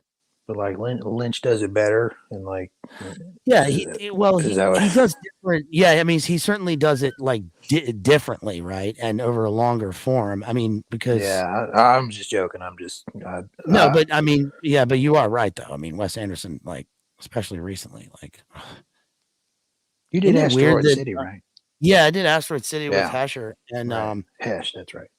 Yeah, it really it was really wild in that analysis or in that film how Barbenheimer had just come out, and that movie is like a nexus point between the two, and they all come out at the same time. It's another movie about an alien and a nuke. Mm-hmm. Yep. But I don't have much to say about his recent movies. They kind of pissed me off because I liked his earlier ones so much, and now it's like we need JD to come in and do a Goldblum impression, even though he, has no dialogue. Life. Fine.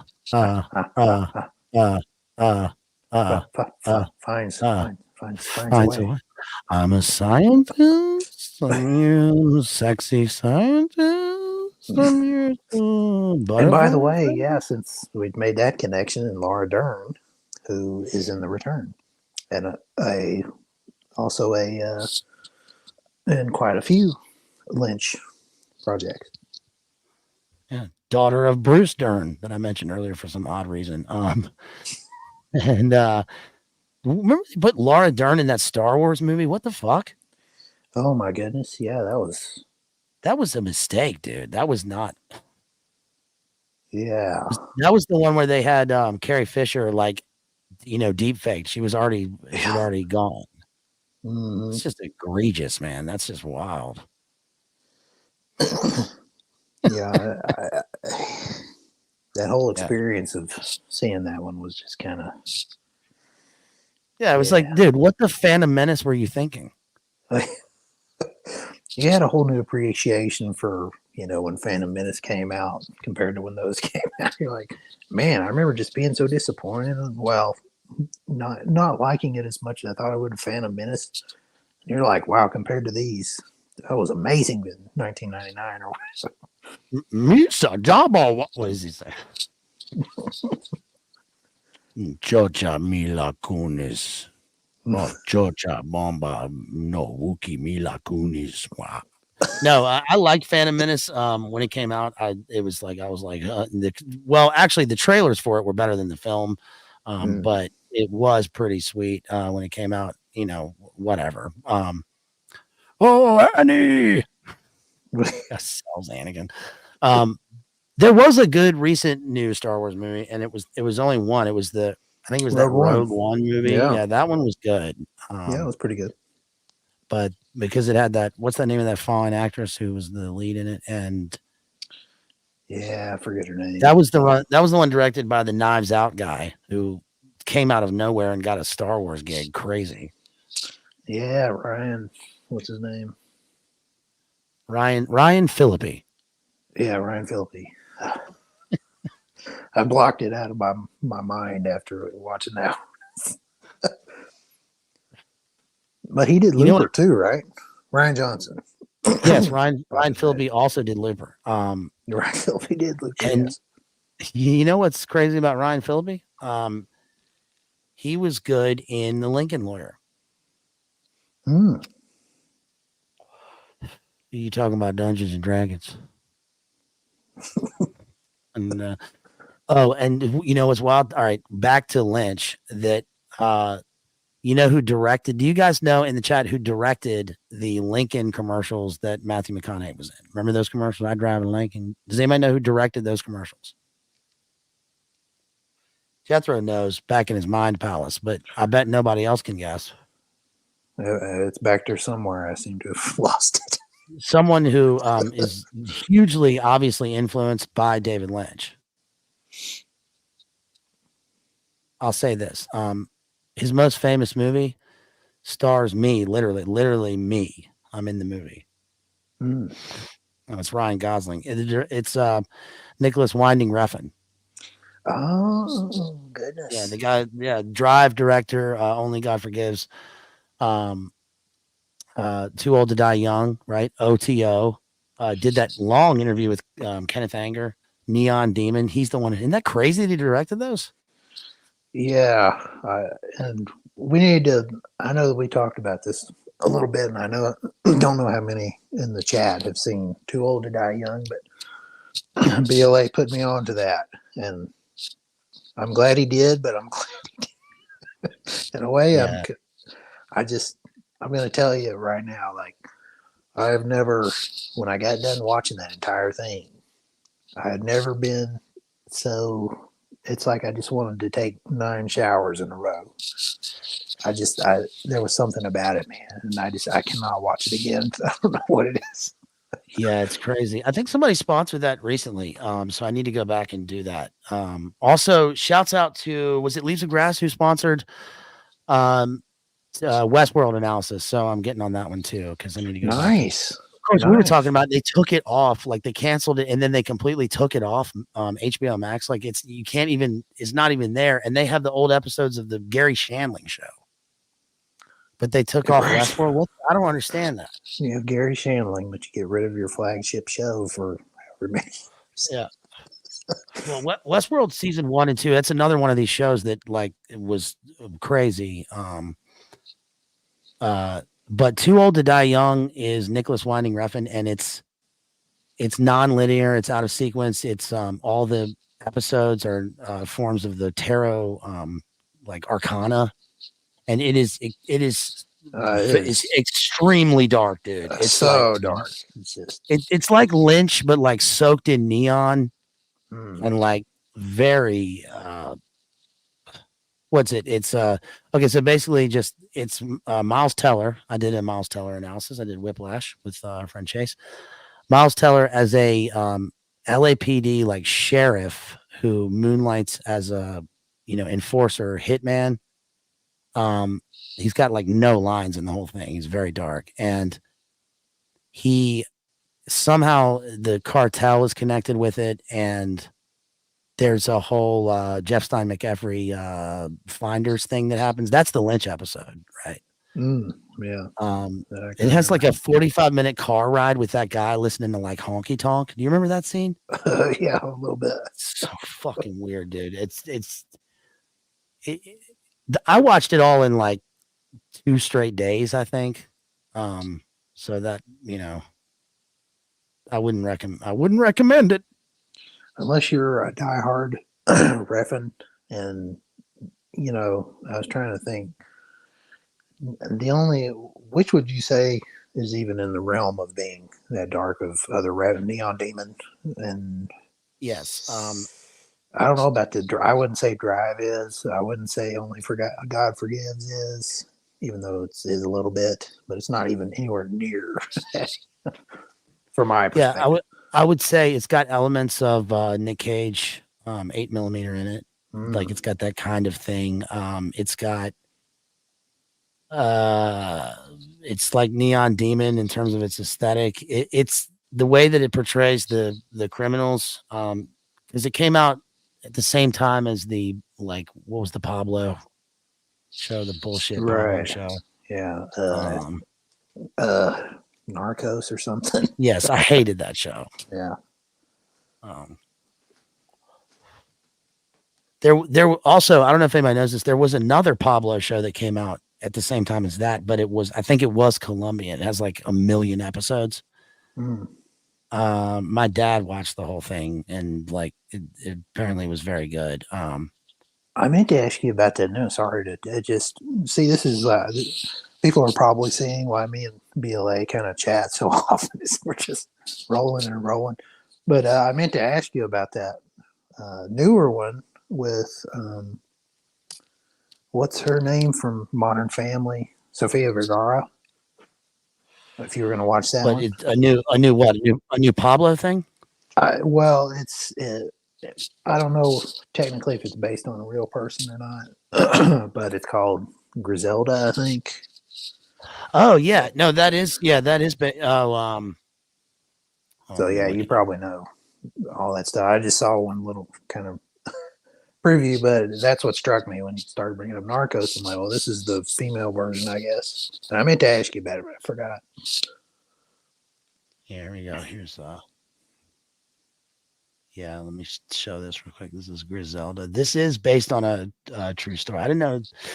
I wasn't even aware this was coming out. They keep trying to make the films. They did the one with the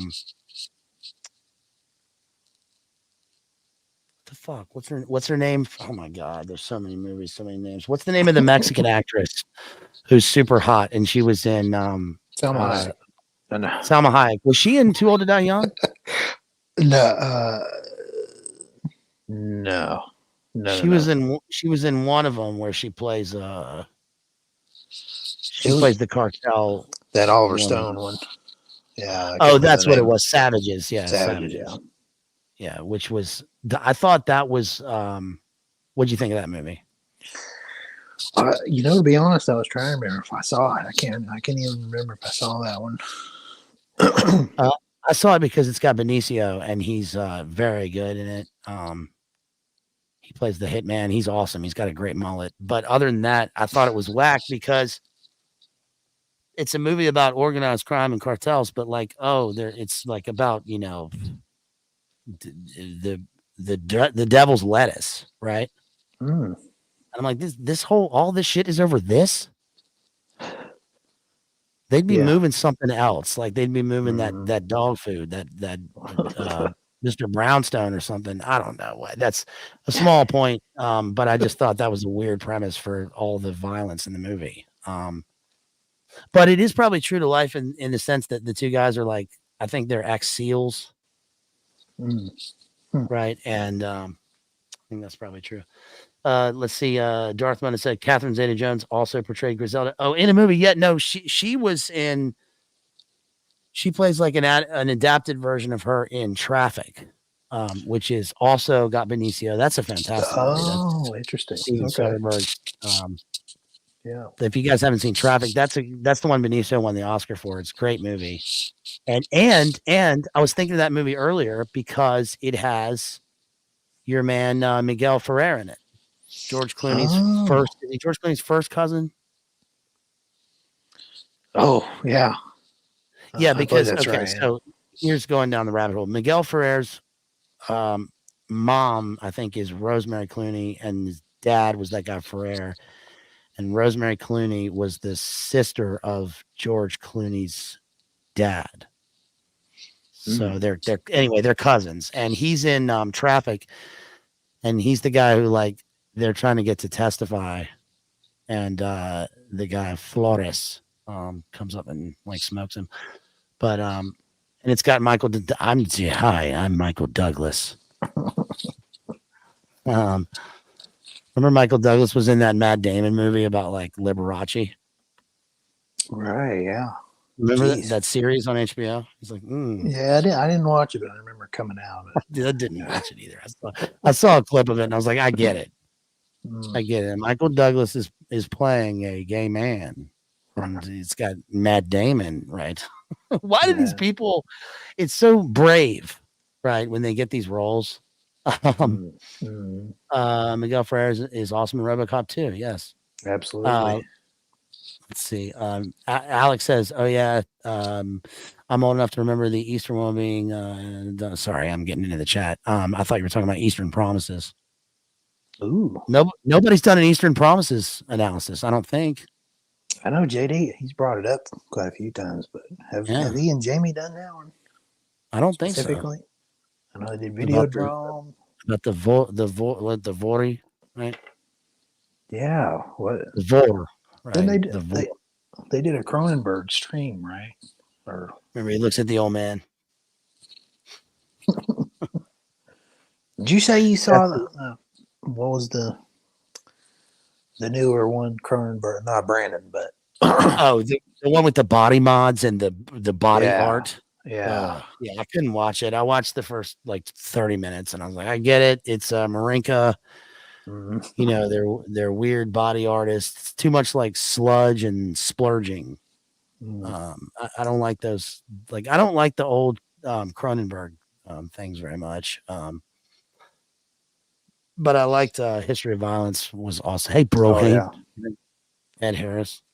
Excellent. Viggo Yeah. Mortensen is great in that. Eastern Promises is Eastern Promises is great because it's about the, you know, all the contemporary stuff about the Vor in London, right? And it has like accurate depictions of handlers, right? It also has the like, I think that Viggo's scene in the bathhouse, like that is actually, I don't know about brave, but that's a pretty daring thing to do. I mean, you know, that's a wild scene, right? Yeah, there's a little bit of that. I know that we're way off topic and just talking random movies now, but there's a little bit of, well, we'll say on the nudity side, there's quite a bit of that going on in Beau is Afraid, if anybody's watched it out there. Really? Okay, I didn't. A little bit, yeah. Is that Ari Aster? It is Ari Aster, yeah. It's an interesting one. It isn't scary, but it's described as a dark comedy, and I can see some of the comedy in it, but it isn't one I'd say watch immediately, but definitely get to it eventually. Watch it one time if anybody's. Yeah, I keep confusing that one with The Whale because I confuse Aster and Aronofsky sometimes, but I don't really, honestly, I'm kind of tired of that sort of content. Like, I mean, like, okay, like Brendan Gleeson, it's like, obviously this guy's going to win the Oscar, right? This is a redemption arc. You know, he gets this thing. But I'm just, yeah, I'll probably see the new movie, The Zone, which is the movie about the place in Europe during the time in the middle of the century. And it's a Jonathan Glazer, as Sam Hyde says. I'm tired of these directors from London. Glazer's the guy who did Under the Skin, which is another Black Goo movie, right? Yeah. You know, that's a pretty good movie, though. Absolutely. Yeah. You know, obviously not just because ScarJo is, you know, there's a couple of spicy scenes in it, but it's like really scary and unique and terrifying how they do that. I'm Jonathan Glazer I'm tired of these directors from London. But you know, I'll probably see it, but then it's like that's it for that particular production company, because I'm tired of like, oh, it's another example of how we're all, you know, we're bad and all this. But I will see it because it's Best Pick nominated. Here's my prediction for the Oscars. You want to hear my predictions? Sure. As if it matters. I think that it's wild that Gosling got nominated for that movie, and they left out Barbie and the director. That's crazy because it is the number one. You know, it was the biggest money making movie of last year. It totally dominated. And I think that it'll probably win Best Picture because of that. It'll be they nominated him and not them, and then they will win because what's her face that plays Barbie is the producer. Mm-hmm. So yeah, but Margot Robbie, who's in Asteroid City, by the way, which is crazy. Because Barbenheimer, and then she's in Asteroid City. But anyway, in the end, yeah, like DJ says, who cares? Because it's like now at this point, there's just hardly anything great being made. There is a movie I want to see with Paul Giamatti. That movie about him is the history professor at the prep school. I want to see that because I want to see a nice wholesome heart movie. But other than that, dude, like there's just, I tried to watch the Creator movie with Denzel's son, and I'm like, I tried to watch it twice, and I'm like, I just don't care. And that's crazy because the two of us, like, we watch anything. Yeah, he just, I think I really kind of got a bad taste with with Tenet, and he was okay in the well, I better not say it, but the Spike Lee movie, the one I'm talking about. Oh, yeah. Yeah, he was okay in that. Yeah, but anything else, not impressed. That movie. Remember who who interviews him at the beginning of the movie? The guy who goes, "Shit, got your ass." Leaves of Grass says I have the Norm ventriloquist queued up on YouTube. Rusty? Oh, you don't want to hear from that guy. He's a certain thing denier.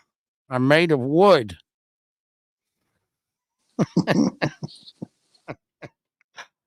All right. So listen, you guys, the radio ventriloquist.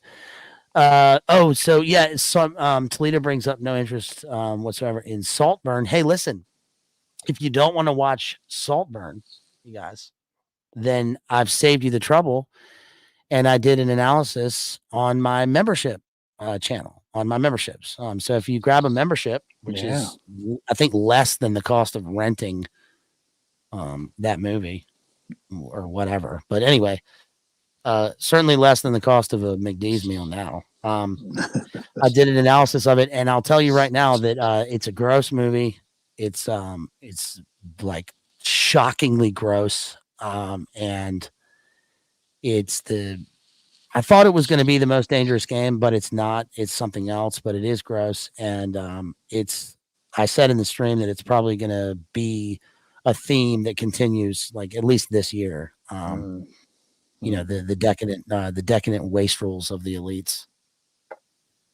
So it's got another sociopathic, stalker guy in it, which is like a shame because that guy was in Ready Player One, and I like that actor. Okay, so before we go, let me recommend a couple things. One I just thought of because of that guy. He's an Irishman, and a good movie that probably nobody's seen, which stars a friend of a friend who he won an audition over me. I was auditioned for a theatrical version of A Clockwork Orange in Belfast years ago, and this guy got the part. It was just the two of us, but he stars in this movie. It's The Survivalist. Is that what it is? The Survivalist. Let me make sure. And it's good. It's a good post-apocalyptic dystopian movie that's done well.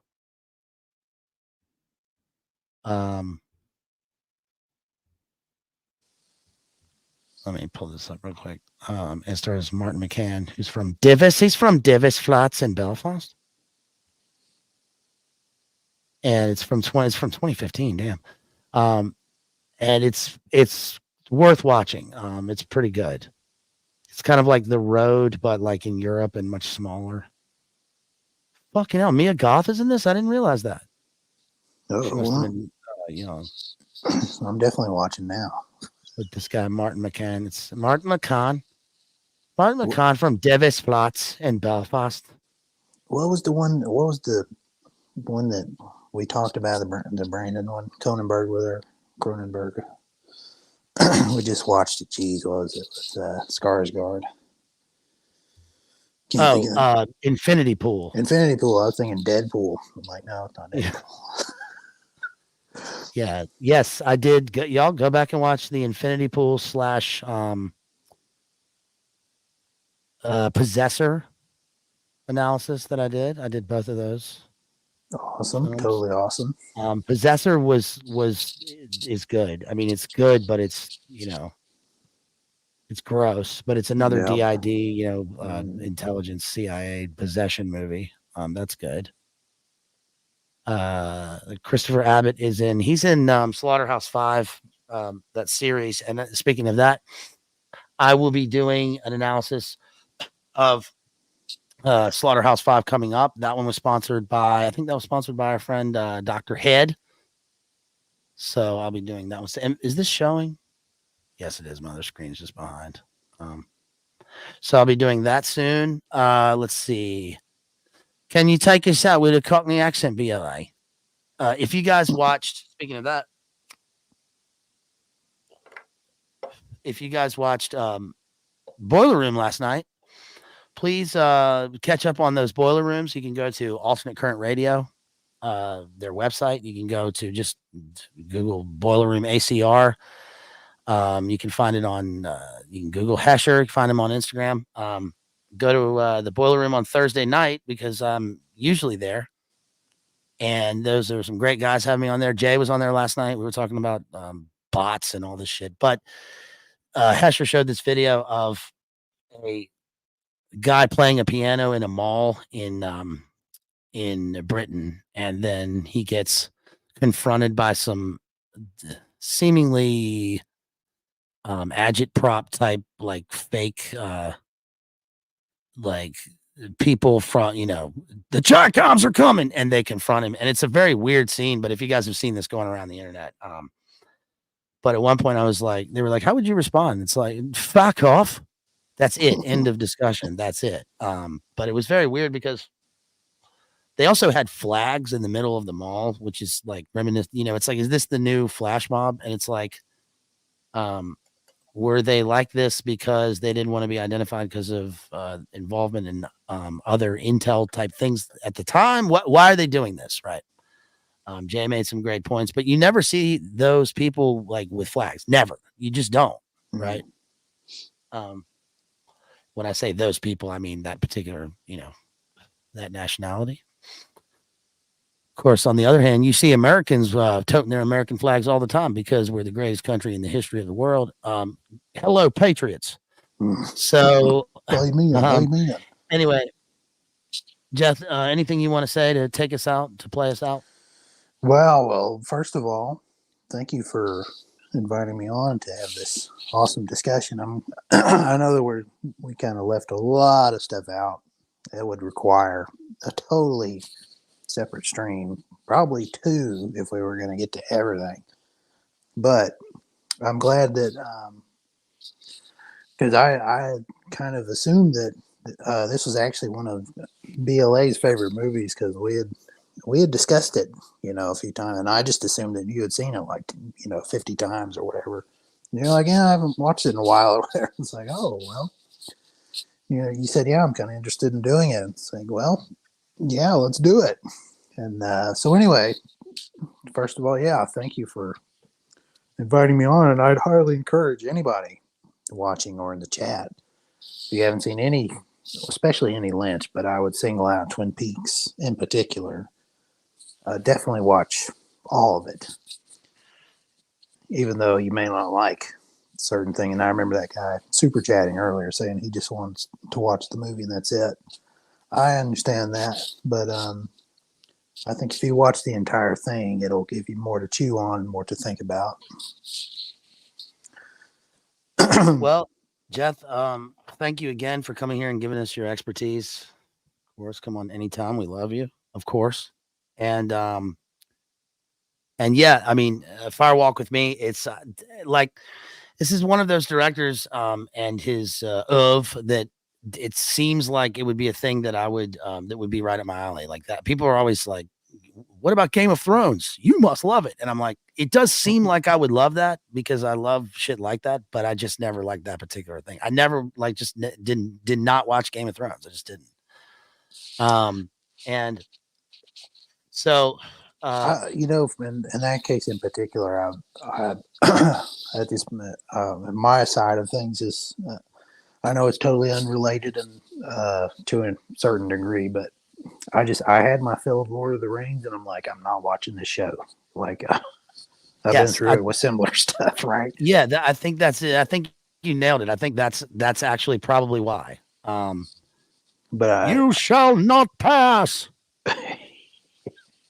You shall not pass. Love what you've done with your hair. Mm-hmm. Yeah. Yeah. I do like I do like the Two Towers movie. I think that's the best one. I also like the scenes in the newest ones with Smog. But I actually would rather watch the scenes of Benedict Cumberbatch filming that side by side with the dragon, because it's like very Beowulf, and it's done really well. And also so weird that I like this, but the Ed Sheeran song "I See Fire" from that soundtrack is like a very good song. I listen to it all the time, and I'm not like a fan or anything. Who is Ed Sheeran? He's the little redheaded goblin guy, pop star, who is like a very good songwriter, but a kind of unlikely looking pop star, but he's a very good songwriter. And it's an acoustic song, like medieval. It reminds me of like the medieval Jethro Tull, songs from the wood. I like that type of stuff. I'll put on medieval Templar hurdy-gurdy music, 4 hours, and just let it roll sometimes. Just for the record, I know who it is, but I have no idea. I couldn't name you one song. Another great soundtrack, by the way, is the Wicker Man, the original Wicker Man soundtrack plays right into that. Corn rigs and barley rigs. It's very weird. But Willow's song, listen to Willow's song. It's beautiful. It's what's her name? The Swedish actress who was in the Bond movies. She sings it. It's very good. Willow's song. I think she's the singer, or she's just acting. I don't know who sings it, but the battle. It's very Battle of Evermore. Okay. I like watching the YouTube Battle of Evermore cut to Lord of the Rings, because the ring rays ride in black, right? Well, yeah, you brought up Bond, so we're if we're gonna beat this 4.5 hour one, we will definitely beat it with a Bond stream, I think. Yeah, we'll do a 9 hour and 11-minute Moonraker. Yeah. So just to play us out here, we didn't really get into it. I'm not going to get into it now, but the Mark Frost book, The Final Dossier, I started off kind of disliking the book, but it got better and more interesting as it went on, especially the Briggs chapters talking about the zone. And I would read the other Mark Frost book. And also coming up, I'll be doing analysis of Walt Whitman and epics. And I've got the Cold Mountain stream coming up, Bret Easton Ellis, the Shards. And then also on the next member stream I do, I think the next one, I'm going to be reading from my own work here, which is tentatively titled, it's been titled this for years, which is called All the President's Children. And it's spicy. I wrote this in 2006 in Belfast, and I kind of put it aside, and then it just remembered, and then I didn't realize that I'd written 140 pages of this book so far. And I think that it's kind of, I can't really say that I think it's great, but I think it's I think you would like it. It's funny, and it's about messed up rich kids, and it's kind of relevant now with the Hunter Biden thing. But it's about the 90s, and I'm trying to find what I can read on the member stream, because it gets very spicy. but I think you'll like it. So if you want to see that, grab a membership. You can also super chat. You can support me anytime with the links. Oh, here's Maddie's question, by the way, before I forget. He said, question, not sure if y'all touched on this already, but do you think there's any tie-in with the fire walking ritual, given the fact that he wrote Cooper as practicing some type of Tibetan Buddhism? He clearly is aware of esoteric spiritual practices. I've always thought there might be a tie-in, but I haven't figured it out yet. Great question, Maddie. Of course, it's a great question from him. And before we get to that, let me give a shout out to, let's see, let me give a shout out to Ethan, who drops $10. And let me see if he left a comment here. Thank you so much for this, the support, you guys. He drops $10 and says, for a little rat meat. Charlie didn't have R&R. Charlie's idea of good R&R was some cold rice and a little rat meat squatting in the bush. Hey, soldier, you know who's in charge here?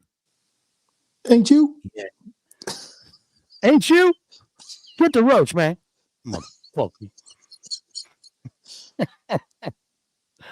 What is You the can have hinder- anything you like, young Captain. You want to wait around here for 6 hours?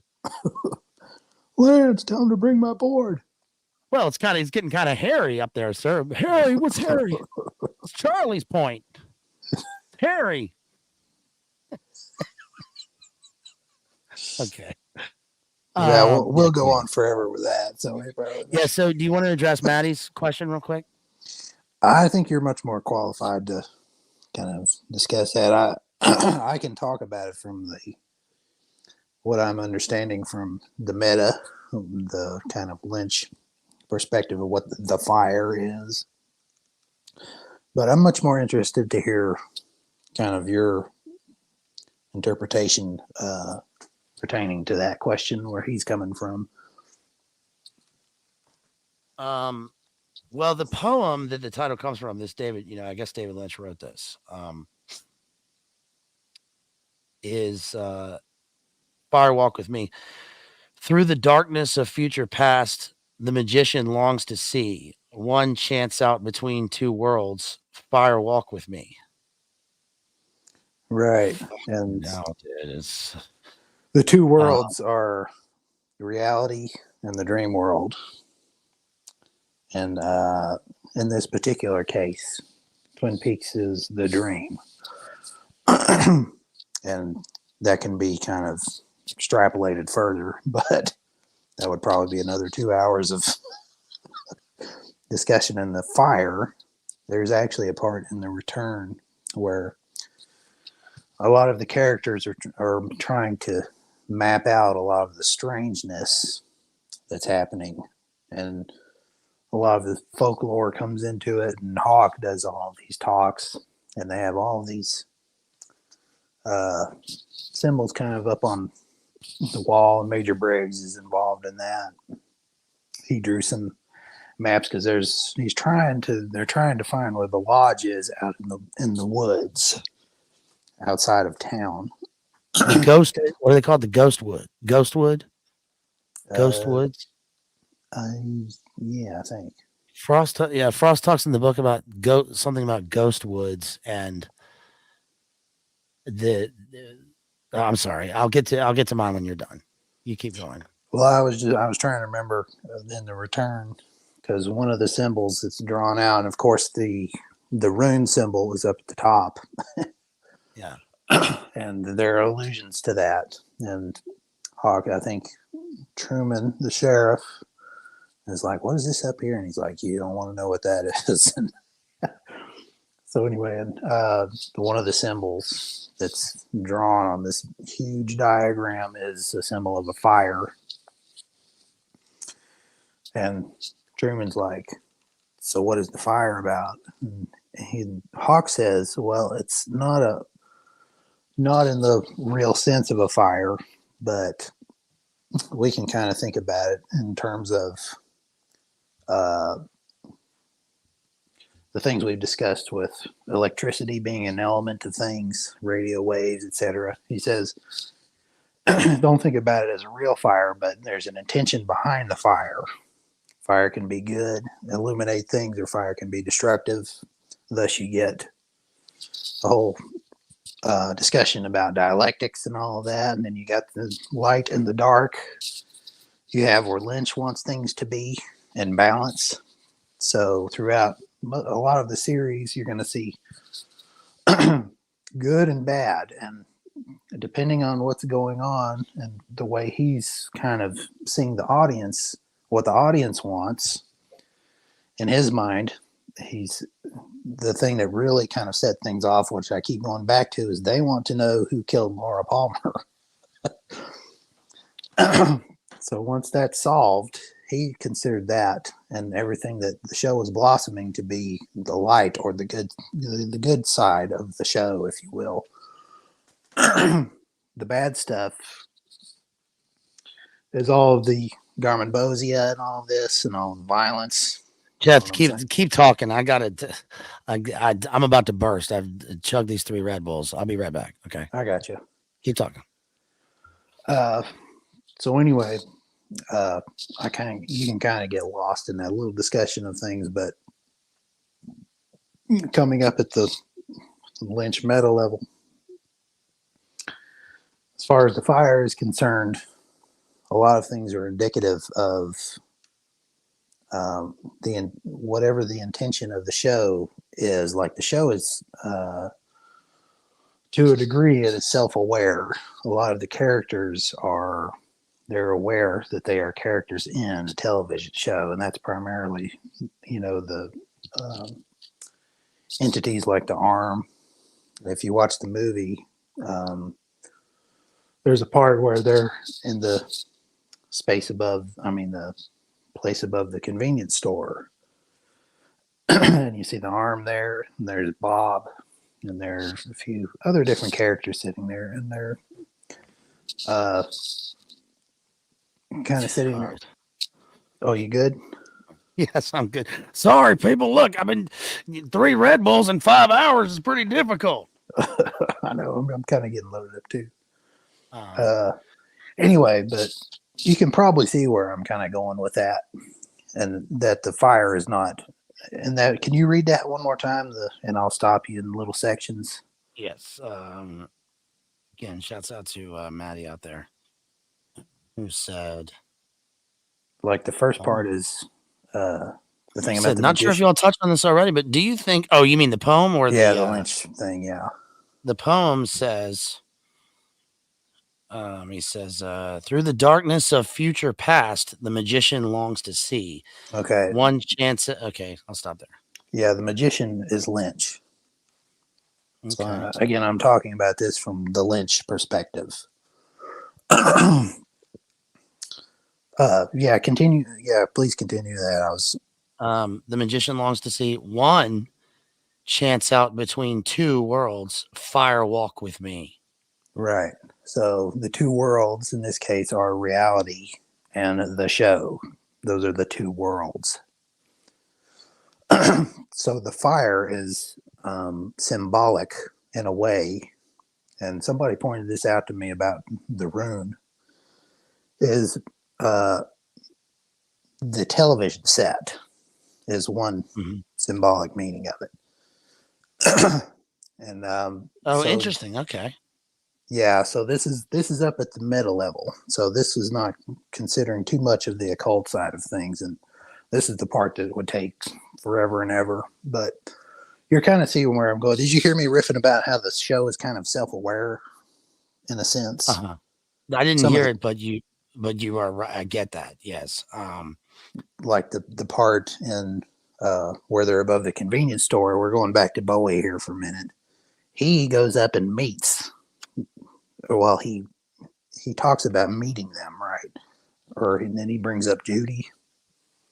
And he's frantic because he's like, he sits down, and Cooper and Cole and Albert are all around him, and he's frantic, and he's like, we live inside a dream. We live inside a dream. Well, in Lynch perspective he's being quite literal, discovering that they are inside of a television show, if that makes any sense. Am I making sense at all? Yes, self-aware meta level. I think that yeah, I understand.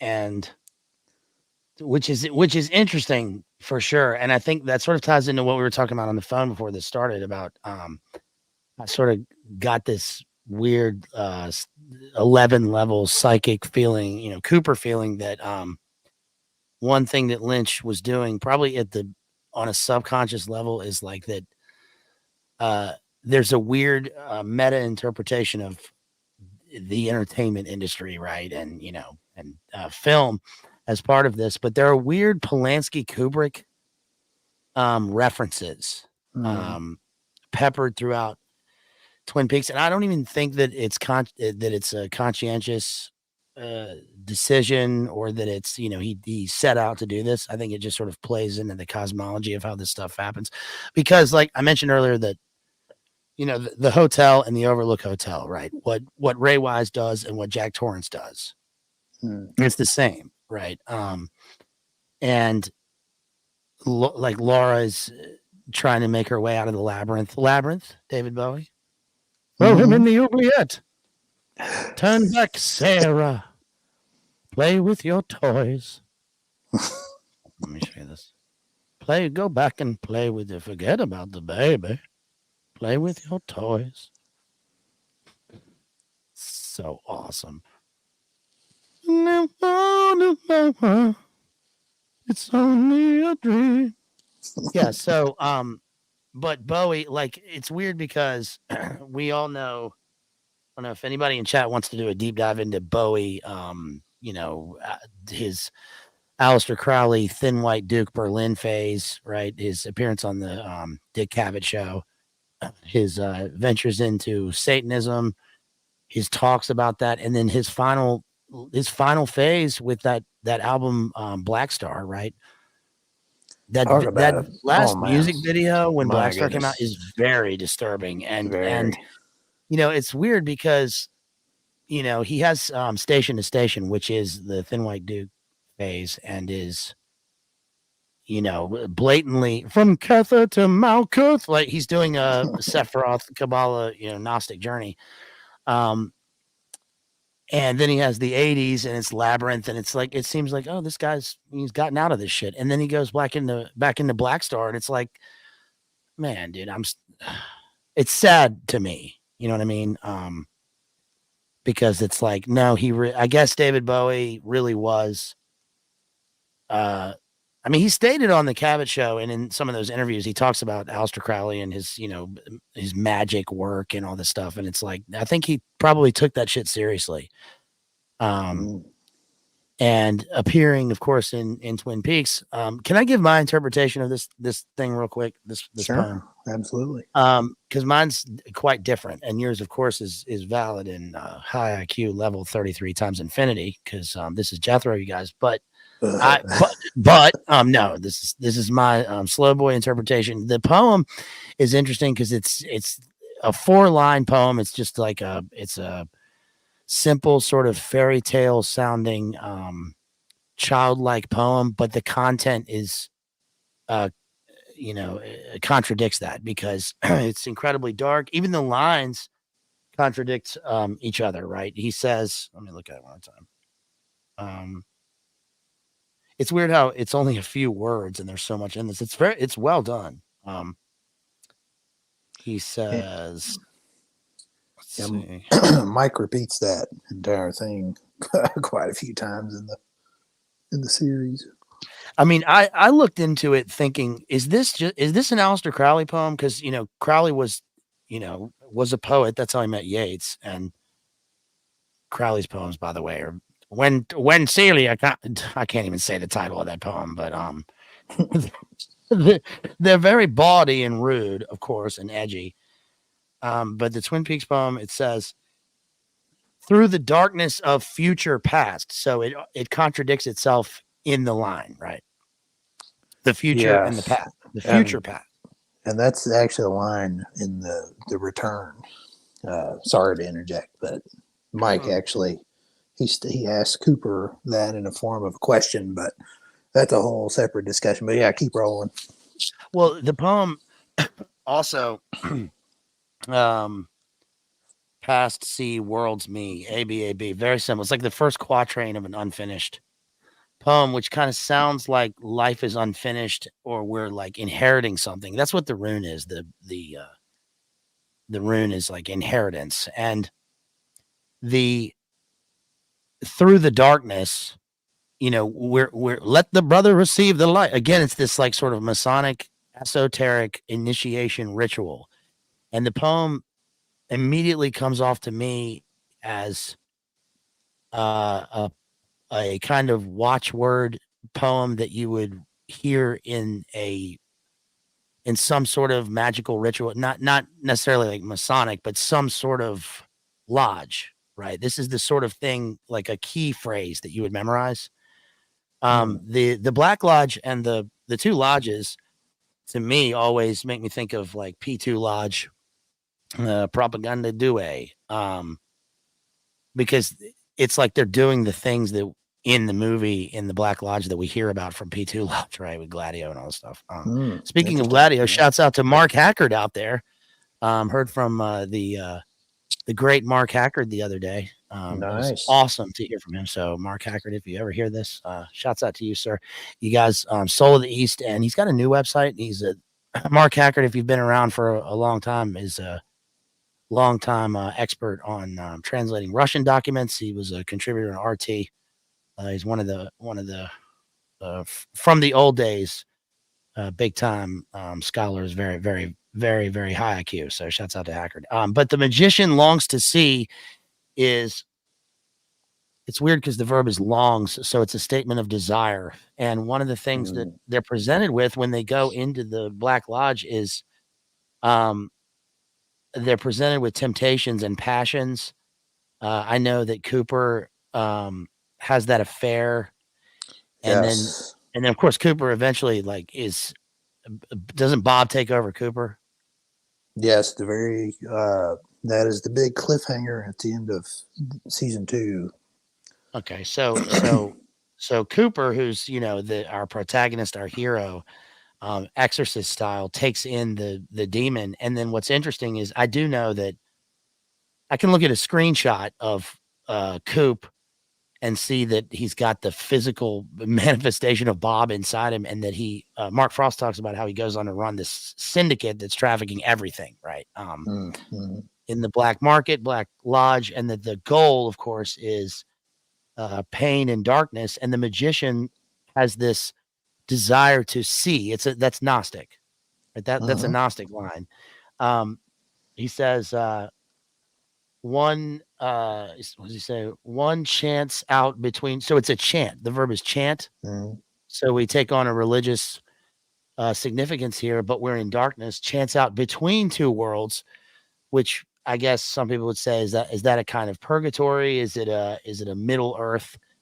But in a metaphysical sense, it seems like this is the journey of the magician, the adept, into the where, of course, the abyss, walking in fire, in the initiation to confront, Karanzan, which is interesting because the Karanzan that Crowley confronts, the beast of the abyss, sounds a lot like the fear and darkness entity, black goo glob thing that they feed on, right, in the form of corn or whatever.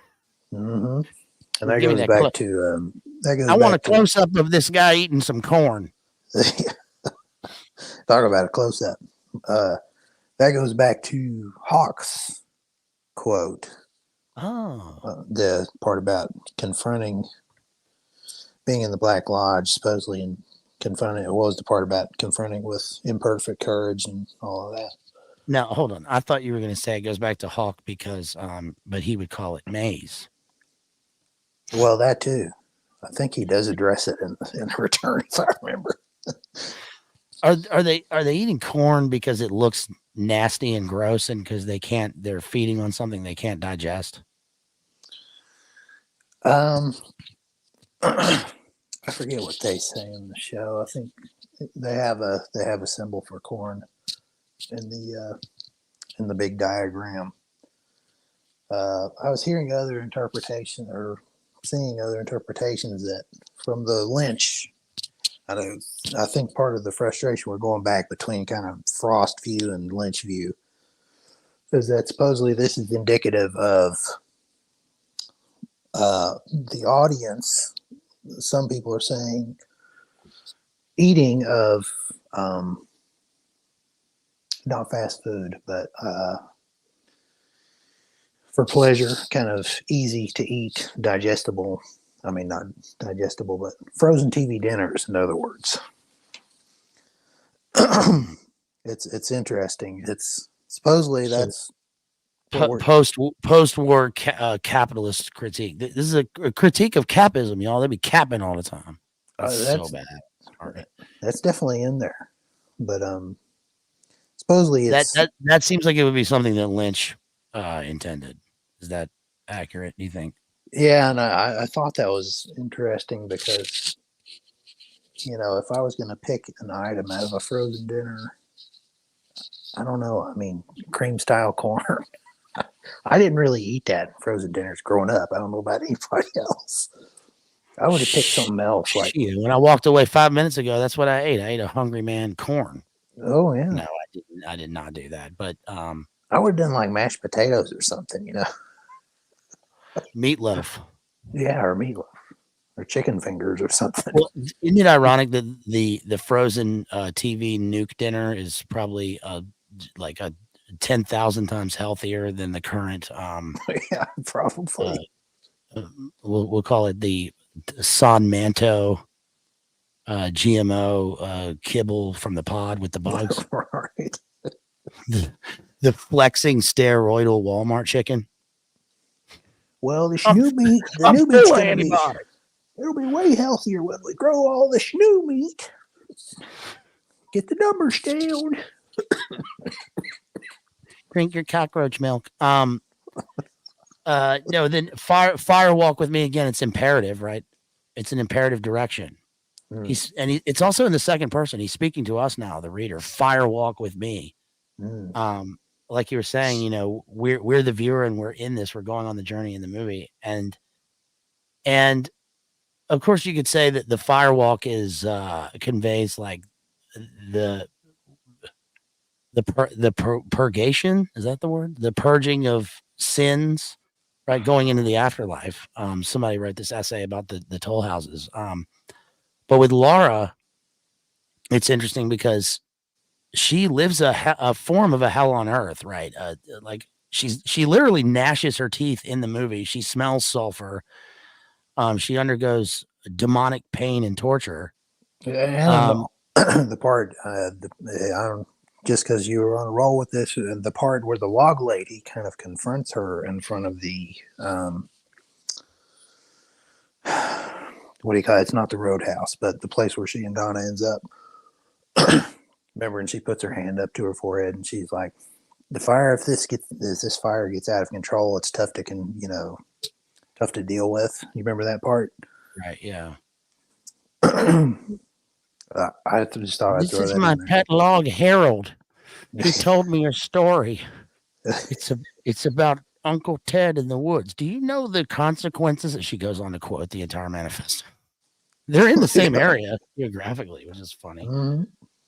It'd be funny if they were filming scenes and Uncle Ted was like popped up as an extra in the tree lines. Dude, he should have been one of the woodsmen for real, you know. Did you know he's uncredited as the demon hobo? Got a light. That was him. That was him for it's real. Him. It's Uncle T. Holy smokes. Well, also, I mean, but the setting is important here because with the okay, this is probably schizo level, but the setting, the Pacific Northwest, the Oregon Trail, the stuff about corporations, capitalism, making your way west, go west, young man, the logging, the woods.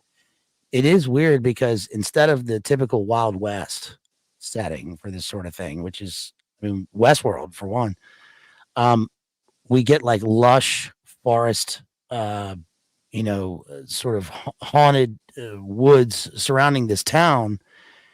And in a way, I guess you could say that it does represent this kind of culmination of the American experience and the tie-ins with globalism and all this stuff, because of what the corporation represents and the MIC and the nukes and all that.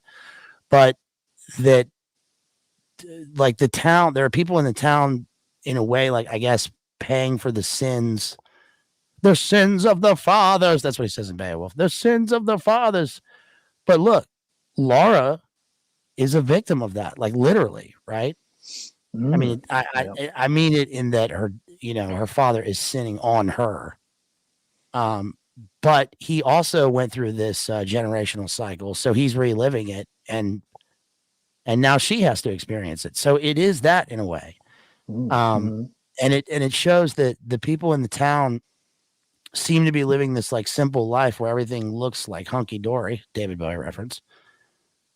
But underneath, there's a literal portal, right? There's a spirit world. And so Fire Walk With Me, to me, is this line that Laura walks in life between her life and death. And she seems to know, like, in a visceral way, that her death is right over the edge.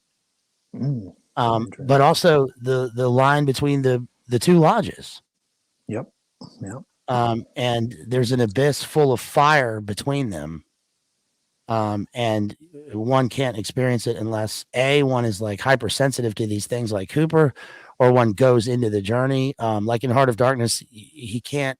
In Heart of Darkness, Marlowe mentions that he goes on this thing and he can't describe what happened to him or the experiences. He doesn't even have access to the words, because he says one must experience this thing and there's no other way to go about it. He references the fact that, like, he could call it an initiation, which later he realizes, like, it's become an initiation.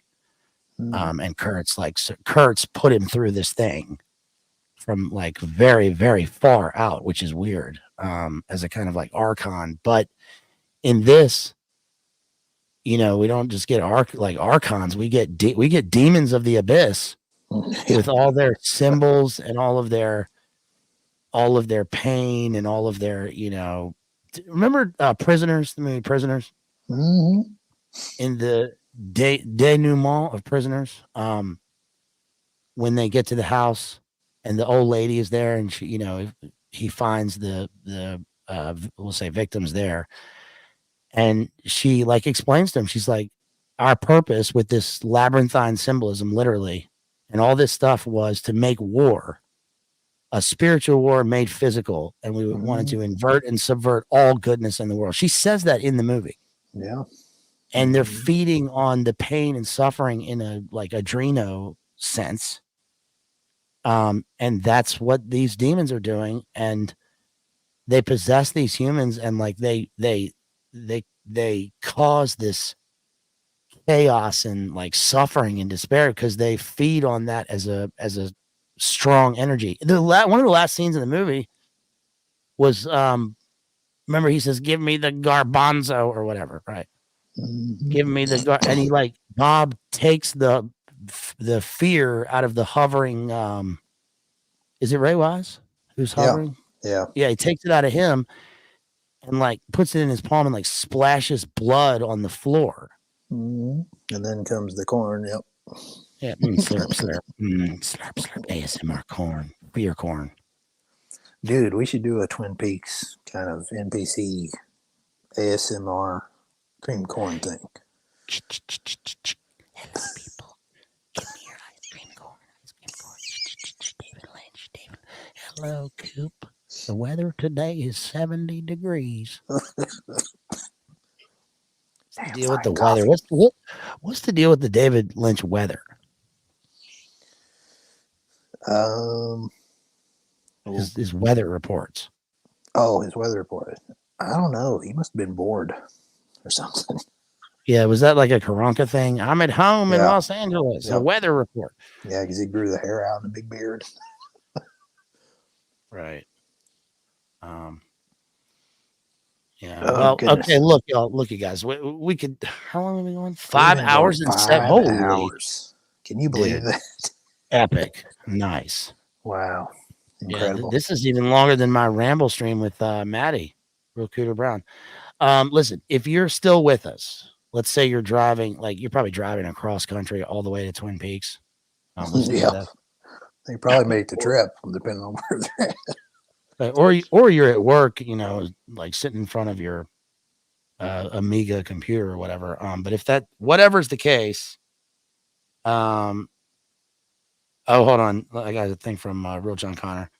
Whatever's the case, thank you for being with us. Thank you for listening at all to this, and drop it in here. If you would be so kind, if you'd like to, if you have a minute, drop a comment after the stream is over. Everybody realizes by now that like it takes like a day for the live stream to pop back up. It has to upload through the system. I don't know how the other guys get it so quickly. Sometimes it comes up after like 15 minutes, but me, it takes like a whole day. But So this will yeah, probably drop a take comment. like 3 days to. Oh yeah. Drop a comment, drop a like, drop an email, madmaximalism with 2 X's at gmail.com. Drop a follow, right? Follow our friend homeboy Jethro here. Follow me on Instagram. I'm trying to get to 1,000 on Insta. I'd never really paid attention to that before, but follow me on Instagram. That's where I put the notifications up. Topic: if you run out of stuff to talk about from Real JC, disregard otherwise. Ever seen Kids, 1995 by Larry Clark? Yes, sir. Of course, I've seen that. Thank you for that. Real JC, thank you for all the support and friendship. Yes, yeah, Kids by Larry Clark. Kids, which was Harmony Korine, who later went on to do Spring Breakers. Great movie, Spring Breakers. Which has a good soundtrack. I hate it. I hate dubstep, and I'm glad it's gone. Wow, wow, wow, wow, wow. Yeah, help me. Weird samples. I hate that. But you can find a version of Skrillex, Skrillex No Dubstep. Look up Skrillex No Dubstep, which is pretty good. And also, by the way, I mean, Franco also did those interviews with Kenneth Anger. Remember that? And back then they said Franco, remember they used to say Franco was the high priest of the LaVeyan thing. Yep, I do remember that. But like blatantly just playing riffraff in the movie and then not. Did he give him credit for that? I don't know if he did, but I'm think he did, but that's just riffraff. Yeah, pretty much. I like riffraff. I want a Ferrari. Check out riffraff wherever. Who's been doing streams with Sam and Nick, which is funny. Shouts out to our friend Jerry out there. I'm just putting a shout out there. Hope he's doing well. I tried to let Jerry know that Sam and that whole crew went to Buffalo last week. So hopefully he heard that or heard about it or got there or whatever. And if not, I hope he's doing well in the snow, because it's cold as heck up there. It's like 80 degrees here, which is very, very. Is it hot down there? Yeah, it's warm. It's hot. It's hot as heck. So yes, follow Jeff. Follow my stuff. You guys go back and watch the old videos. Please don't forget to check out the conversation and also the Scheherazade Arabian Night stream. I thought that one was decent. We did a Phantom Menace analysis in that because, of course, Qui-Gon Jinn. He's a Jinn. Real JC, yes, Larry Clark. I've seen Kids a million times. Used to watch it back when it came out. When I was a teenager, and we thought it was like totally dope and stuff. And now I would never watch it now, because now when you're a teenager, it's different. When now that I couldn't. What's your thoughts about Kids? Have you seen it? I seem to remember it, but I might have been. I was probably too busy watching. What year are we talking about? 1995. 1995. So let's see. I was trying to think what I was watching. 1995. You were watching. What else came out in 95? You were watching Power Rangers or something. I don't know. Some of the Megazord. Yeah, no, we thought it was cool because they're drinking 40 ounces, and they're like skateboarding, and it's got Chloe Sevigny and a bunch of Casper, the Friendly Ghost, but it's fuck no, hell no, would never watch that now. Did have a good soundtrack, but yeah, it's gross. It's gross. But it was cool back then. It seemed really cool back then. Didn't Harmony Korine, he like disappeared for however long, and I forget what the story was. Did he write? Did he write Kids? He didn't direct it. Larry Clark did. I remember. I do remember that. Didn't he have an appearance on Letterman or something? And like it got him kicked off of everything, and like he was, uh, Was he whacked out on ease or something? I forget what the deal was, but he just kind of like disappeared or something for a long time. Well, he's one of these characters, these New York like multimedia, underground art guys who became famous like as a teen, right? There was an artist named Dash Snow who died a few years ago. He was like the newer version of this.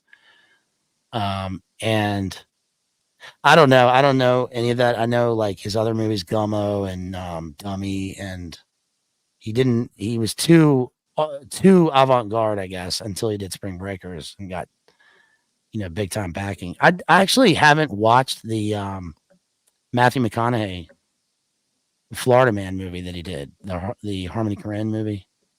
Oh yeah, I haven't watched it. Didn't we talk about Killer Joe since you brought up McConaughey? Oh, dude, yes. No, I have seen that. Yeah. What are your thoughts? It's whatever. I was surprised that what's his name wrote it. He's in Homeland. What's his name? Tracy? Oh, that dude? Yeah. I know you were talking about the Tracy dude, the older guy. He wrote it? Yeah, he wrote it. It was Wow. I think it was a stage play first, then they made the film. He's written some other things too, but I forget what they are. I remember reading about that before it came out, and then it had Emile Hirsch in a small role, and then Emile Hirsch had all that weird trouble, and it had Juno Temple, but that's a Dixie Mafia. That was the like start of the Renaissance with McConaughey, where he went from like Fool's Gold with Goldie Hawn's daughter, Yeah, and Sahara, which by the way, I think those are good movies. I think they're fine. I appreciate his his attitude in those movies. It's whatever, right? And then he started doing those movies, and then he did the awful movie that he won the Oscar for. Fucking, but he did Killer Joe and Mud. Have you seen Mud? that's the one I was thinking of. Mud. I don't think I've seen that one. No. Dude, that Mud. You guys out there in the chat, Mud is a good movie. It's a well done. Not a big budget movie with a great story. Does that one have the kid that we were talking about from Saltburn? I think it's the same kid. Well, whatever. Regardless of that, he plays Sam Shepard's in it, and McConaughey is like it's like one of the most pure McConaughey movies. It's very good. He plays a good guy. You want to see him in that role. So that's a good one. I used to watch that movie and Byzantium, the vampire movie, like back to back all the time back in the day. McConaughey, you just got to keep living, man. Right? Remember Contact with your favorite person, Jodie Foster? Yeah. Yeah. If y'all didn't know this, Jeff is a big time Jodie Foster enjoyer. I do like Jodie. I wouldn't say, because I remember when Nell came out. Yeah, Liam Neeson. Yep, and that was kind of filmed in my neck of the woods a little bit, and of course everybody remembers Silence of the Lambs. Nell was one of those examples of never go full thing. Right. Tango. What's the tango in the wind? I was trying to remember what she sounds. She's got quite a few of them. I mean, Taxi Driver. Let's go down the list. And Elysium. She was good in Elysium. She was in Elysium. Panic Room. I did Panic Room. She's in that. Yep. She did the fight back movie. I've been hurt. Now I'm going to get revenge. She did that movie. Oh yeah. Yeah. I think Holly Hunter should have been in Silence of the Lambs. Interesting. Yeah. I like Holly Hunter. Or Reba. They should have put Reba McEntire in it, like straight out of Tremors. Oh yeah, that would have been something. She's awesome in Tremors, dude. Remember, she and her husband, they're like based preppers. Mhm. That's the elephant gun. Don't shoot it inside. Oh, The guy yeah. from Family Ties. When you say preppers, trimmers, and then Kevin Bacon, who's the prepper in Obama's movie. That's right. Let's play the Kevin Bacon game. Yeah, here we Good go. looking man, Mr. Garrison, right? Sleepers. Oh, speaking of which, dude, Sleepers. Everybody kind of forgets about that movie, but talk about a creeper movie. Indeed. Fucking hell, dude. In fact, even the kid, Brad Renfro, right? He plays one of the stars in the movie. Oh, that was yeah. real life. Mhm. R.I.P. That's terrible, but that's Mhm. a pretty good movie. Dustin Hoffman. I'm the lawyer. They hired me. I'm a good lawyer, right? Brad Pitt just writes his script in the Yeah. movie. Dustin Hoffman, another dude who just like disappeared. Yeah. I never liked him though. Well, it all goes back to Hook with you, though. That's why you don't like him. That's right. Yeah. That and yes, seriously. He was in that movie like Hero where he plays a bum, like there's a big non-event and like something like that happens. I didn't like him in the Mrs. Robinson movie, Marathon Man. It's like, dude, get with it. He was good in Wag the Dog. Yeah, I agree. He's basically playing name your producer. Yeah. Right. That's a great movie. Dennis Leary is awesome in that movie. And most of the time, Dennis Leary is, I don't know. I've never really, I don't say I dislike him, but it's just. He's like, it's the 90s, okay? And I'm Dennis Leary. And listen, you got to have an attitude. You got to go listen to Bauhaus. You got to go listen to the Meat Puppets. Listen, okay, I'm on MTV now. Norm said that his whole thing was totally just lifted. I buy it. Like, yeah, completely. But he's whatever. He's good in Demolition Man. True. Rat Hey, we're gonna do a little bit of the what does he say? We're gonna do a little bit of the haggly waggly. What's the one called? Oh yeah, I can't remember. We're gonna do the kanush manush. What's he called? Yeah, Sandra Bullock. Oh, okay. Last thing, because we're really going here. Last thing, you guys. My phone's about to. I started with a full battery, and this thing's about to die. Can you believe that? Are you on 3%? All right, last point. I rewatched Gravity the other night. Is not good. Did not age well. It's really not good. I thought it was awesome when it first came out because I like Quaron, who did Children of Men, but the major, like the whole premise of the movie, like this lady would not be up there. She's clearly the whole movie is she's like, I'm damaged, and you're like, they put you up here, right. So anyway, that's my bad premise. Yeah, for Gravity. So. All right, you guys, look, that's enough. Yeah, exactly, Kit. That is enough for Twin Peaks. We did Firewalk with me. I'm going to go and listen to some Badalamenti synth music now. In true Lynch fashion, we probably left way more questions than answers. We're done with this. Yeah, we did, but I think we put a lot of time into doing this live, and I think that we did it justice in terms of a deep dive into the important elements. And frankly, it's like, look, are we gonna talk about Lynch forever? We got to move on to Point Break at some point, so. That will be an interesting one. I'm looking forward to that. We do this by crunching data. Respect for my elders, plain and simple. All right.